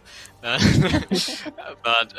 yeah, as far as we understand, all the pieces, the wings are all handmade actually, and they're all very symmetrical and incredibly impressive. Yeah. Wow. What do you think about this build and the instrument that he actually also built with the lights as strings? Kind of hard. Andreas? Yes, it's. I think the he plays on the thunder, and yeah, the under construction. It's very interesting. You must bring it's very stable construction for the 8 wings on the chest. I think this costume. It's very, very heavy, and with this big monster head. Oh my god, I think this guy feeling the neck on the evening after the convention. Okay. Good, who doesn't? Yeah, I cannot imagine how much time that would have taken to put together. What a fantastic costume. And we only have a few more left. Next we have Caio CDK, also from Brazil, and he's cosplaying as the Iron Man Mark 85 armor from Avengers Endgame. And here we have the cosplay. That's a lot of LEDs. Yeah, wow. This is quite intense. Okay. Baka, look at this. What do you think? What is this even made of? I don't know, because I'm more a crafter and a MacGyver, and I mean, it could be a 3D print because the proportions are perfect. So in 3D, you can easily already build everything, and then you translate it into real life. But then you still have a lot of sanding work to do, and it's interesting also to see, not just to see an Iron Man, but to see the Endgame Iron Man with all the missiles coming out and have it even more badass as if it was wings. Oh yeah, and I think he actually he has a spoiler on his hand. What do you think? He does. Nobody left. That's right. I actually haven't seen the What's movie. the weathering? So, well. Oh, no! Okay, so then, not having seen it in action, what do you think about his version? Well, I was spoiled anyway. Yeah, I think the finish on the printed pieces are very impressive. The glossy finish, how smooth it is, and how well it all fits together. Because you basically can't see a gap between the armor pieces, and still they work together, so he can move in it. That's a lot of work going into that to make that work. So, Andreas, what do you think about the technical aspects of this armor with all the LEDs and special effects? The electronic in the costume, it's very extreme, and it's not so easy to bring this electronic in the small head. This is the biggest problem from the costume, to bring the electric inside in the costume. The optic, it's very clean. I work too with a 3D printer. And it's very hard to make the optic from the material in a clean optic. You have the same style from a car painting. You have the shining on the chest or on all parts from the costume. There's many hours to make this optical, and wow. Yeah. Hot rod red. Yeah. Yes. That one. Yeah, my first costume was Iron Man. I love Iron Man. I gotta say, like, my jaw dropped seeing this. Like, as soon as the robotics started kicking in, it's like you have those lights pulsing, you have the actual helmet come up with the button press. Like, that is so much in there. Our next finalist is Urza cosplay from Germany, and she's cosplaying as an Aztec warrior. And she has horror vacui shows, so she's afraid of having any surface not covered in details, I think. Oh my Look at goodness. that. So, Baka, a lot. look at that. What do you think? Everything is Can you even hand pick out a sculpted. detail? Oh well, the whole costume is one big detail. It is impressive. Everything is handmade, hand sculpted, and also I like that there's a change of texture when you go onto the fabric parts where it has been painted and stitched on top of the paint. So there's the same rhythm in shape, but not in texture. It's just gorgeous. Yeah, I also see the about mixture between European culture and Aztec culture in the sense that she's wearing this corset and also has this very believable Aztec weapon, the Macahuiti, I think. I probably totally butchered that one. But that all blends together very well. And yeah, I mean, it's walking details, basically. Okay, Andreas, can you I even think- pick something out? I think you can look the costume 1 hour and you find new details and new details and new details non-stop. From a little bit of distance, the costume have a little bit of style from a puzzle. The colors is absolutely crazy, and so many time it's the paint job. It's very long. I think so. Okay. Well, I love her headdress. I need that somewhere in my costuming stuff. So, Yeah. Miranda, what do you think? It was just so fantastic. Our judges put it best to say, just layers and layers of details. Like, it's very immaculate. And I love this final photo that we had of her in the woods. It just had like this really great natural look to it. Okay, so now that was our actual penultimate cosplay. So let's see our final finalist for real this time. Who do we have, Mary? Final finalist is a very nice pick because we're going full circle. This is Right Beat cosplay from Russia, and she's cosplaying as Maria Thorpe from the 2016 Assassin's Creed film. So we're back. Oh, I love that. We have come full circle. It's such a nice way to touch on this. And again, a fantastic assassin. Yes, and I think this is the same place that the other Assassin's Creed costume was shot. Okay, look at the the details. weapon and details, Baka. What do you think? It's incredible.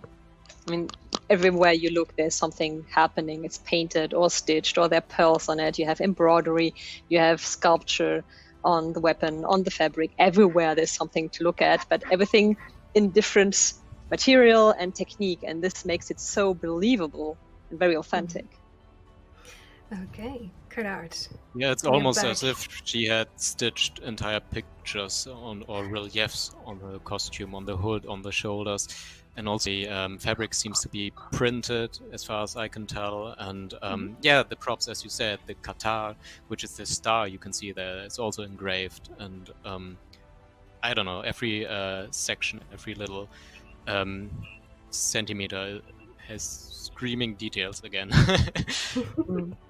You talked about the patching, which was, I had know nothing about sewing, but it must be very difficult Yeah, to do. it is. It is. It's also different kinds of tailoring. We got this bodysuit. We also have the vem braces, which also require pattern work, but also she's Okay. wearing a corset. The detail is extreme. Yeah, Yeah. that's an art of itself to make corsets. So it's Yeah, great. The costume is Top- self-made. It's not from a Hollywood a company. This is Yeah, crazy. that's definitely not the case. At home, in the living room. Yeah. Probably, yeah. Yeah, so we've just got one fantastic piece of art after another. That was our final cosplay finalists. We've seen so many incredible costumes, so it's definitely going to be hard for our judges to choose their winner. So best of luck to you guys. It's going to be tough. But stick with us. We will be right back with our cosplay.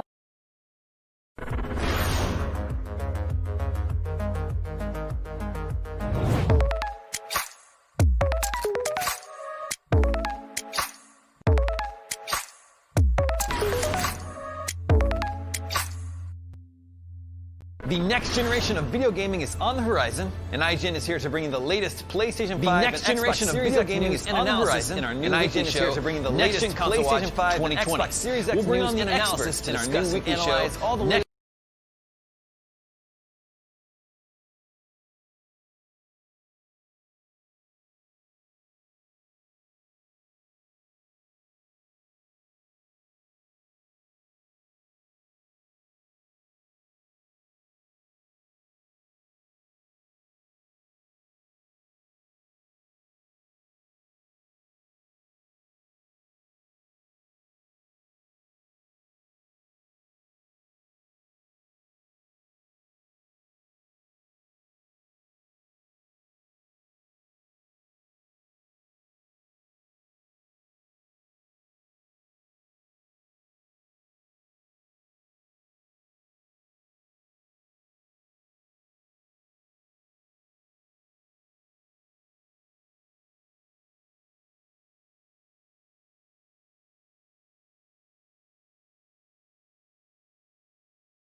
Go! Vote!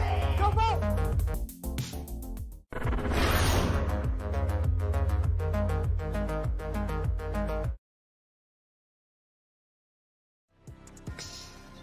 Hello and welcome back to the Gamescom 2020 cosplay competition powered by HydroForge. I'm Miranda Sanchez here with Mari Stritter. Hello. Hi, and we're nearly there. Yeah, Mari, we've seen so many great cosplay. Thousands of cosplayers from all over the world submitted entries to this year's competition, and from the 30 finalists we checked out over the last few hours, we've managed to pick 5 winners. Somehow, our judges are amazing.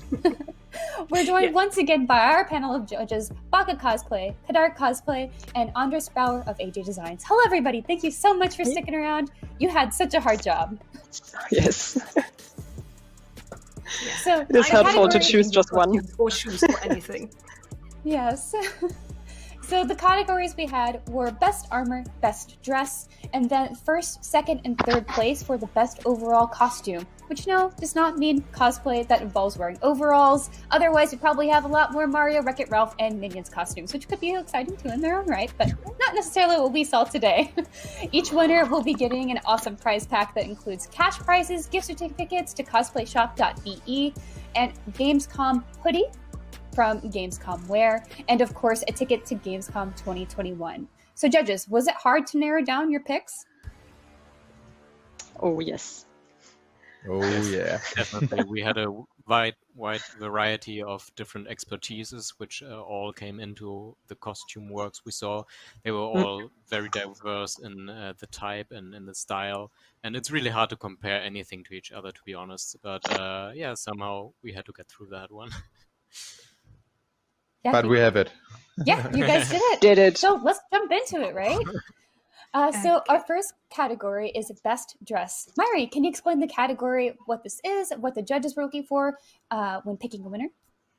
Okay, best dress doesn't mean literally a dress, but it means that we're looking at cosplays that are not armor cosplays or anything, but we're looking at fabrics and how people work with those and how they combine them. And so it's a little bit different than like the big builds, but we're looking at a lot of very beautiful details and materials here. Okay, so I guess it was a hard pick looking at our judges, but they decided on the best dress, and it is Right Beat Cosplay from Russia, cosplaying as Maria from the Assassin's Creed movie. And here we see her and all the different materials, the leathers, the fabrics, the stitching, and all the work that has been done by hand. I'm still amazed. Yes, absolutely. Like, this is one that we got to kind of end with on our rounds of the contestants. And this one was just so fantastic, especially when you get those really close-up photos and video pieces just like this right here. Yes. What you did with the leather there, that's amazing, and all the pearls and beading. Well, judges, tell me, each one of you, about what made you decide to give your vote to this cosplay. Baka. It's, as you said, it is so difficult, but what strikes here is just the richness and the amount of details of different materials playing together, pearls, paint, leather, fabrics. Everywhere you look, there's something happening without overloading it. It's a subtle and authentic, but still very rich and beautiful build. Okay, cut art. Andreas, anything you want to add? Well, the costume has so much depth to it due to the details, and every single centimeter, as I said earlier, is stitched or printed by the person themselves. It's, yeah, nothing more to say. It's amazing. They're absolutely professional, clean work. It's great. It's absolutely great. Okay. I think Karat knows the original costume, and this is why he could judge it very well. Yeah, I did touch the original costume, which is from the movie, which was used in the movie, and to be honest, this one, the cosplay, it's a higher quality. Wow, that's very high praise. Oh my goodness, that's something really nice. But we do have to move on to our next category, which is also a very exciting one, which is Best Armor. So a little more self-explanatory, but Myri and judges, can you explain what we thought about our Best Armor?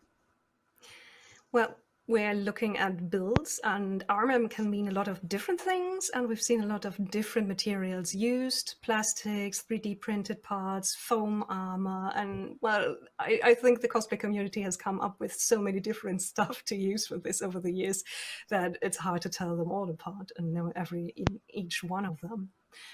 Well, do we want to go and move on to who's won, or do the judges want to add something to that?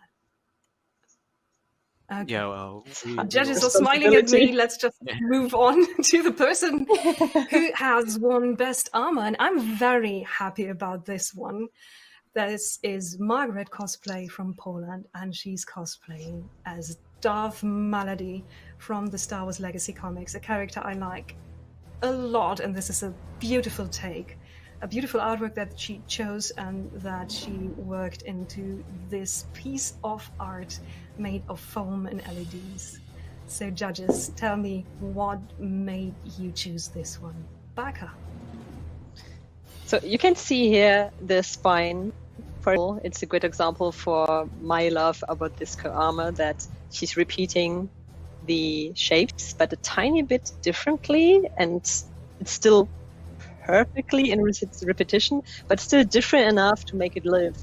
And it's a huge full of armor, but still very authentic in its shape, so you can believe that it's actually an armor, but still a fantastical one, a comical one.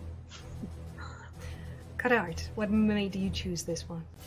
Yeah, I think the first thing that comes to mind is the word consequent, because she pulled through with one sort of style, a very stylized version, because it's based on artwork, and that really lives into this costume. Okay, Andreas, do you want to add something? What made you choose? This is the optic and equality from a winner cosplay. This is cosplay in high end. Very succinct and very true. Yes, and of course, a great cat bag, yeah. I didn't know whether that influenced the judges, but it surely did not. Yeah, so the winners of Best Dress and Best Armor will both win some awesome prize packs, which include a cash reward of €100, an €80 voucher for cosplayshop.be, a Gamescom hoodie from Gamescom Wear, and a ticket to Gamescom 2021. So on to our next category, Best Overall Cosplay, starting with our third place winner. So Myri, what do we got here? Third place winner of all over cosplay is a Vera cosplay from Italy as Grey Warden from Dragon Age. And there we have her with the armor that everyone was not quite sure whether it's real steel or plastic, which tells you a lot about the paint job. Okay. Well, judges, what can you tell me? What made you choose this one? Baka, do you want to start? I love how subtle and silently badass this costume is. So it lives. It is authentic. It is incredible. Yeah, you know what I mean. But still, and this is what. I can't only say that it is harmonic and close as itself very well. Do it better, cut out, please. Yeah, I think I can just agree with you. It's humble and proud at the same time, and I think that fits the character very well. And as you can see here, proud, as I said. And what really blew me away was the understanding of armor, how it works together, how the pieces have to be shaped to actually cover the body and at the same time allow all the movement you need. And also the arming doublet, which you can see on the top, it's also quite a nice touch. And it's just overall very well executed and with a lot of understanding for the subject. Okay, let's hand it over to Andreas for a quick... Yeah, the work with the different materials, it's very nice. The complete optic, the complete style, it's nice. It's super. It's great. So the award for third best overall costume is €150 award money, an €80 voucher for cosplayshop.be, a Gamescom hoodie, and a ticket to next year's Gamescom. So congratulations to our third place winner. And now we have to move on to second place. Second place is... I'm just going to say one thing. Wings. It's Rahega cosplay from Switzerland as Valkyrie Kara from God of War. The Wings. The biggest wings. The wings we saw, yes. Take it away, Baka. What made you choose this one? The only one. Oh god, I only say the only one who has to begin all the time. It is a complete set of things that you with, and then my judges tell me things where I say, oh yeah, I didn't see that. So I know that these pieces are removable, so she can restore them better. The weathering was great. The huge presence was so impressive. Okay. The weathering, the details. I don't even remember all the things we said. When you see the costume, costume, you will see more. You see the costume, you say, wow, I will see this details, and yeah, it's absolutely nice and clean and all. And I mean, in the Norse mythology, the Valkyries are beautiful as they are terrible, and I think this is absolutely captured into this costume because we can't see enough of the colors and the details and all the art on every single feather, and at the same time she looks quite scary actually. Oh yeah, she nailed that one. Definitely. Scary and beautiful. Yes, absolutely. And so our second place winner, our Valkyrie, for best overall costume, will receive €250 in award money, a workshop at Hydroforge, and a €120 voucher for cosplayshop.be, a Gamescom hoodie, and finally, of course, a ticket to Gamescom 2021. And then we have the big one. Finally, the moment we've all been waiting for. We've seen 30 fantastic contestants so far, and we have our final finalists to show off for first prize. Winner of overall best costume of Gamescom 2020 cosplay competition, which is very exciting. Myri, take it away. Yeah, drum rolls, judges. First place winner is Ashley cosplay from Canada with the gender bend Queen Anduin Wren from World of Warcraft with this amazing finish that makes it look like steel, chrome, and gold. As Andrea said, that's the Fort Knox cosplay. So, tell me a little bit about what made you choose this one to be the overall winner. How you may start. Again. One last time. I thought maybe it might be 3D printed, and then it's just just the work that you have to put into it. But it is all hand sculpted. So you can imagine the hours and the month and maybe more of sanding, priming, and you die and you sand again. So this is impressive. I never seen a thermoplastic armor this detailed and this clean, and so consequently clean all over. Even the heads are hand sculpted. How? How? That's a good question. Work. Is it a question you can answer, Karard or Andreas? How? How did you with a lot of patience, I think. A lot. With the research we did about the cosplayer,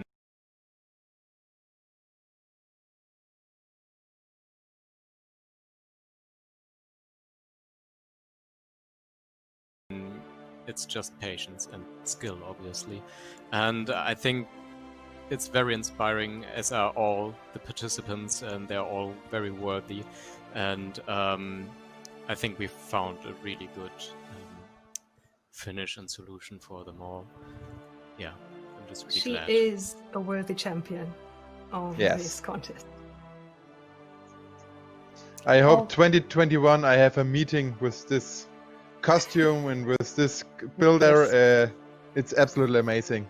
And discover even more details. Yeah. The fabric even has some stitching on it. You don't even see it in the video. It's amazing.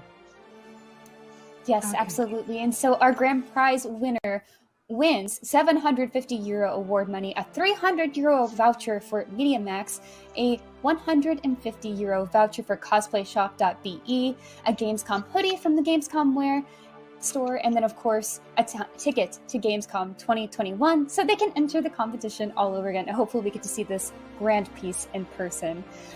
Yeah, we really just want to thank all the participants. They were really inspiring. I hope everyone takes something away from it, all the participants, even us judges, among each other, among the people who showed their fantastic creations to us. It's really hard to compare anything to each other. Even in one costume there might be dozens of different techniques involved, and let alone 30 participants. And you guys are amazing, and I hope you take away from each other, learn something, what you've seen with others as well. We certainly do.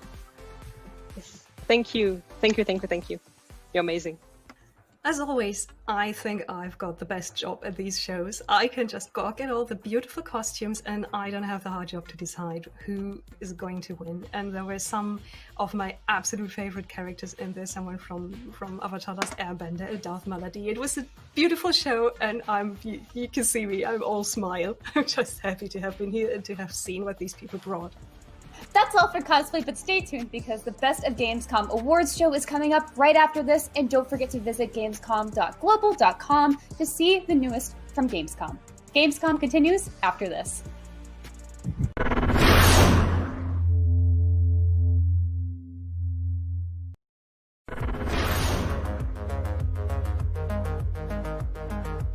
Everybody loves watching a speedrun of their favorite game.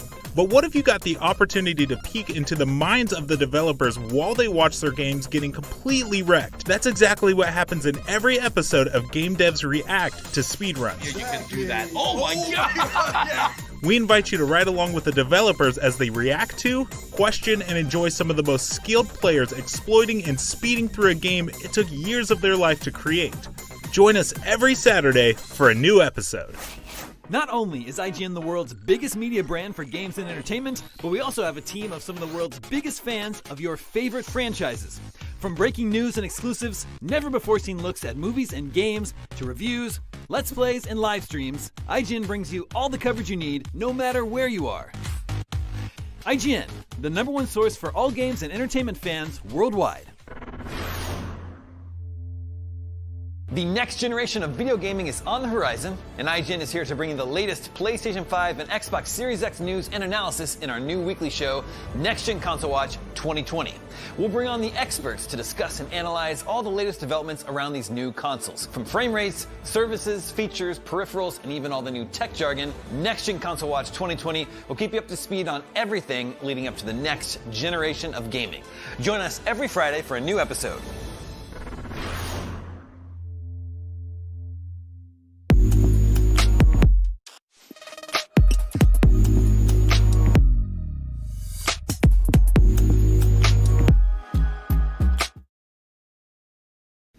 This year, Gamescom is streaming to you on IGN, and now you can watch it unfold on TikTok. World premieres, exclusive gameplay, cosplay, interviews, and unforgettable moments from the biggest show in gaming can now be crammed right into the palm of your hand. Check out IGN and Gamescom's TikTok accounts and use the hashtags WellPlayed and Gamescom 2020 to get in on the action.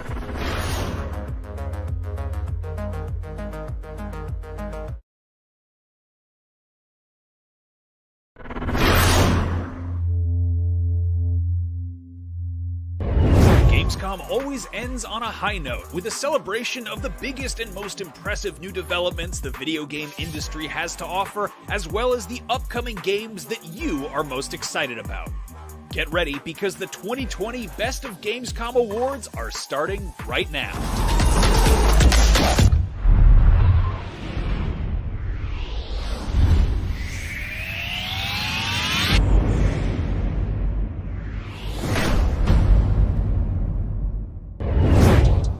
What's up, everybody, and welcome to the 2020 Gamescom Awards at the Gamescom Best of Show. I'm your host, Sydney Goodman, and even though Gamescom is coming to a close, we've saved the best for last. Literally. Over the next hour, I'll be presenting awards to the biggest and the best Gamescom have to offer, and luckily, I'm not alone in this venture. Here to help me announce the winners from our diverse set of categories are Damon Hatfield and Akeem Lewanson. What's up, guys? Hey Sid, and hello to everyone watching at home. Now, the Gamescom Best of Show Awards cover a wide range of categories, with some winners picked by Gamescom's panel of judges and others voted on by you. Yes, that's right, you guys viewing this show at home. And in a rare double whammy of luck, Sydney and I are joined by the fabulous Damon Hatfield from the comfort of his very own home. Take it away, Damon. Thank you, Akeem. Now, most of all, the Best of Show Awards is just a great chance to celebrate all the best parts of Gamescom in one place, well, one figurative place, since Gamescom's been a bit more spread out than usual this year.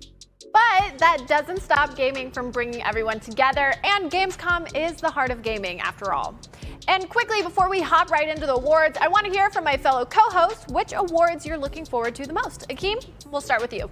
Well, I don't know. I gotta say, Sid, I'm definitely looking forward to seeing who wins the Best Streamer Award. You know, we got more than just Twitch as a platform where people can stream on. We also have YouTube and DLive. So I'm kind of curious to see where the best streamer will emerge, which platform, and who that person will be.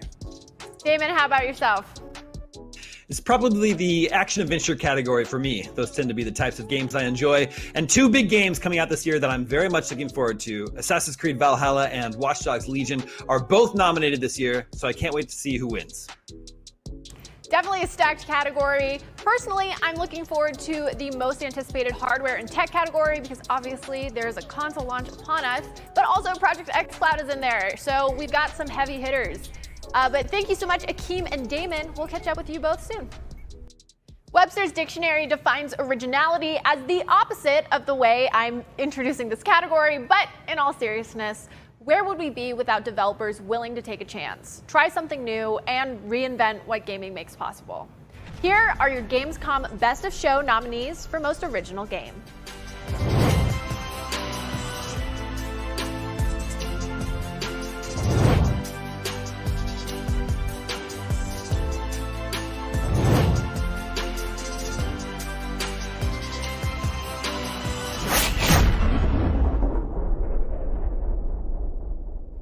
And the winner for Most Original Game is Void Train. This game blends first-person action and survival gameplay as you go hurtling through the fabric of space and time on an interdimensional train. And while the train might stay on track, it's safe to say everything else has gone off the rails. Here's a word from the winner. Hi everybody, my name is Dima and I'm the publishing producer at Niarga Studios. We're very humbled and honored to receive the Most Original Game Award for our game Void Train here at Gamescom 2020. We've been pouring our hearts and souls into this project, and there are so many people we want to thank, but since we don't have much time here, just a few honorable mentions. We'd like to thank Heather Glade, our long-term companion and ally. We couldn't have wished for a better partner. We'd like to thank Hypering Digital, who has stuck with us through the development and helped us realize the game of our dreams. And of course, our community, High Discord community, for helping us along the way. Without you guys, we couldn't have made it. Thank you. Thank you guys. Congrats again to Void Train. Joining me to discuss Void Train, the winner of Most Original Game, is Gerard, the completionist Khalil. Welcome, Gerard. How are you, sir? I'm doing great. Thank you, Akeem. Thank you for having me. Of course. Now, as far as survival games are concerned, what do you think it is about Void Train that kind of like sets it apart from the rest?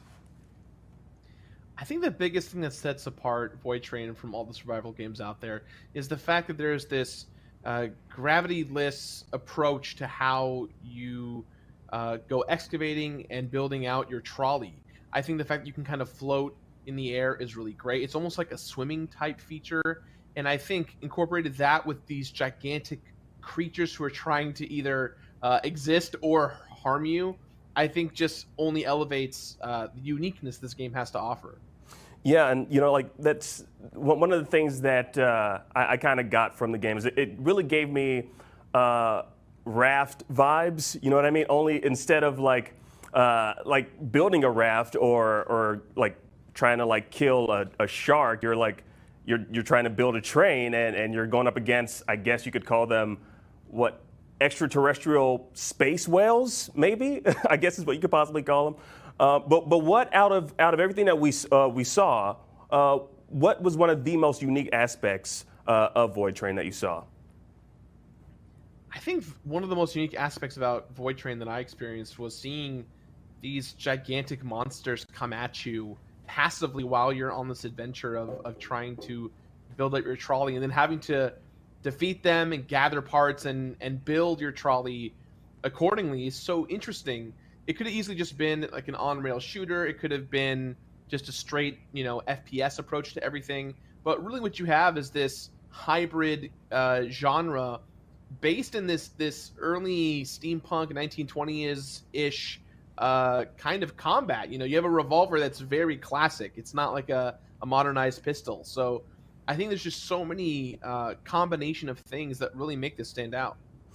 Yeah, I know, like when I first experienced Void Train, I thought it was just going to be like this very serene experience as you're traveling through these voids and you're tethered to your push trolley and you're interacting with these various different, I guess, space creatures, killing some of them, and then all of a sudden you find yourself liberating a Nazi depot. Now you're right there, guns ablazing. So I like that. It's kind of like that weird dynamic where it's like, all right, I'm floating in space. Now I'm like guns ablazing all of a sudden. Now, as far as like the train construction, what did you think about building your own train? A space train. A space train. I think that's one of the cool things about this entire game, right? Is anytime that a game lets the player decide how they want to play the game, from things simply as cosmetics to really unlocking features to kind of build upon what you have. I think that's what makes a game at its strongest, because it lets the player really take control. And Void Train does that super well with this entire concept of building out your trolley, because in the beginning you're going to have this small trolley, but by the end you might have a gigantic train, you might have the same trolley from before. It's up to the player to decide how this journey goes, and I love that. Yeah, and I feel like that's a great way to kind of like disrupt what we're kind of used to in a certain genre. Like if you think about like space travel, you don't necessarily think about traveling on a train. There was an anime and a manga that I was a fan of as a kid called Galaxy Express 999, which is a train. It's a space train. You see this space train, and again, like that particular anime was a space opera. So you're expecting to see spaceships. You're not necessarily expecting to see a train in space. But my final question for you, though, Gerard, I got to ask you this: if you were to travel through space, what would be your means of transportation? Would it be the typical spaceship or perhaps a train? That's not a trick question. I mean, given what I've seen from Void Train now, I might consider the train, because I feel like with the spaceship, you're just gonna be given the standard spaceship that's assembled for you. But if I can design my own train, my own kind of caboose and team to run the whole thing, like that sounds a lot more interesting to me than generic spaceship that travels into space. And I think the nice thing about Void Train 2 is that it's space, but it's also this version of space. Rather, what we've seen is kind of cloud surfing in a way, which is a lot more serene to me than black emptiness in the void of space. So I don't know. I think I'm going to go with the train. I think I'm right there with you. It's just something about like just having that freedom to be floating in space, and you're tethered all the while you're traveling through space. I like that whole experience. It just looks really cool. Well, Gerard, I want to thank you for joining me, man. This was awesome. Yeah, thank you for having me. Void Train pulls into the station and onto PC later this year. Damon, what's coming up next? Well, as much as I wish we could take full credit for being the only ones who got to reveal awards during Gamescom, our pal Jeff Keighley announced a few winners during his epic opening night live show. Let's take a look.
Just getting started, and we've got plenty more awards to give out. We need to take a short break, so stick around because Gamescom Best of Show Awards continues right after this.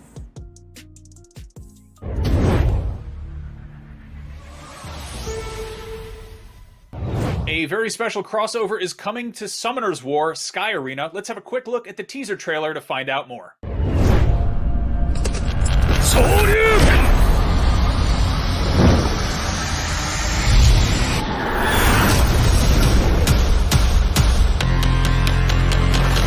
Summoner's War. Shoryuken!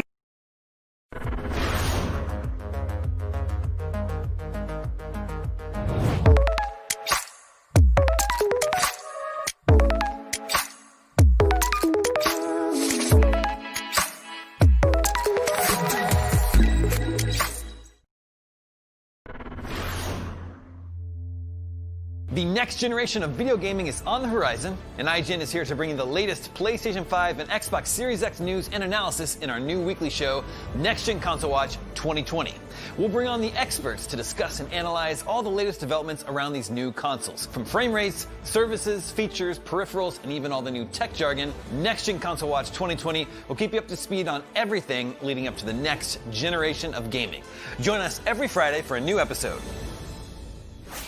Not only is IGN the world's biggest media brand for games and entertainment, but we also have a team of some of the world's biggest fans of your favorite franchises.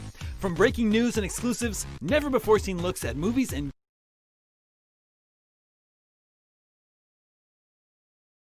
Still using those tiny phones and tablets to watch IGN? Give your eyeballs a rest because IGN has moved to your living room.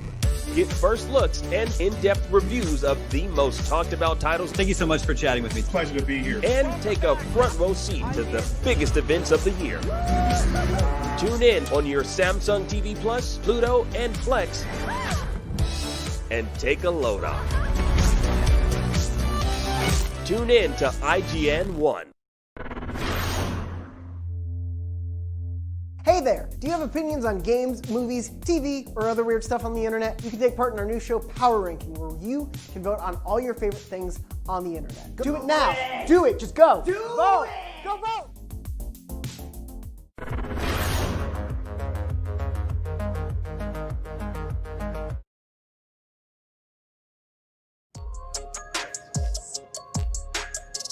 Welcome back to the Gamescom Awards at Gamescom Best of Show 2020.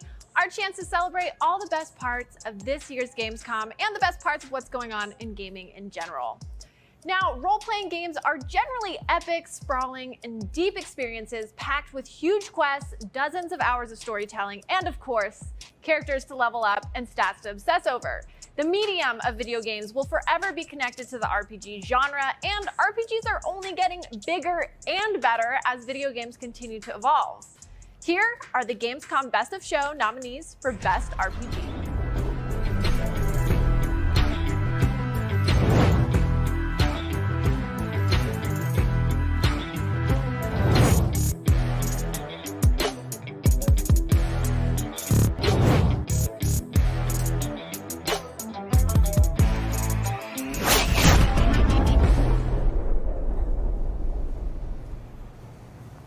And the winner for the Best RPG Award is Cyberpunk 2077. Cyberpunk 2077 is continuing to look as if it'll be the most ambitious game of this year. Just hold out a little longer, folks. The wait is almost over. Congrats on winning this prestigious award.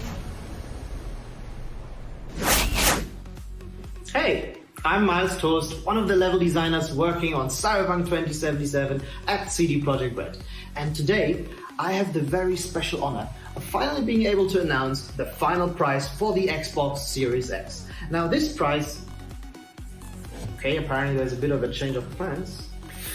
Oh, turns out I almost announced the wrong prize. We're here to actually announce the prize for the best role-playing game at the Gamescom Awards 2020.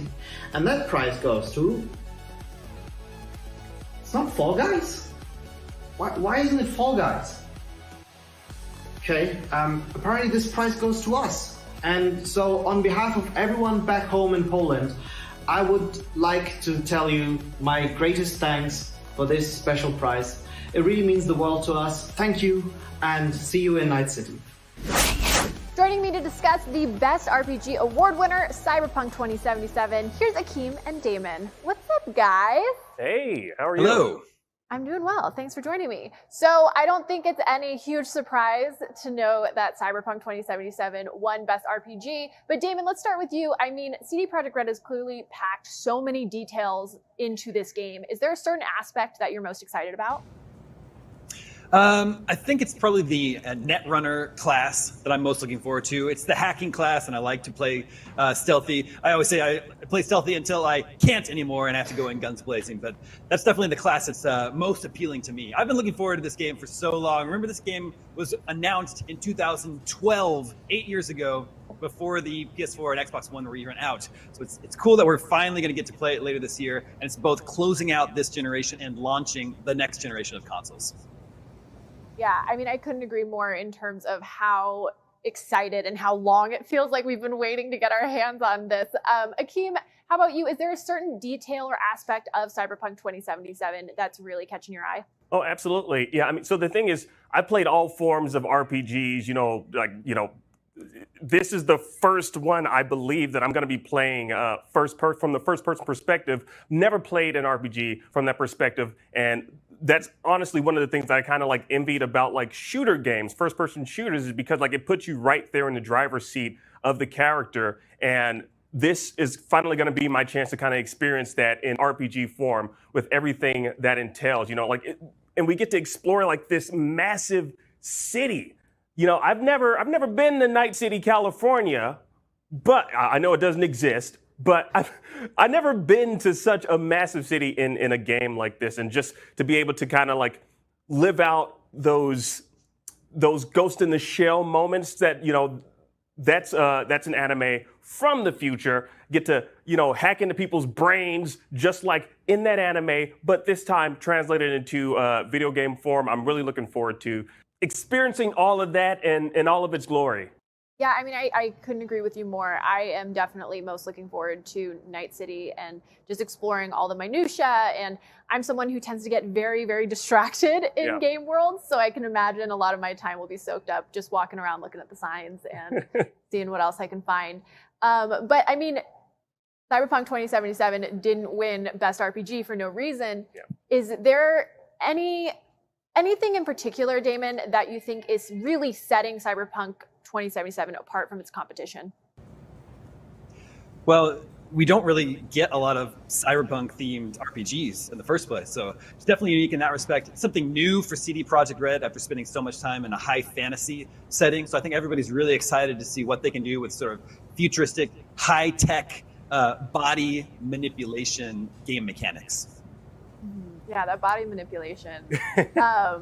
So, Akeem, you talked about clearly you love RPGs. Is there something beyond just the first-person aspect of Cyberpunk that's really exciting you? This city is alive. Like, it's a hustling and bustling city. And from what we were told, each character has their own routine that they're going about throughout their day.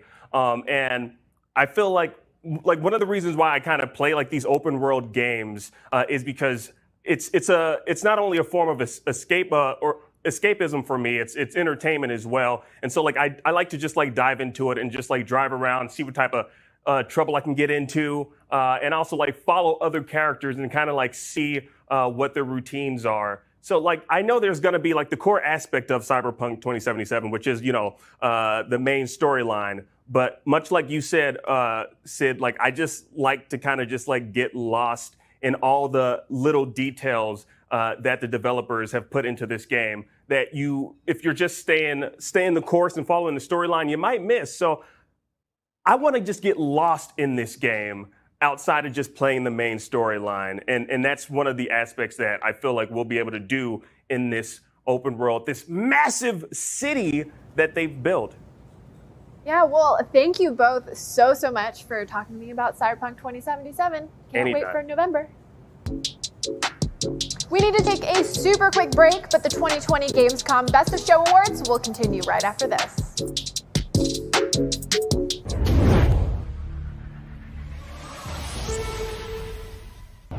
In this Gamescom Partner Spotlight, we're going to take a look at the new trailer for cyberpunk horror game Observer System Redux. The year is 2084.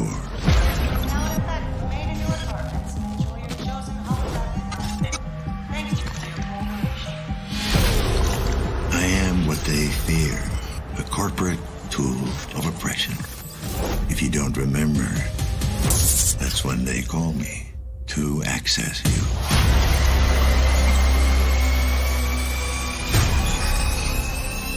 To gather evidence. To dredge up whatever's hiding in the darkest corners of your mind. Careful what you say. This is a monitor channel. Adam, you're still there? Adam. Yes. Well, what's left of me? Dad. I really thought I could pull it off, you know? I was so close to making a difference. Setting us all free. And now it can't be for nothing. But once in your life, just listen to me. Whatever happens, I need you to remember, you're not in control.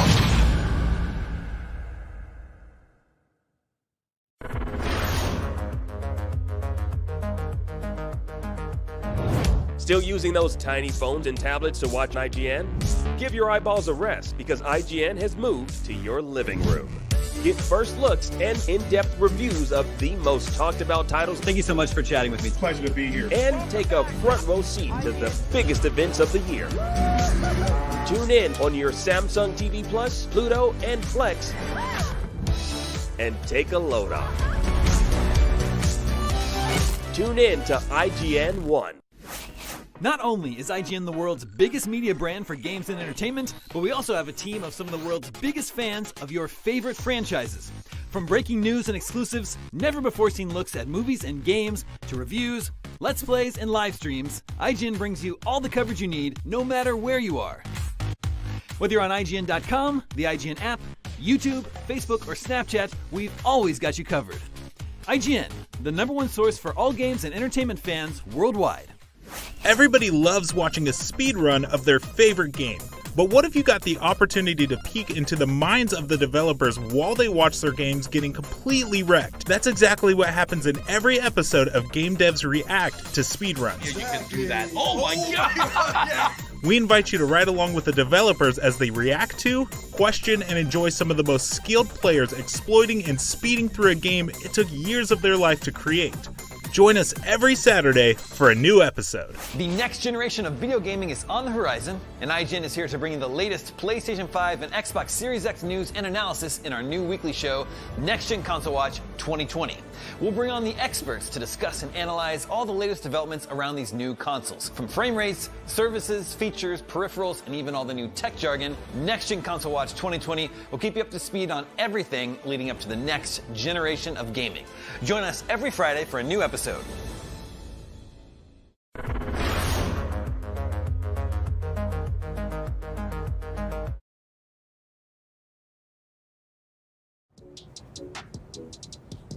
Welcome back to the Gamescom Best of Show Awards. Let's get right into our next award.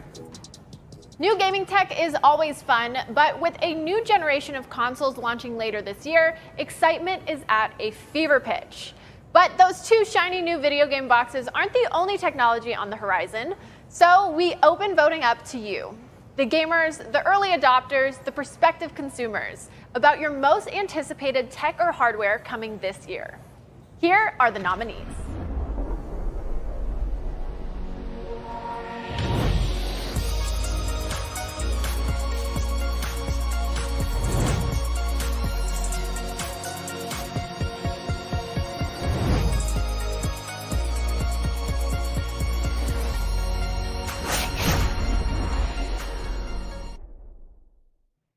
And the 2020 Gamescom Best of Award for Most Wanted Tech is the Xbox Series X.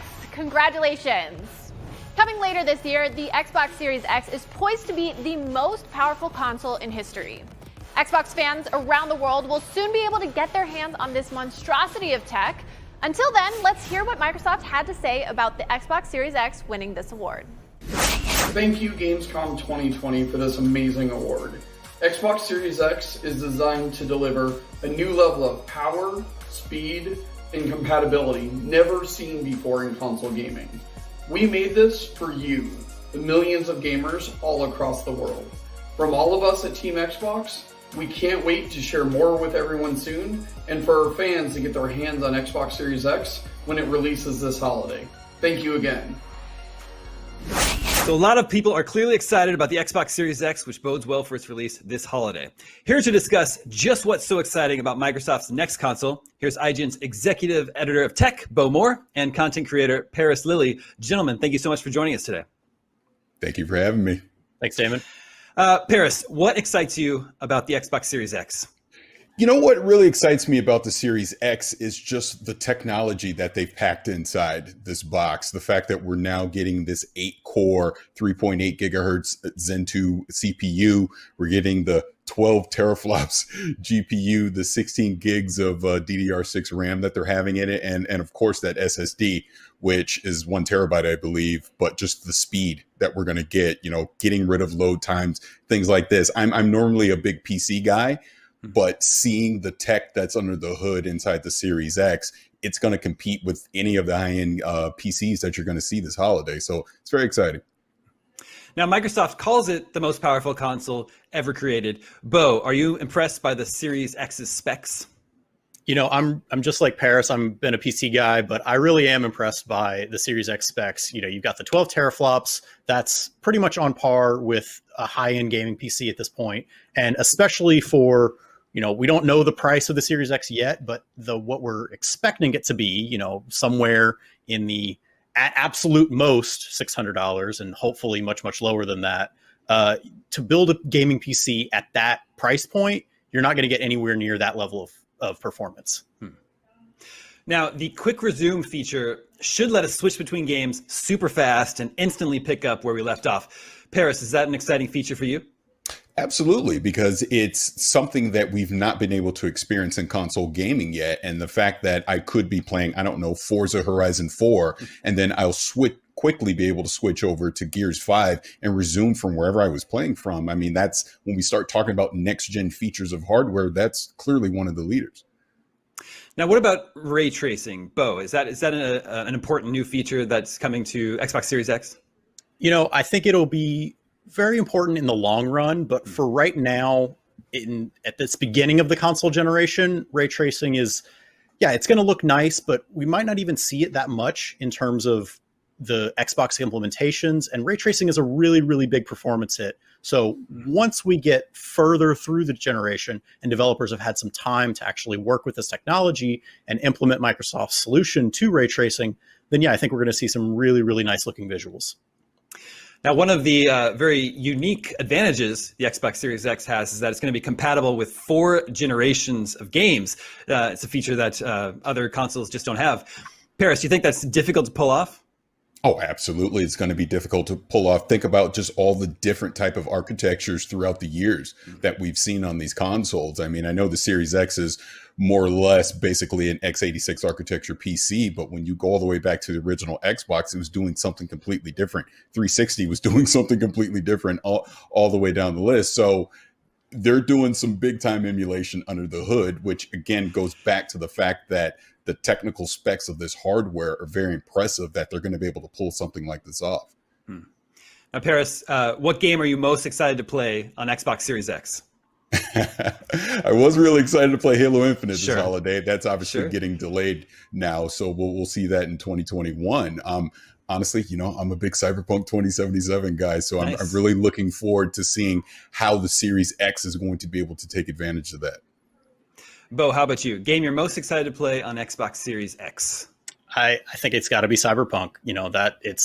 That game, from what we've seen, that CD Projekt has been able to do with games like The Witcher, they just get so much prettier the more that you can take advantage of the hardware. And so for the Series X to have that hardware to really be able to push out the frame rate and the resolution that we're going to be expecting for a high-end, beautiful looking game, the Series X is what I want to play it on the Series X.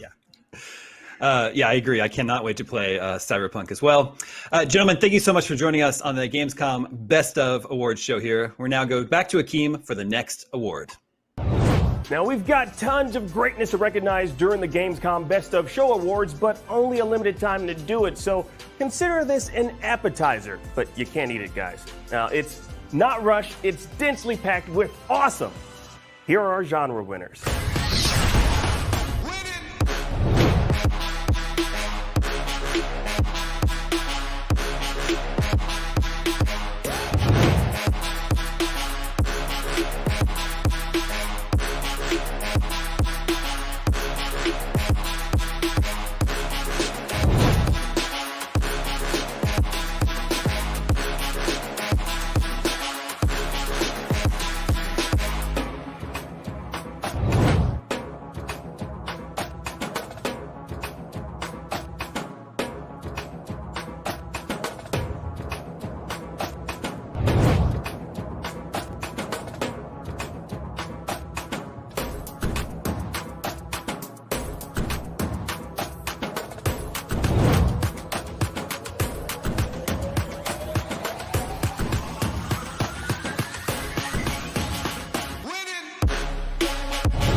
So that was a world record speed run of 7 different Gamescom Best of Show Award categories. Now let's take a moment to talk about a couple of these with Sydney. Now Sydney, which of these jumped out to you?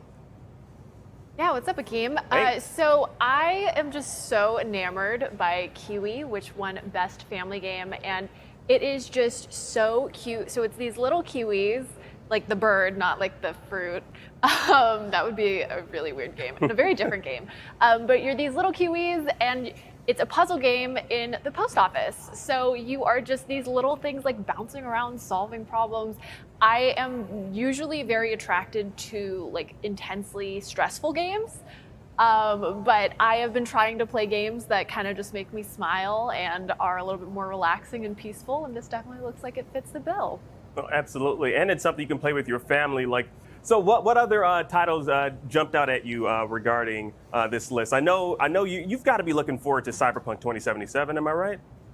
Obviously, Cyberpunk is on the list, and it's just so exciting to see every time that they give us a little tidbit more. You know, we got the first gameplay last Gamescom, actually, so it feels like a cute little anniversary of that of sorts. And in the most recent Night City Wire, we saw the different life paths that you can take from Street Kid to Nomad to Corpo. But I just cannot wait to get my hands on this game come November. Same. I'm a huge RPG fan, and so like I'm really looking forward to this, especially with the way that you get to experience this particular RPG. Like I haven't seen too many first-person perspective RPGs. So I'm definitely looking forward to jumping in as possibly a Corpo. Now, we also got some blasts from the past, with, of course, Tony Hawk Pro Skater 1 and 2 coming back, and Mafia. Either of those games piqued your interest? I was so young when I played Tony Hawk, so I'm definitely excited to play it and actually be a little bit more coherent and not just button mash the heck out of everything. But what stands out the most to me is definitely the soundtrack. And when they announced that remake was happening, I know that I am not alone when they announced that most of the soundtrack would be back. So I'm just really excited to live out those nostalgia days when that comes out. Same, yeah, and the thing is, like, I was never a big fan of punk music or ska, but I do attribute my interest in it to the Tony Hawk Pro Skater series. I actually kind of jumped into the series with the Underground series, and I'm pretty sure like this is gonna be a successful launch. I mean, obviously it won Best Sports Game, and I know a lot of people have been anticipating this and waiting for this to come out. I'm hoping this is successful enough because I want to see an Underground remaster as well. Activision has really been crushing it in terms of all of these remasters that they've been putting out. They did Crash, Spyro, and now they're doing Tony Hawk, obviously. But I wouldn't be surprised if they kept it going. Yeah, and of course, we have Dirt 5, which now I've never played any of the Dirt games. Not to throw any dirt on my own name and my own game prowess, but I'm gonna tell you right now, I'm interested in playing some Dirt. Yeah, I mean, it's gonna be available on both Xbox Series X and PlayStation 5, and it's coming out in October, so that'll definitely, I'm not sure when it officially, like the new generation's versions come out, if that's gonna be day and date with the new consoles, but you can definitely take advantage of it. Come whenever holiday 2020 and those consoles drop. Yes. Now, of course, we got so many awesome winners. Sid, I got to ask you, out of all of these winners, I know you're going to play the majority of these, but which of these are you most excited to get your hands on and play?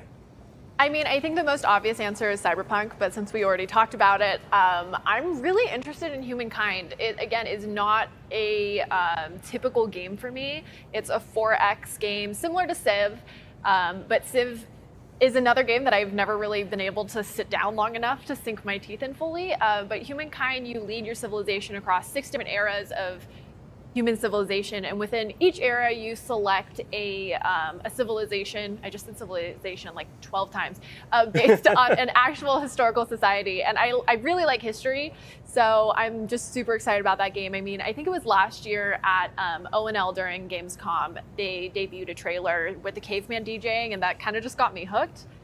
So I'm excited to jump into that. What about yourself, Hakeem? Well, I gotta say, I actually, on the PS2, I actually missed the Mafia franchise, so I'm really looking forward to jumping into this particular remaster.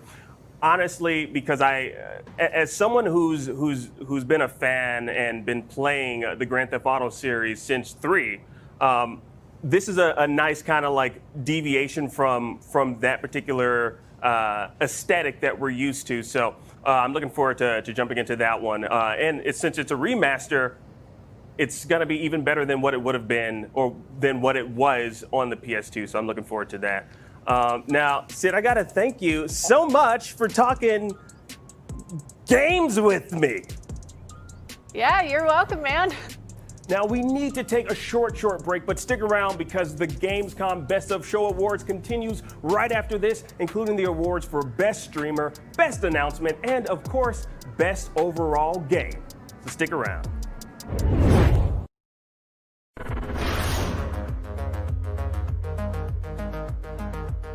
Everybody loves watching a speedrun of their favorite game. But what if you got the opportunity to peek into the minds of the developers while they watch their games getting completely wrecked? That's exactly what happens in every episode of Game Devs React to speedruns. Yeah, you can do that. Oh my god! We invite you to ride along with the developers as they react to, question, and enjoy some of the most skilled players exploiting and speeding through a game it took years of their life to create. Join us every Saturday for a new episode. Not only is IGN the world's biggest media brand for games and entertainment, but we also have a team of some of the world's biggest fans of your favorite franchises. From breaking news and exclusives, never-before-seen looks at movies and games, to reviews, let's plays, and live streams, IGN brings you all the coverage you need, no matter where you are. Whether you're on IGN.com, the IGN app, YouTube, Facebook, or Snapchat, we've always got you covered. IGN, the #1 source for all games and entertainment fans worldwide. Still using those tiny phones and tablets to watch IGN? Give your eyeballs a rest because IGN has moved to your living room. Get first looks and in-depth reviews of the most talked about titles. Thank you so much for chatting with me. Pleasure to be here. And take a front row seat to the biggest events of the year. Tune in on your Samsung TV Plus, Pluto, and Flex and take a load off. Tune in to IGN 1. The next generation of video gaming is on the horizon, and IGN is here to bring you the latest PlayStation 5 and Xbox Series X news and analysis in our new weekly show, Next Gen Console Watch 2020. We'll bring on the experts to discuss and analyze all the latest developments around these new consoles. From frame rates, services, features, peripherals, and even all the new tech jargon, Next Gen Console Watch 2020 will keep you up to speed on everything leading up to the next generation of gaming. Join us every Friday for a new episode.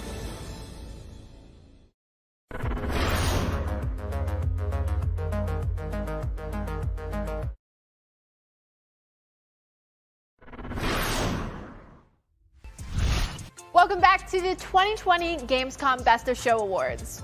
We've still got tons more huge awards to come, including Best Overall Game. Contrary to popular belief, that doesn't mean the best game starring someone wearing overalls. Obviously, that award would go to one of the Super Mario games. Probably not Dr. Mario, though, because he doesn't wear overalls with that one. Anyway, Damon, what's up next? To an outsider, streaming might look like playing a video game while other people watch. But there's much more to it. The best streamers play host, commentator, entertainer, moderator, and community manager, all while, playing a video game without dying. Now, Twitch's very own Mary Kish will be here in just a moment to help me reveal the winner for this next award. But first, here are the Gamescom Best of Show nominees for Best Streamer.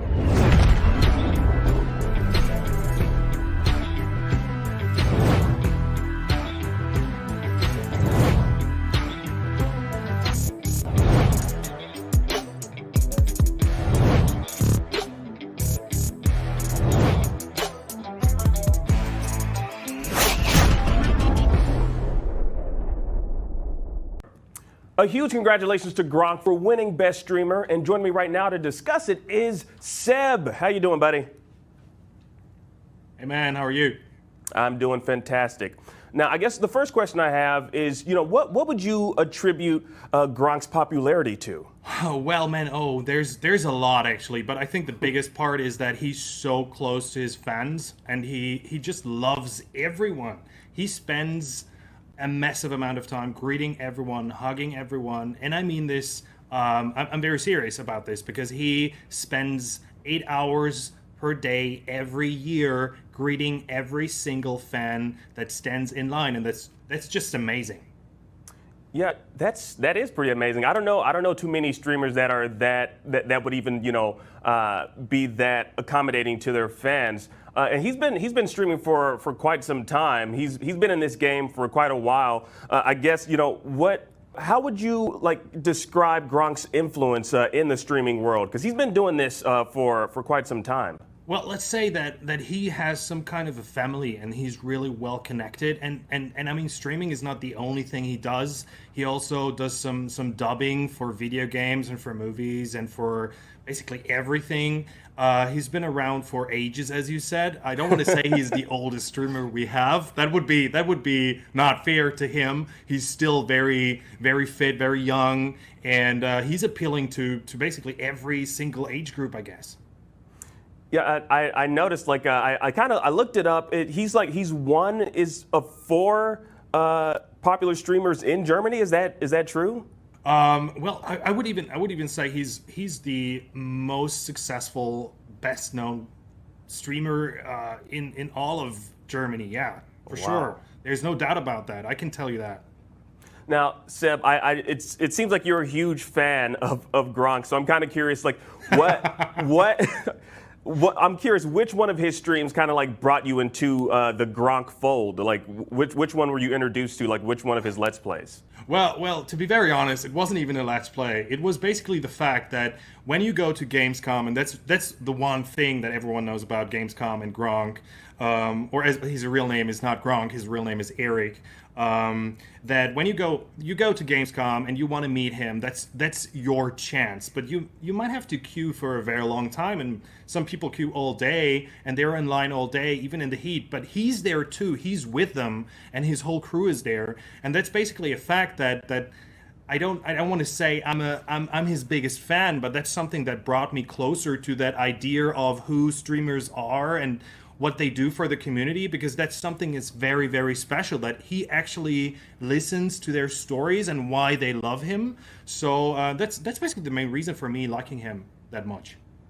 And I know I've been told by one of my producers that you actually have a picture with Gronk. So. Oh yeah, sure.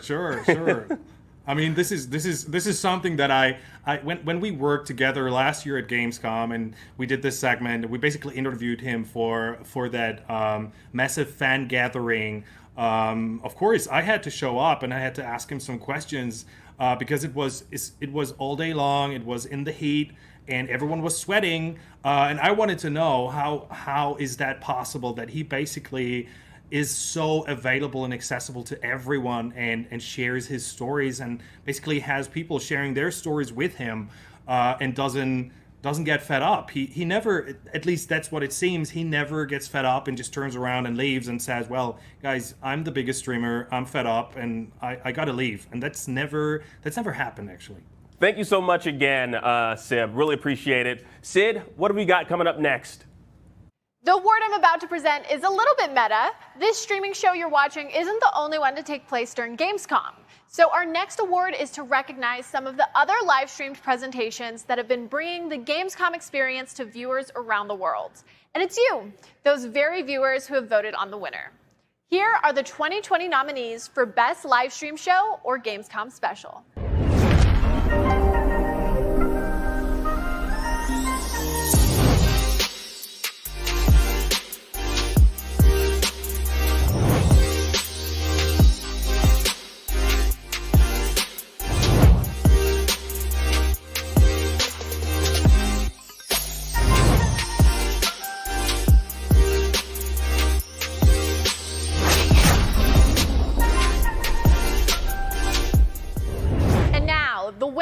The Gamescom 2020 award for Best Show is Wargaming. The Wargaming show pulled out all the stops for their showcase celebrating World of Tanks Blitz arriving on the Switch. And believe us, getting a studio shoot together right now is no small feat, not to mention the new game. So a big congratulations to Wargaming for their historic win. Here to discuss Best Show winner Wargaming is Tom Putsky from Wargaming and Sebastian Osowski, one of the voters of the Gamescom Awards. First of all, Tom, congratulations. Thank you so much. We are very thrilled and amazed, and it's especially fantastic because it was a voting category from the audience. Yeah, of course, Gamescom has been different for everyone this year, but Wargaming usually has one of the biggest, baddest, loudest booths at Gamescom. So, how was it? How do you keep your audience happy, your community happy when you can't be there in person with a big spectacle? It's a tough job, to put it like this. This situation is very special for all of us, and it's brand new, and we are learning constantly. We try to do our best to put on a digital show for a digital Gamescom. So we had streams to all 4 days, and Twitch drops, and reward program participation, sweepstakes, community stream, and so on, and so on, and so on. We even aired the Sabaton concert, which was happening live at Gamescom last year, once more for our audience. But as I said, it's different and it's tough. And at the moment, we are so much looking forward to have next year a normal Gamescom, to put it like this, and can meet our players and the industry in live person, and celebrate Wargaming style. Yeah, I think everyone is looking forward to that. Sebastian, what did you think of Wargaming show this year? I mean, he just said it. Celebrate Gamescom, Wargaming style. This year has been so different, and I had high hopes that they would finally get an award, and especially this award is so special because it's, as he already said, it's from the community for Wargaming, and whoever comes to Gamescom knows that you come to Gamescom and you will get a hell of a show from Wargaming. Tom already mentioned there was Sabaton last year, and they burn the place down, and so I'm really, really happy they get the award. And from what I saw from the digital version this year, they tried their best, and apparently they succeeded. Yeah, apparently they did in a big way. Tom, one of the things you're celebrating is World of Tanks is out now on Switch. Is that right? Yeah, World of Tanks Blitz, our mobile version of the game, is after the platforms Mac OS, Steam, PC, iOS, Android, now finally on Switch.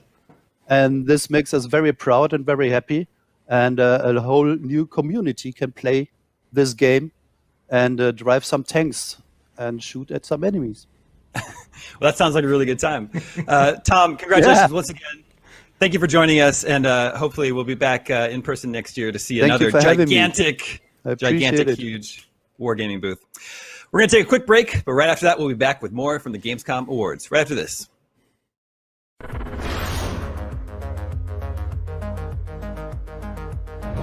Everybody loves watching a speedrun of their favorite game.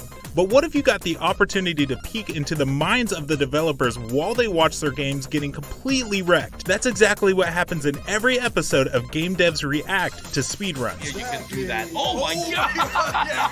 We invite you to ride along with the developers as they react to, question, and enjoy some of the most skilled players exploiting and speeding through a game it took years of their life to create. Join us every Saturday for a new episode. Not only is IGN the world's biggest media brand for games and entertainment, but we also have a team of some of the world's biggest fans of your favorite franchises. From breaking news and exclusives, never-before-seen looks at movies and games, to reviews, let's plays, and live streams, IGN brings you all the coverage you need, no matter where you are. IGN, the #1 source for all games and entertainment fans worldwide. The next generation of video gaming is on the horizon, and IGN is here to bring you the latest PlayStation 5 and Xbox Series X news and analysis in our new weekly show, Next Gen Console Watch 2020. We'll bring on the experts to discuss and analyze all the latest developments around these new consoles. From frame rates, services, features, peripherals, and even all the new tech jargon, Next Gen Console Watch 2020 will keep you up to speed on everything leading up to the next generation of gaming. Join us every Friday for a new episode.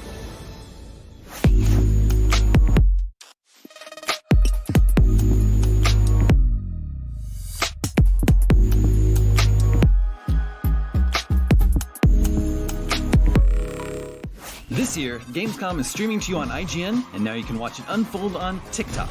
World premieres, exclusive gameplay, cosplay, interviews, and unforgettable moments from the biggest show in gaming can now be crammed right into the palm of your hand. Check out IGN and Gamescom's TikTok accounts and use the hashtags WellPlayed and Gamescom 2020 to get in on the action.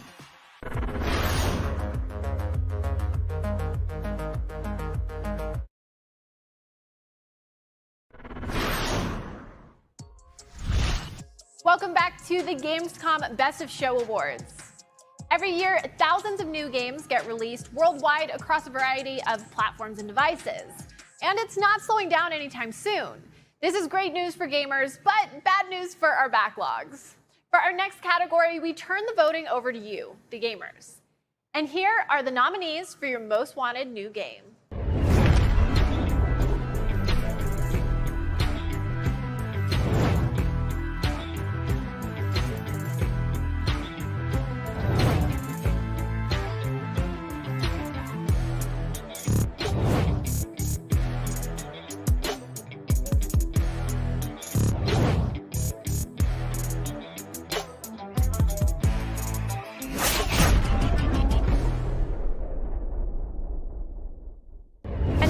Of the Gamescom 2020 Most Wanted Award is Cyberpunk 2077.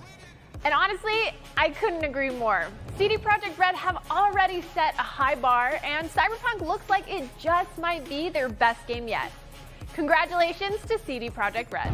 Thank you so much for voting us with Cyberpunk 2077 to be the most wanted game of Gamescom 2020. It's been quite a journey, right? We've announced Cyberpunk quite a while ago, all the way back in 2013, if I recall correctly. And now we're this short before releasing it. And we can't wait for you all to get your hands on it and finally be able to dive into Night City yourself. And joining me now is none other than Bruce Green. Hey, Bruce. Oh my gosh, Sid, it is so good to see a friendly face. It has been so long since we've seen each other. It really has. Speaking of things that are taking so long, Cyberpunk 2077 won Most Wanted Game. I think for the longest time when I was reporting on Inside Gaming, this was 7 years ago, we were talking about how the game may come out in 2018, it may come out in 2022. So I think we're getting a little lucky here, getting it in 2020. Yeah, this is like technically, I mean, since when it's ready is kind of infinity, we're actually, it's coming out early, kind of. That's right. Yes. No, absolutely. I mean, we've had those 2 delays, right? We got delayed in, it was supposed to be in April, then it was in September, and now it's in November. Do we think the game is actually coming out in November? Sid, do you think so? I was going to ask that, but I didn't want to curse this. You know, I think that given the circumstances of the pandemic and all this stuff, I would be very understanding if they had to push it for polish. Like, I mean, I think in general, most players, I would hope, would be understanding of the fact that times are weird. I'm sure it's difficult to judge a timeline for a game in a situation that has never happened before. However, absolutely. I'm hoping it doesn't get pushed. What about you? I mean, like, I'm kind of the same way. It's funny because if the game had come out in April, it would have been the savior of quarantine for everybody, right? Oh, Bruce, don't even say that. I didn't even think about that. But, good news, Sid, we're still in quarantine. So we could actually, it could still be the savior of quarantine, just a little bit late. It'll be the savior of holidays and the savior of the new year, and it'll be what everybody looks forward to for 2021. So. Perfect. No, I love that spin. I love that spin. But I mean, there's a reason why people are so excited for this game, right? I mean, They've shown us tons of trailers. We're excited about that. But CD Projekt Red as a developer, I mean, one of the highest caliber developers out there. Yes. What are you hoping that they bring from The Witcher 3 into Cyberpunk? Gosh, I mean, that's such a good question. It's one of those games. If you look back on the Witcher series, obviously they're highly acclaimed, and The Witcher 3 is probably one of the greatest games of all time. I want to see the RPG elements from The Witcher 3. Because that was what I think made The Witcher 3 such an amazing game, was the fact that you could go anywhere, do anything. Yes, you were Geralt, but you were building your own character, you were building your own narrative inside this giant game world. There's so much to say about The Witcher 3, but I do want to see the RPG elements, and that's what CD Projekt Red is the best at. So. Yeah, totally. When you said, I'm burning myself here, I actually don't know how to say Geralt correctly. I don't even know. Did I don't either. I always say Geralt, but is that wrong? I don't. Geralt? I mean, it could be anything. We have to go back to the Henry Cavill pronunciation. Does he ever say his name in the television show? Because obviously, who doesn't trust Henry Cavill, right? So I trust Henry Cavill. Bruce, thank you so much for stopping by. This has been a ton of fun. Now, let's check out what Akeem's up to with another award. At Gamescom, dozens of publishers are showcasing all their brand new upcoming games they're releasing, as well as ongoing games getting continued support throughout the year and beyond. Here are the Gamescom Best of Show nominees for Best Lineup.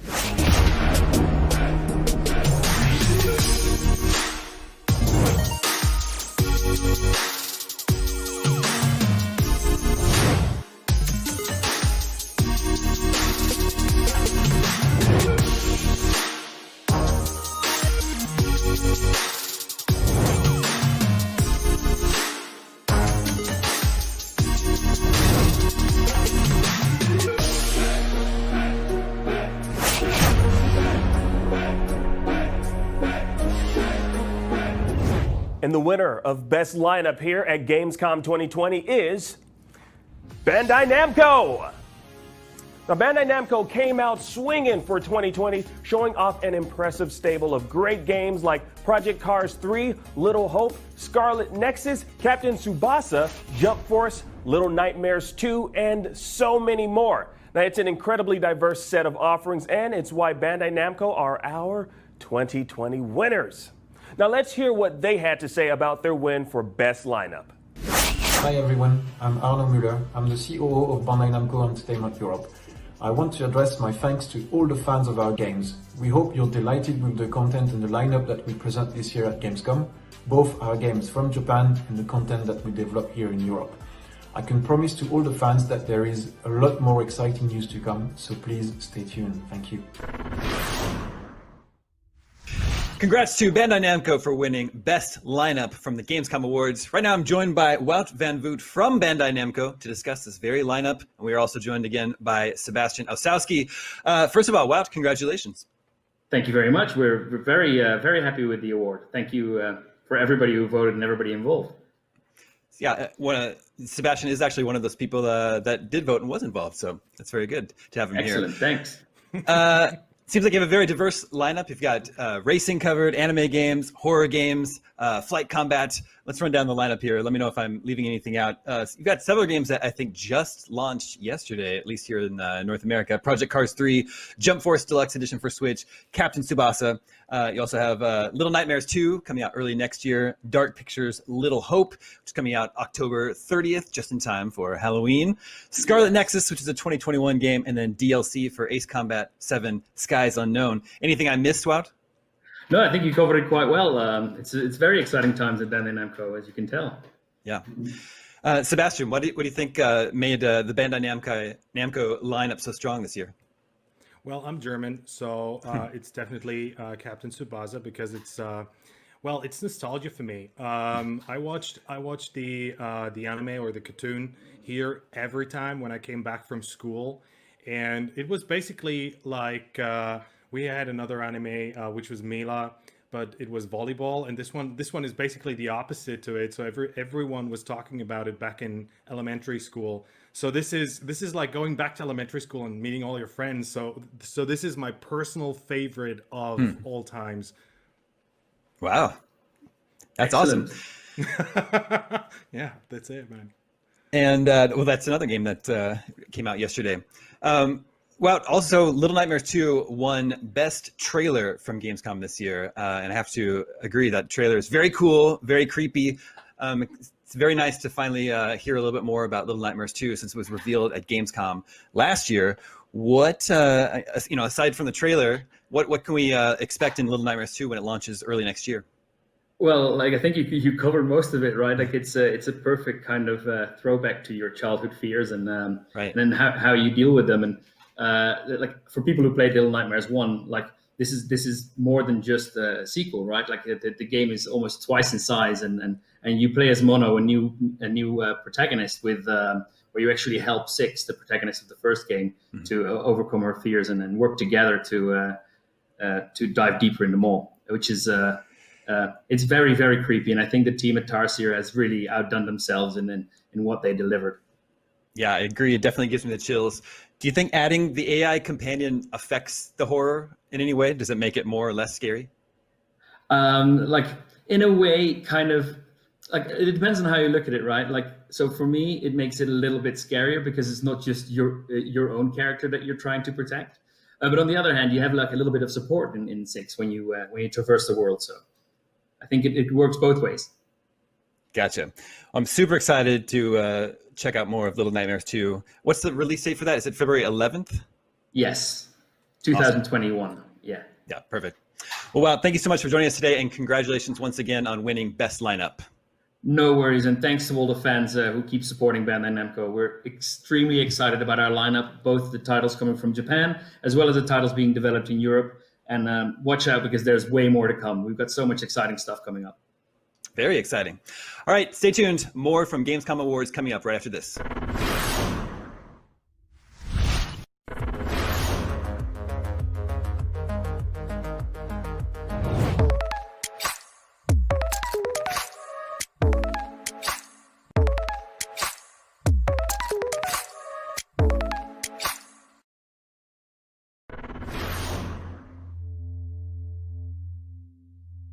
The next generation of video gaming is on the horizon, and IGN is here to bring you the latest PlayStation 5 and Xbox Series X news and analysis in our new weekly show, Next Gen Console Watch 2020. We'll bring on the experts to discuss and analyze all the latest developments around these new consoles. From frame rates, services, features, peripherals, and even all the new tech jargon, Next Gen Console Watch 2020 will keep you up to speed on everything leading up to the next generation of gaming. Join us every Friday for a new episode. Not only is IGN the world's biggest media brand for games and entertainment, but we also have a team of some of the world's biggest fans of your favorite franchises. From breaking news and exclusives, never-before-seen looks at movies and games, to reviews, let's plays, and live streams, IGN brings you all the coverage you need, no matter where you are. IGN, the #1 source for all games and entertainment fans worldwide. Still using those tiny phones and tablets to watch IGN? Give your eyeballs a rest because IGN has moved to your living room.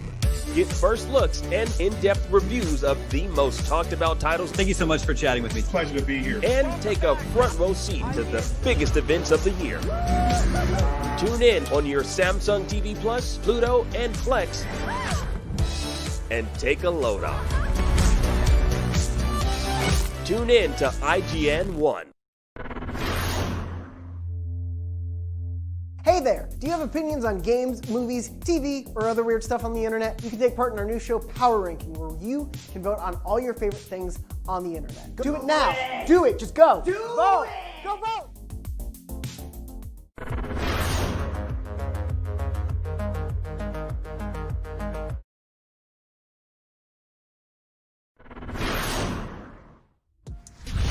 Welcome back to the Gamescom Best of Show Awards. Now, we're getting down to the wire with some of the biggest awards of the year. Sid, what's next?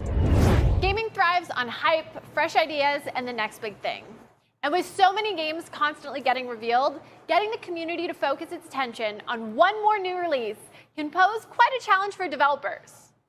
Let's check out the nominees for Best Announcement.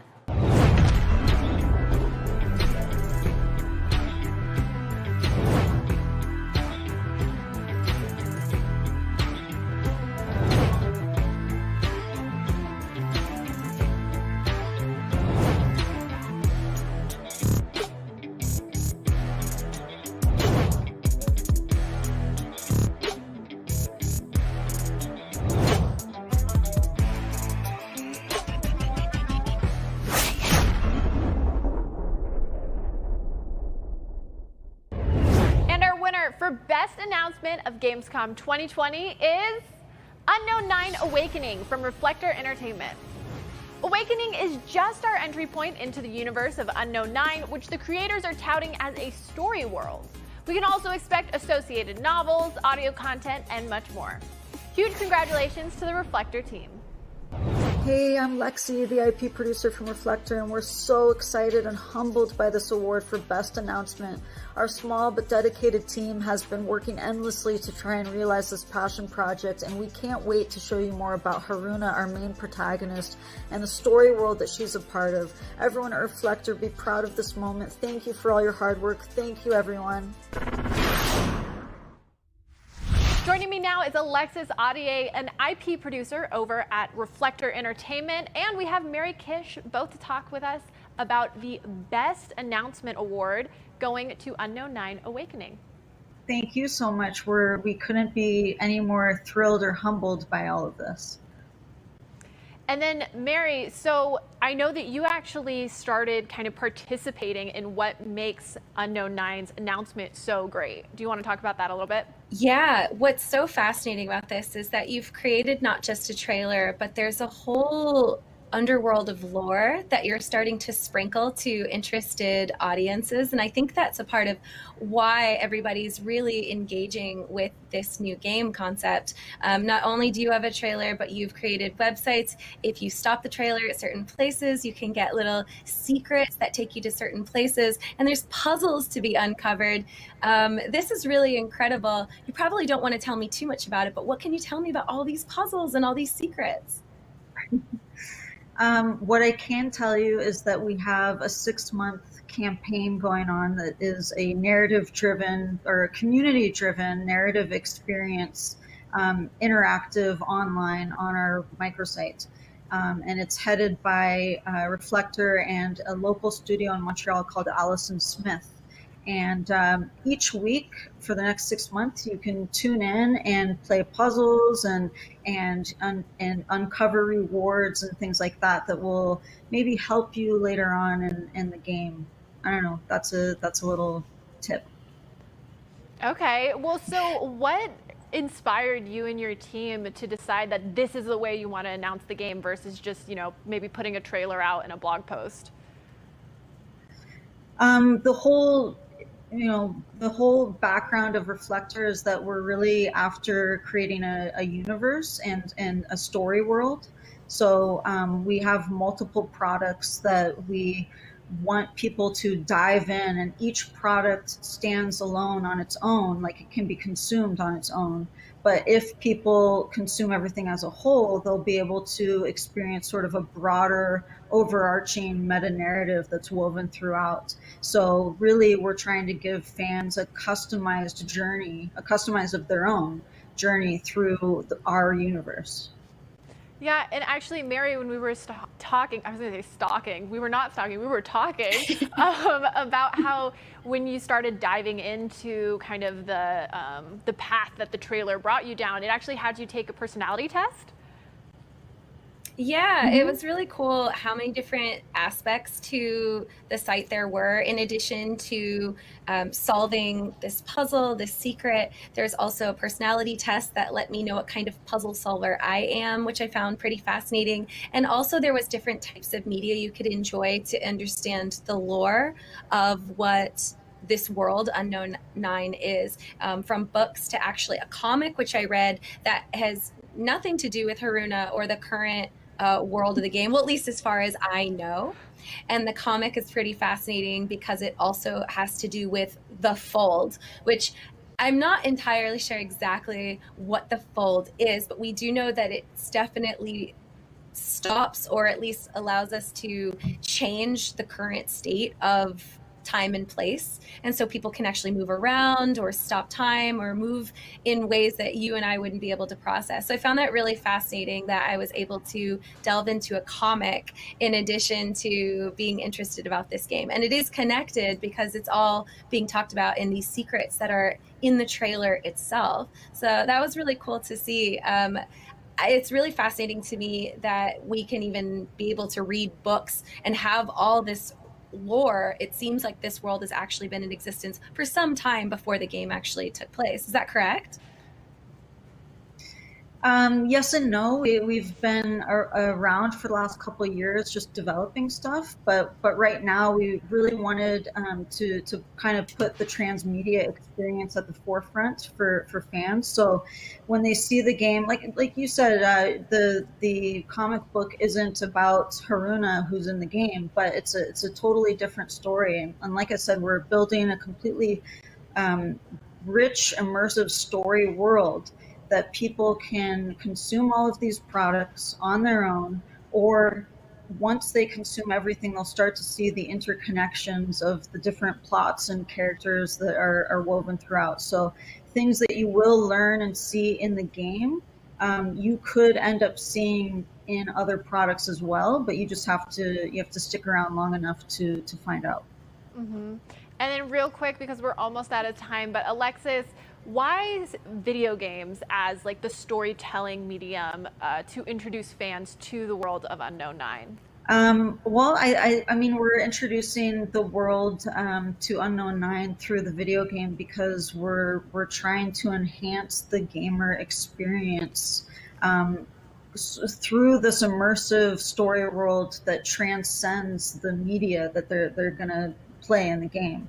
And I think that we know that we have a really cool thing going on with the game, and we want people to see the larger world at stake here. Mary, thank you so much for joining us. And Alexis, again, huge thank you to you and your team. Now, why don't we go see what Akeem's up to with our next award? A great game trailer combines the best aspects of video games and cinema, cluing players in on what a game has in store while presenting the story in a way that gets them excited without revealing too much. And on the other hand, nobody ever complains about seeing a vertical slice of gameplay that concisely explains what players will be doing in a game. Either way, both are something to celebrate. Here are the Gamescom Best of Show nominees for Best Presentation or Trailer.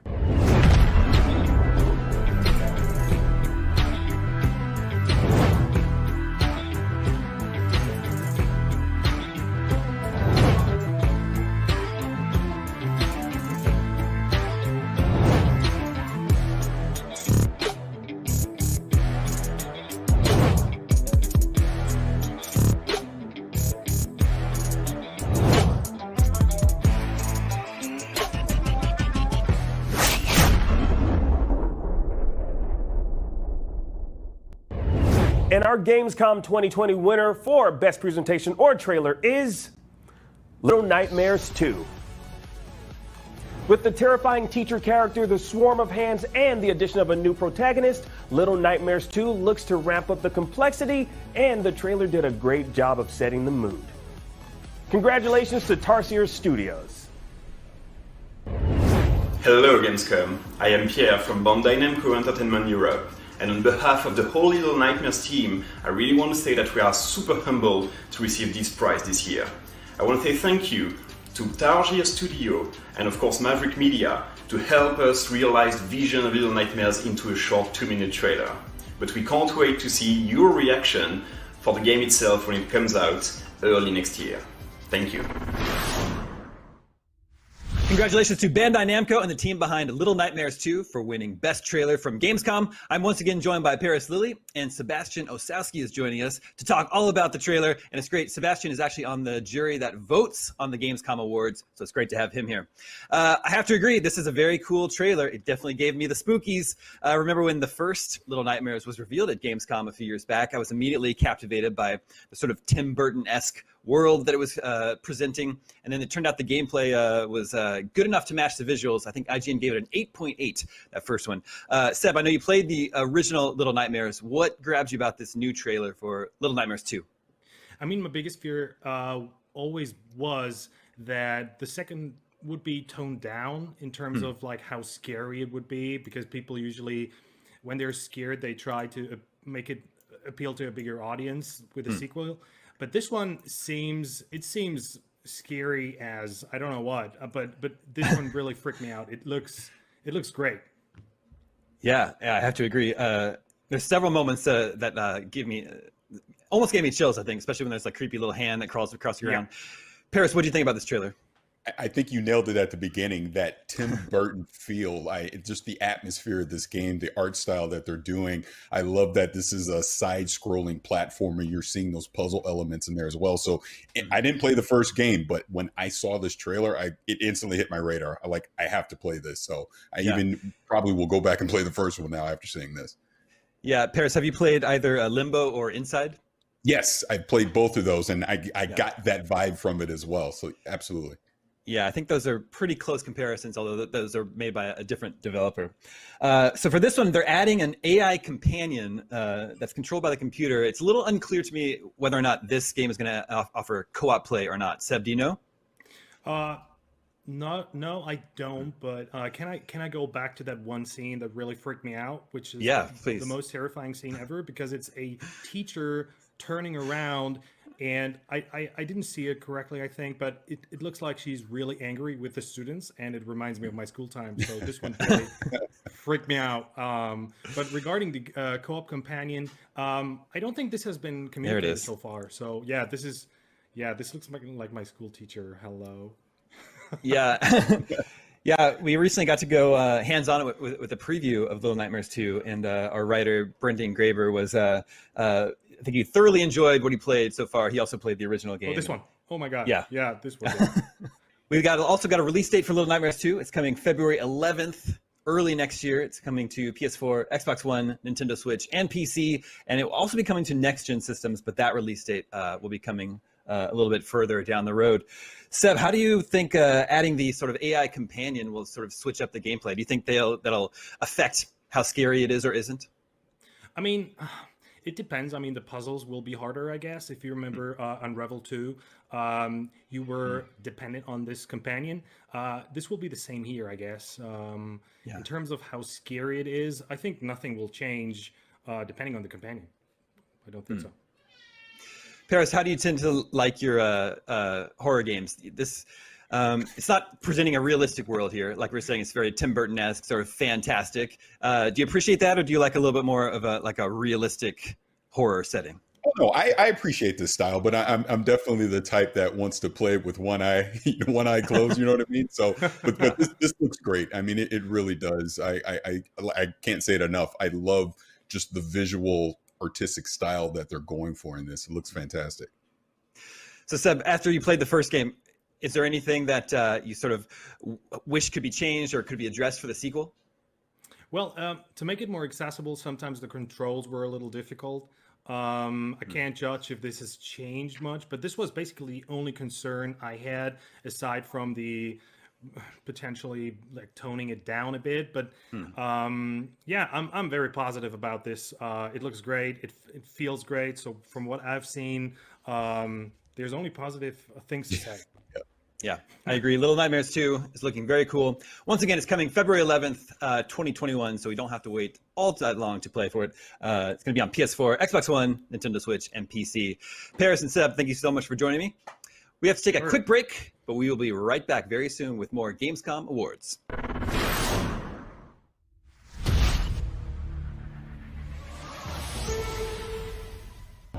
If you haven't seen the teaser trailer for the upcoming Summoners War Sky Arena crossover, don't worry, we got you covered. Let's take a look now.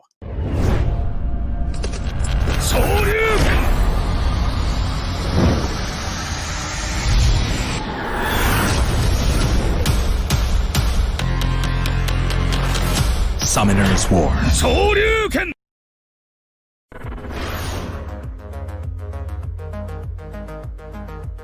Everybody loves watching a speedrun of their favorite game. But what if you got the opportunity to peek into the minds of the developers while they watch their games getting completely wrecked? That's exactly what happens in every episode of Game Devs React to speedruns. Yeah, you can do that. Oh my God! We invite you to ride along with the developers as they react to, question, and enjoy some of the most skilled players exploiting and speeding through a game it took years of their life to create. Join us every Saturday for a new episode. Not only is IGN the world's biggest media brand for games and entertainment, but we also have a team of some of the world's biggest fans of your favorite franchises. From breaking news and exclusives, never-before-seen looks at movies and games, to reviews, let's plays, and live streams, IGN brings you all the coverage you need, no matter where you are. IGN, the #1 source for all games and entertainment fans worldwide. The next generation of video gaming is on the horizon, and IGN is here to bring you the latest PlayStation 5 and Xbox Series X news and analysis in our new weekly show, Next Gen Console Watch 2020. We'll bring on the experts to discuss and analyze all the latest developments around these new consoles. From frame rates, services, features, peripherals, and even all the new tech jargon, Next Gen Console Watch 2020 will keep you up to speed on everything leading up to the next generation of gaming. Join us every Friday for a new episode.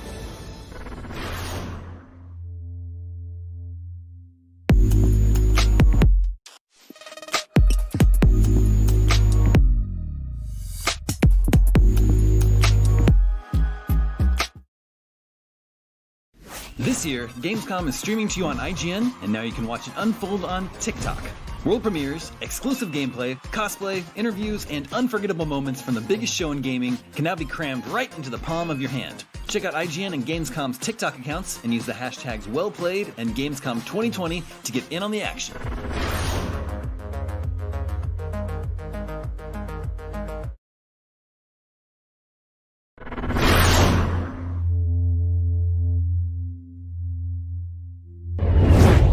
Welcome back to the 2020 Gamescom Best of Show Awards. Now, if you're just now tuning in, well, you have great timing because we are down to the final 2 categories, and they're the big ones. Sid, take it away. Whether it's a physical event with 300,000 attendees or a digital celebration, it's a massive undertaking to get so many games in one place. It requires an army of people to coordinate with developers and publishers from around the world in multiple languages and time zones to get their games in front of players. It's even more work to try and pick one definitive favorite game, but our judges rose to the challenge.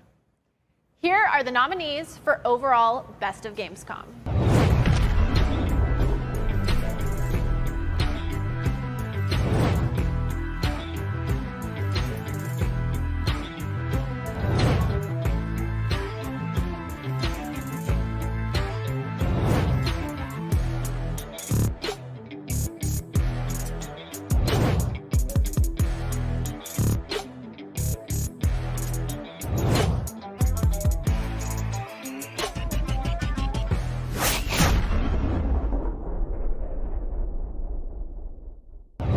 And now it's time for a heavy hitter, the Best of Gamescom Award. And your winner for 2020 is Cyberpunk 2077. With CD Projekt Red's stellar AAA track record, most gamers have high hopes for this sprawling, story-driven thriller that's currently the hottest ticket in gaming and looks to be revitalizing the genre across the board. Congratulations to the CD Projekt Red team. And joining me now, once more, is Bruce Green. Sid, hey, Bruce. It's so good to see you again. Oh, I know. It's great. And we're talking more Cyberpunk 2077. They just won Best in Show Award.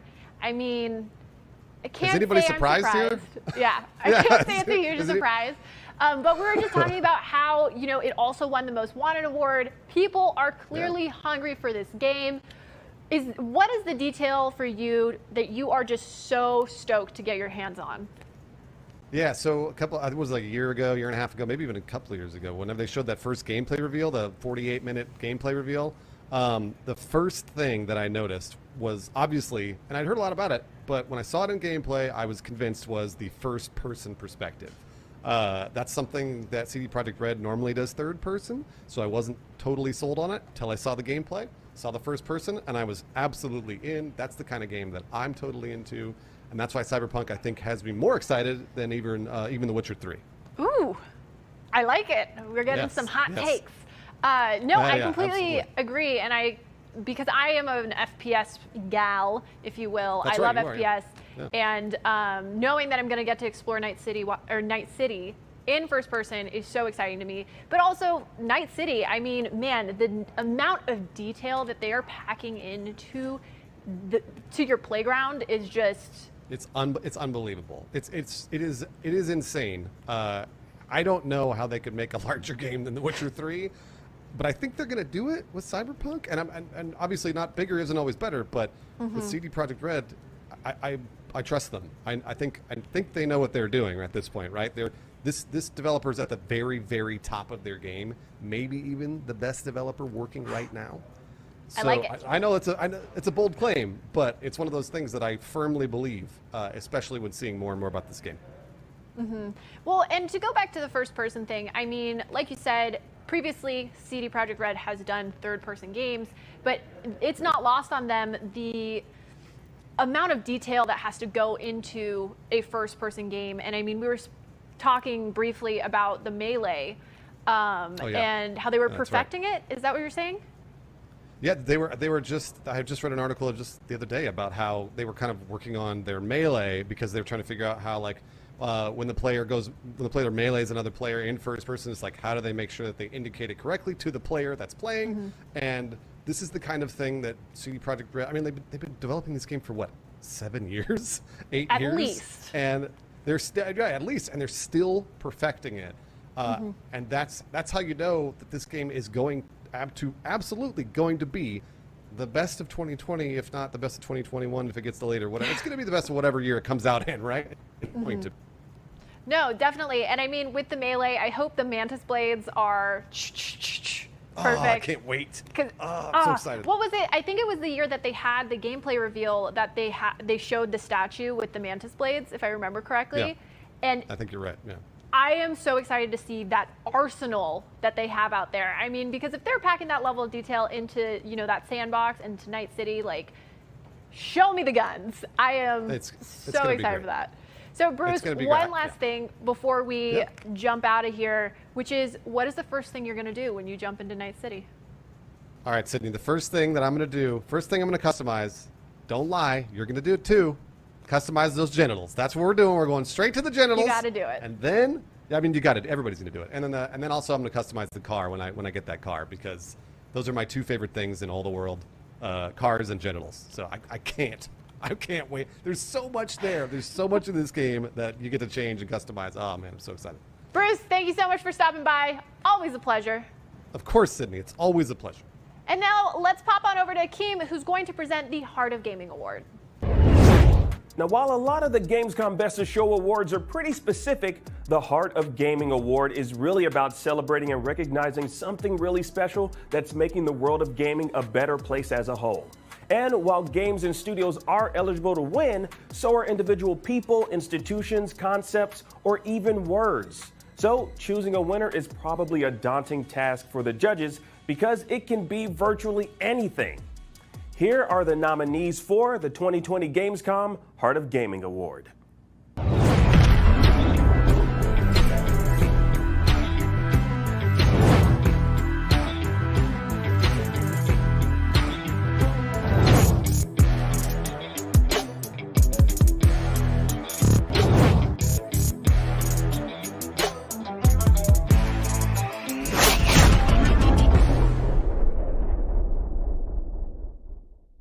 And the winner of Gamescom 2020's Heart of Gaming Award goes to Supercrowd Entertainment for their Indie Arena Booth virtual experience. Indie Arena Booth is one of the biggest and most beloved booths at Gamescom, and it was a massive collaborative effort between a staggering number of indie developers, and Supercrowd gave them all the tools they needed to make their booths truly special. Joining me right now to accept the Heart of Gaming Award, we have Wolf and Valentina of Supercrowd. How y'all doing? Hi, Akeem. Thank you all so much for joining me. So my first question is, what inspired the Indie Arena booth that you all created? Do you want to start? Ladies first, I guess. Sorry. Yeah, let's start with you, Valentina. Indie Arena booth, yeah.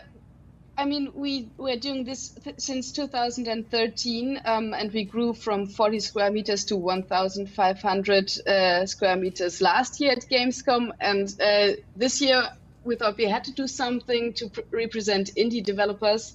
And so we created this amazing online multiplayer. And yeah, I think what inspired us most was like to help indie devs from all over the world. Yeah, I think like in general, one of the worst days in my professional career was the day when Gamescom was cancelled on the physical side, but the same day the Indie Mega booth needed to resign their work, which was an inspiration to all of us and the start for us to represent indies in Europe. And that made us realize we needed to step up our game and help fight this pandemic with hope, give the developers something to do, especially the devs that don't have the big bucks, that don't have the big money, that are in countries that are not yet that well connected. And I'm so amazed with I think we have 185 games inside of the Indie Arena Booth online world from 50 nations, and it's so cool because it was very affordable for the developers due to the help of our partners. So I just want to say thank to the whole team, all the people working on this product, all the developers building the booths themselves. It was just a gigantic 4 months super game jam sprint, and I'm so happy that people were able to enjoy it and saw what's possible inside the world of video games if you have a little bit of hope. Yeah, absolutely. It seems like, quite a large undertaking. How were you guys able to, get the companies involved? Like, what was that process like? So basically, it was like, sorry. I know. I mean, you can start because our submission was already open by the time the Gamescom was cancelled. So it was more the question of that the developers trusted us so much because we didn't announce anything before June what we were actually planning. So, but they will keep submitting their games. I think that was the interesting part here. And pressure was high. But then our first trailer showing that we had this game planned, I think everybody was like, "Whoa, what's going on here?" And so I think it was a very interesting, different process this year. But we tried to be always two weeks ahead of any announcements of any things, and busy times, but finish line check mark. Yeah, and you made it. I mean, you all are the heart of gaming this year. Also, I want to ask you about this. Like, it's such an interesting look and feel. How do you all feel about having these little avatars, people walking around in this particular space that you all created? What does that feel like? It was amazing to just walk around and also discover the booths on our own. And it was so funny what people actually did there. They we have this little chat function and people played games in our game, which doesn't have gameplay yet. But we'll definitely have, it was really nice to see what the people did and how they're like, oh, let's meet at booth so-and-so. And they played around with all the avatars, and it was just a chill place to hang out and discover a lot of stuff. And it was actually also that there was this one moment which I think I missed the most without having any conventions. I spotted a couple of my friends that I've been developing with like games forever, and I would just click in on the avatar saying, oh, that's that guy. Awesome. Wow, I haven't seen each other for 6 months. We just started chatting and talking. And, it's not the same as giving each other a hug and all this type of stuff at real convention. But it felt so good to connect again with somebody that you don't see every day. And I think that was really, really neat to have that function inside the game and that it actually works and people used it. Yeah, well, hopefully next year we'll all be able to come together IRL for Gamescom 2021. Valentina, Wolf, I want to thank you all so much for joining me. Thanks so much, and thanks for the wonderful award. Now we need to take one last short break, but you've been with us this long, so why not hang out with us just a little while longer? The Gamescom Best of Show Awards will be right back.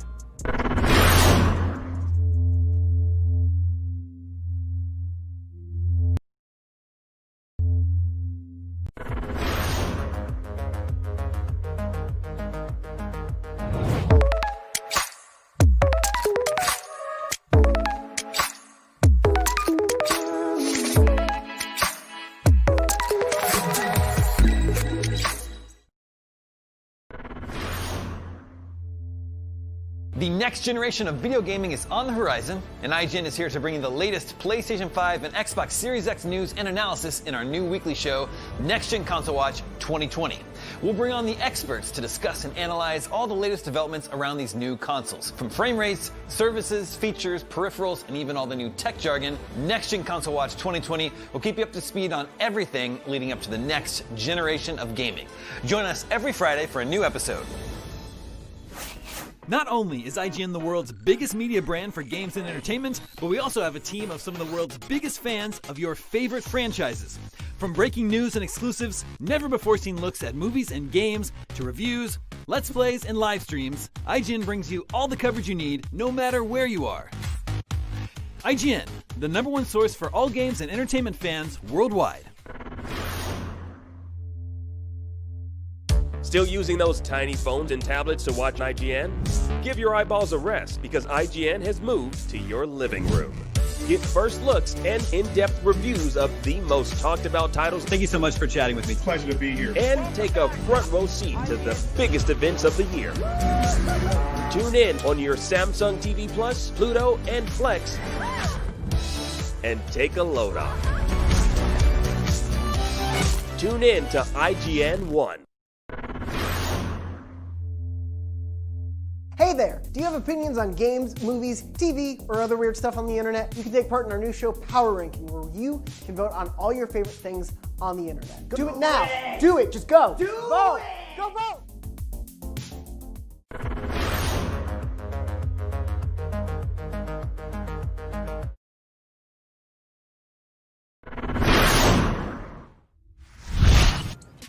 Welcome back, everyone. It looks like we've given out all our awards, so like all good things, Gamescom 2020 Best of Show must come to an end.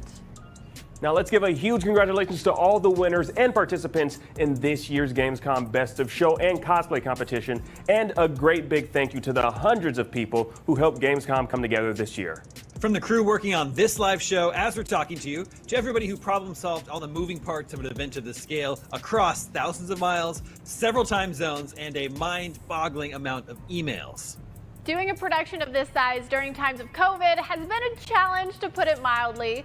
It's only through the tireless efforts and intense collaboration of our teams that make something special like this happen. So before we go, we just wanted to say a heartfelt thank you to everyone who played a part in making Gamescom 2020 happen in a year where a global pandemic would have threatened to cancel it completely. Here's a quick look at what it took to make this year's show a reality.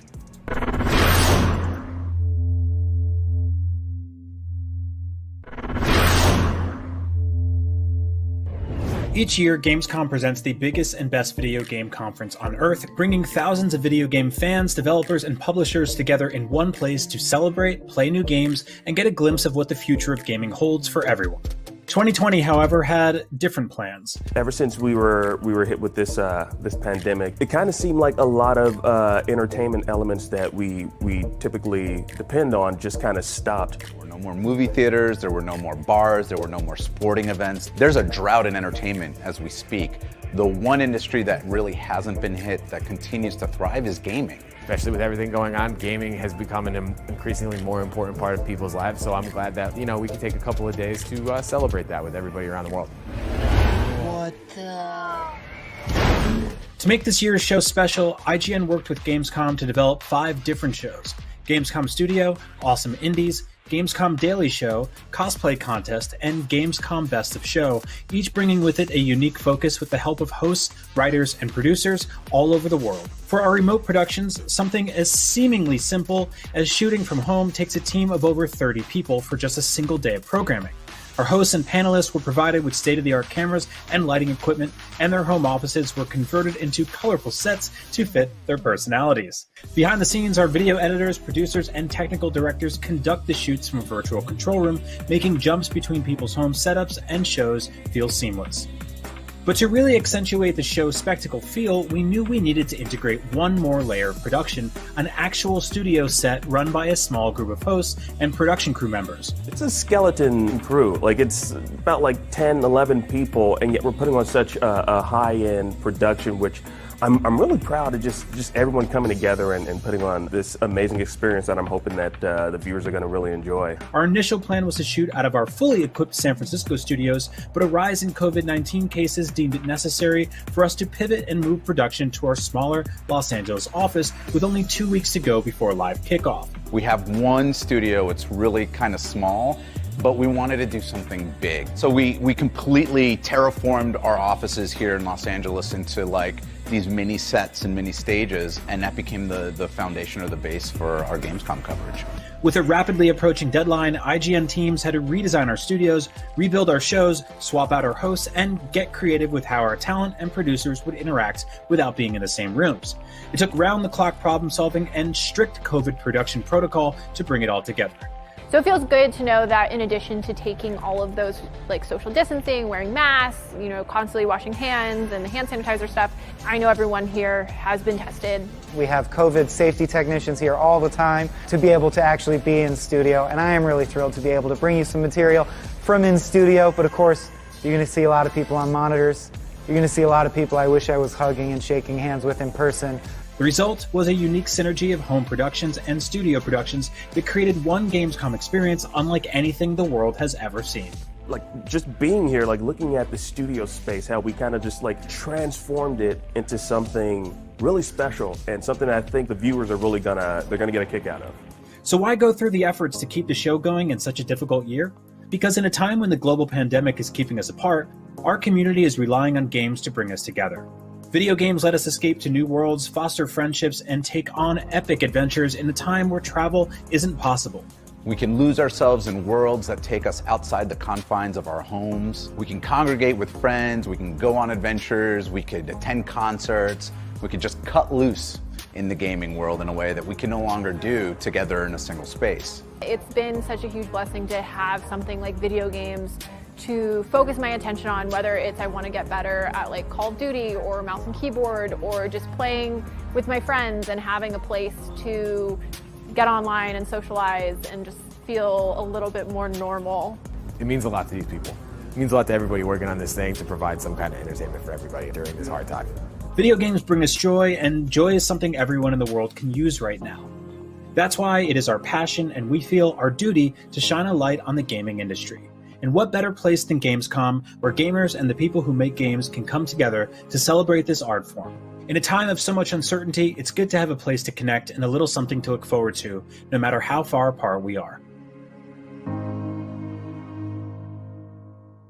I'm a little rickety today. It's not working, you guys, but I'll give you everything I have. I'm a wooden roller coaster that has been in the rain. And don't forget to visit Gamescom.global.com to see the newest games. God damn it. Hold on one more time. We almost got it. In this Gamescom Partner Spotlight, we're going to check out the trailer for How Did Words Work? My first time talking. Go for it. And don't forget to visit Gamescom.global.com to see all the newest from Gamescom. Gamescom's new too. If you haven't seen the trailer, pace.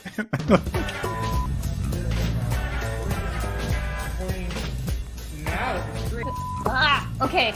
We've been going so strong, guys. The collapse had to happen. All right. If you have not yet seen the trailer for the teaser trailer, it's a teaser trailer. This has gone awry. This Forza Motorsport Tournament 7-4 Talent 7-7 Forza 744-57. Back to you.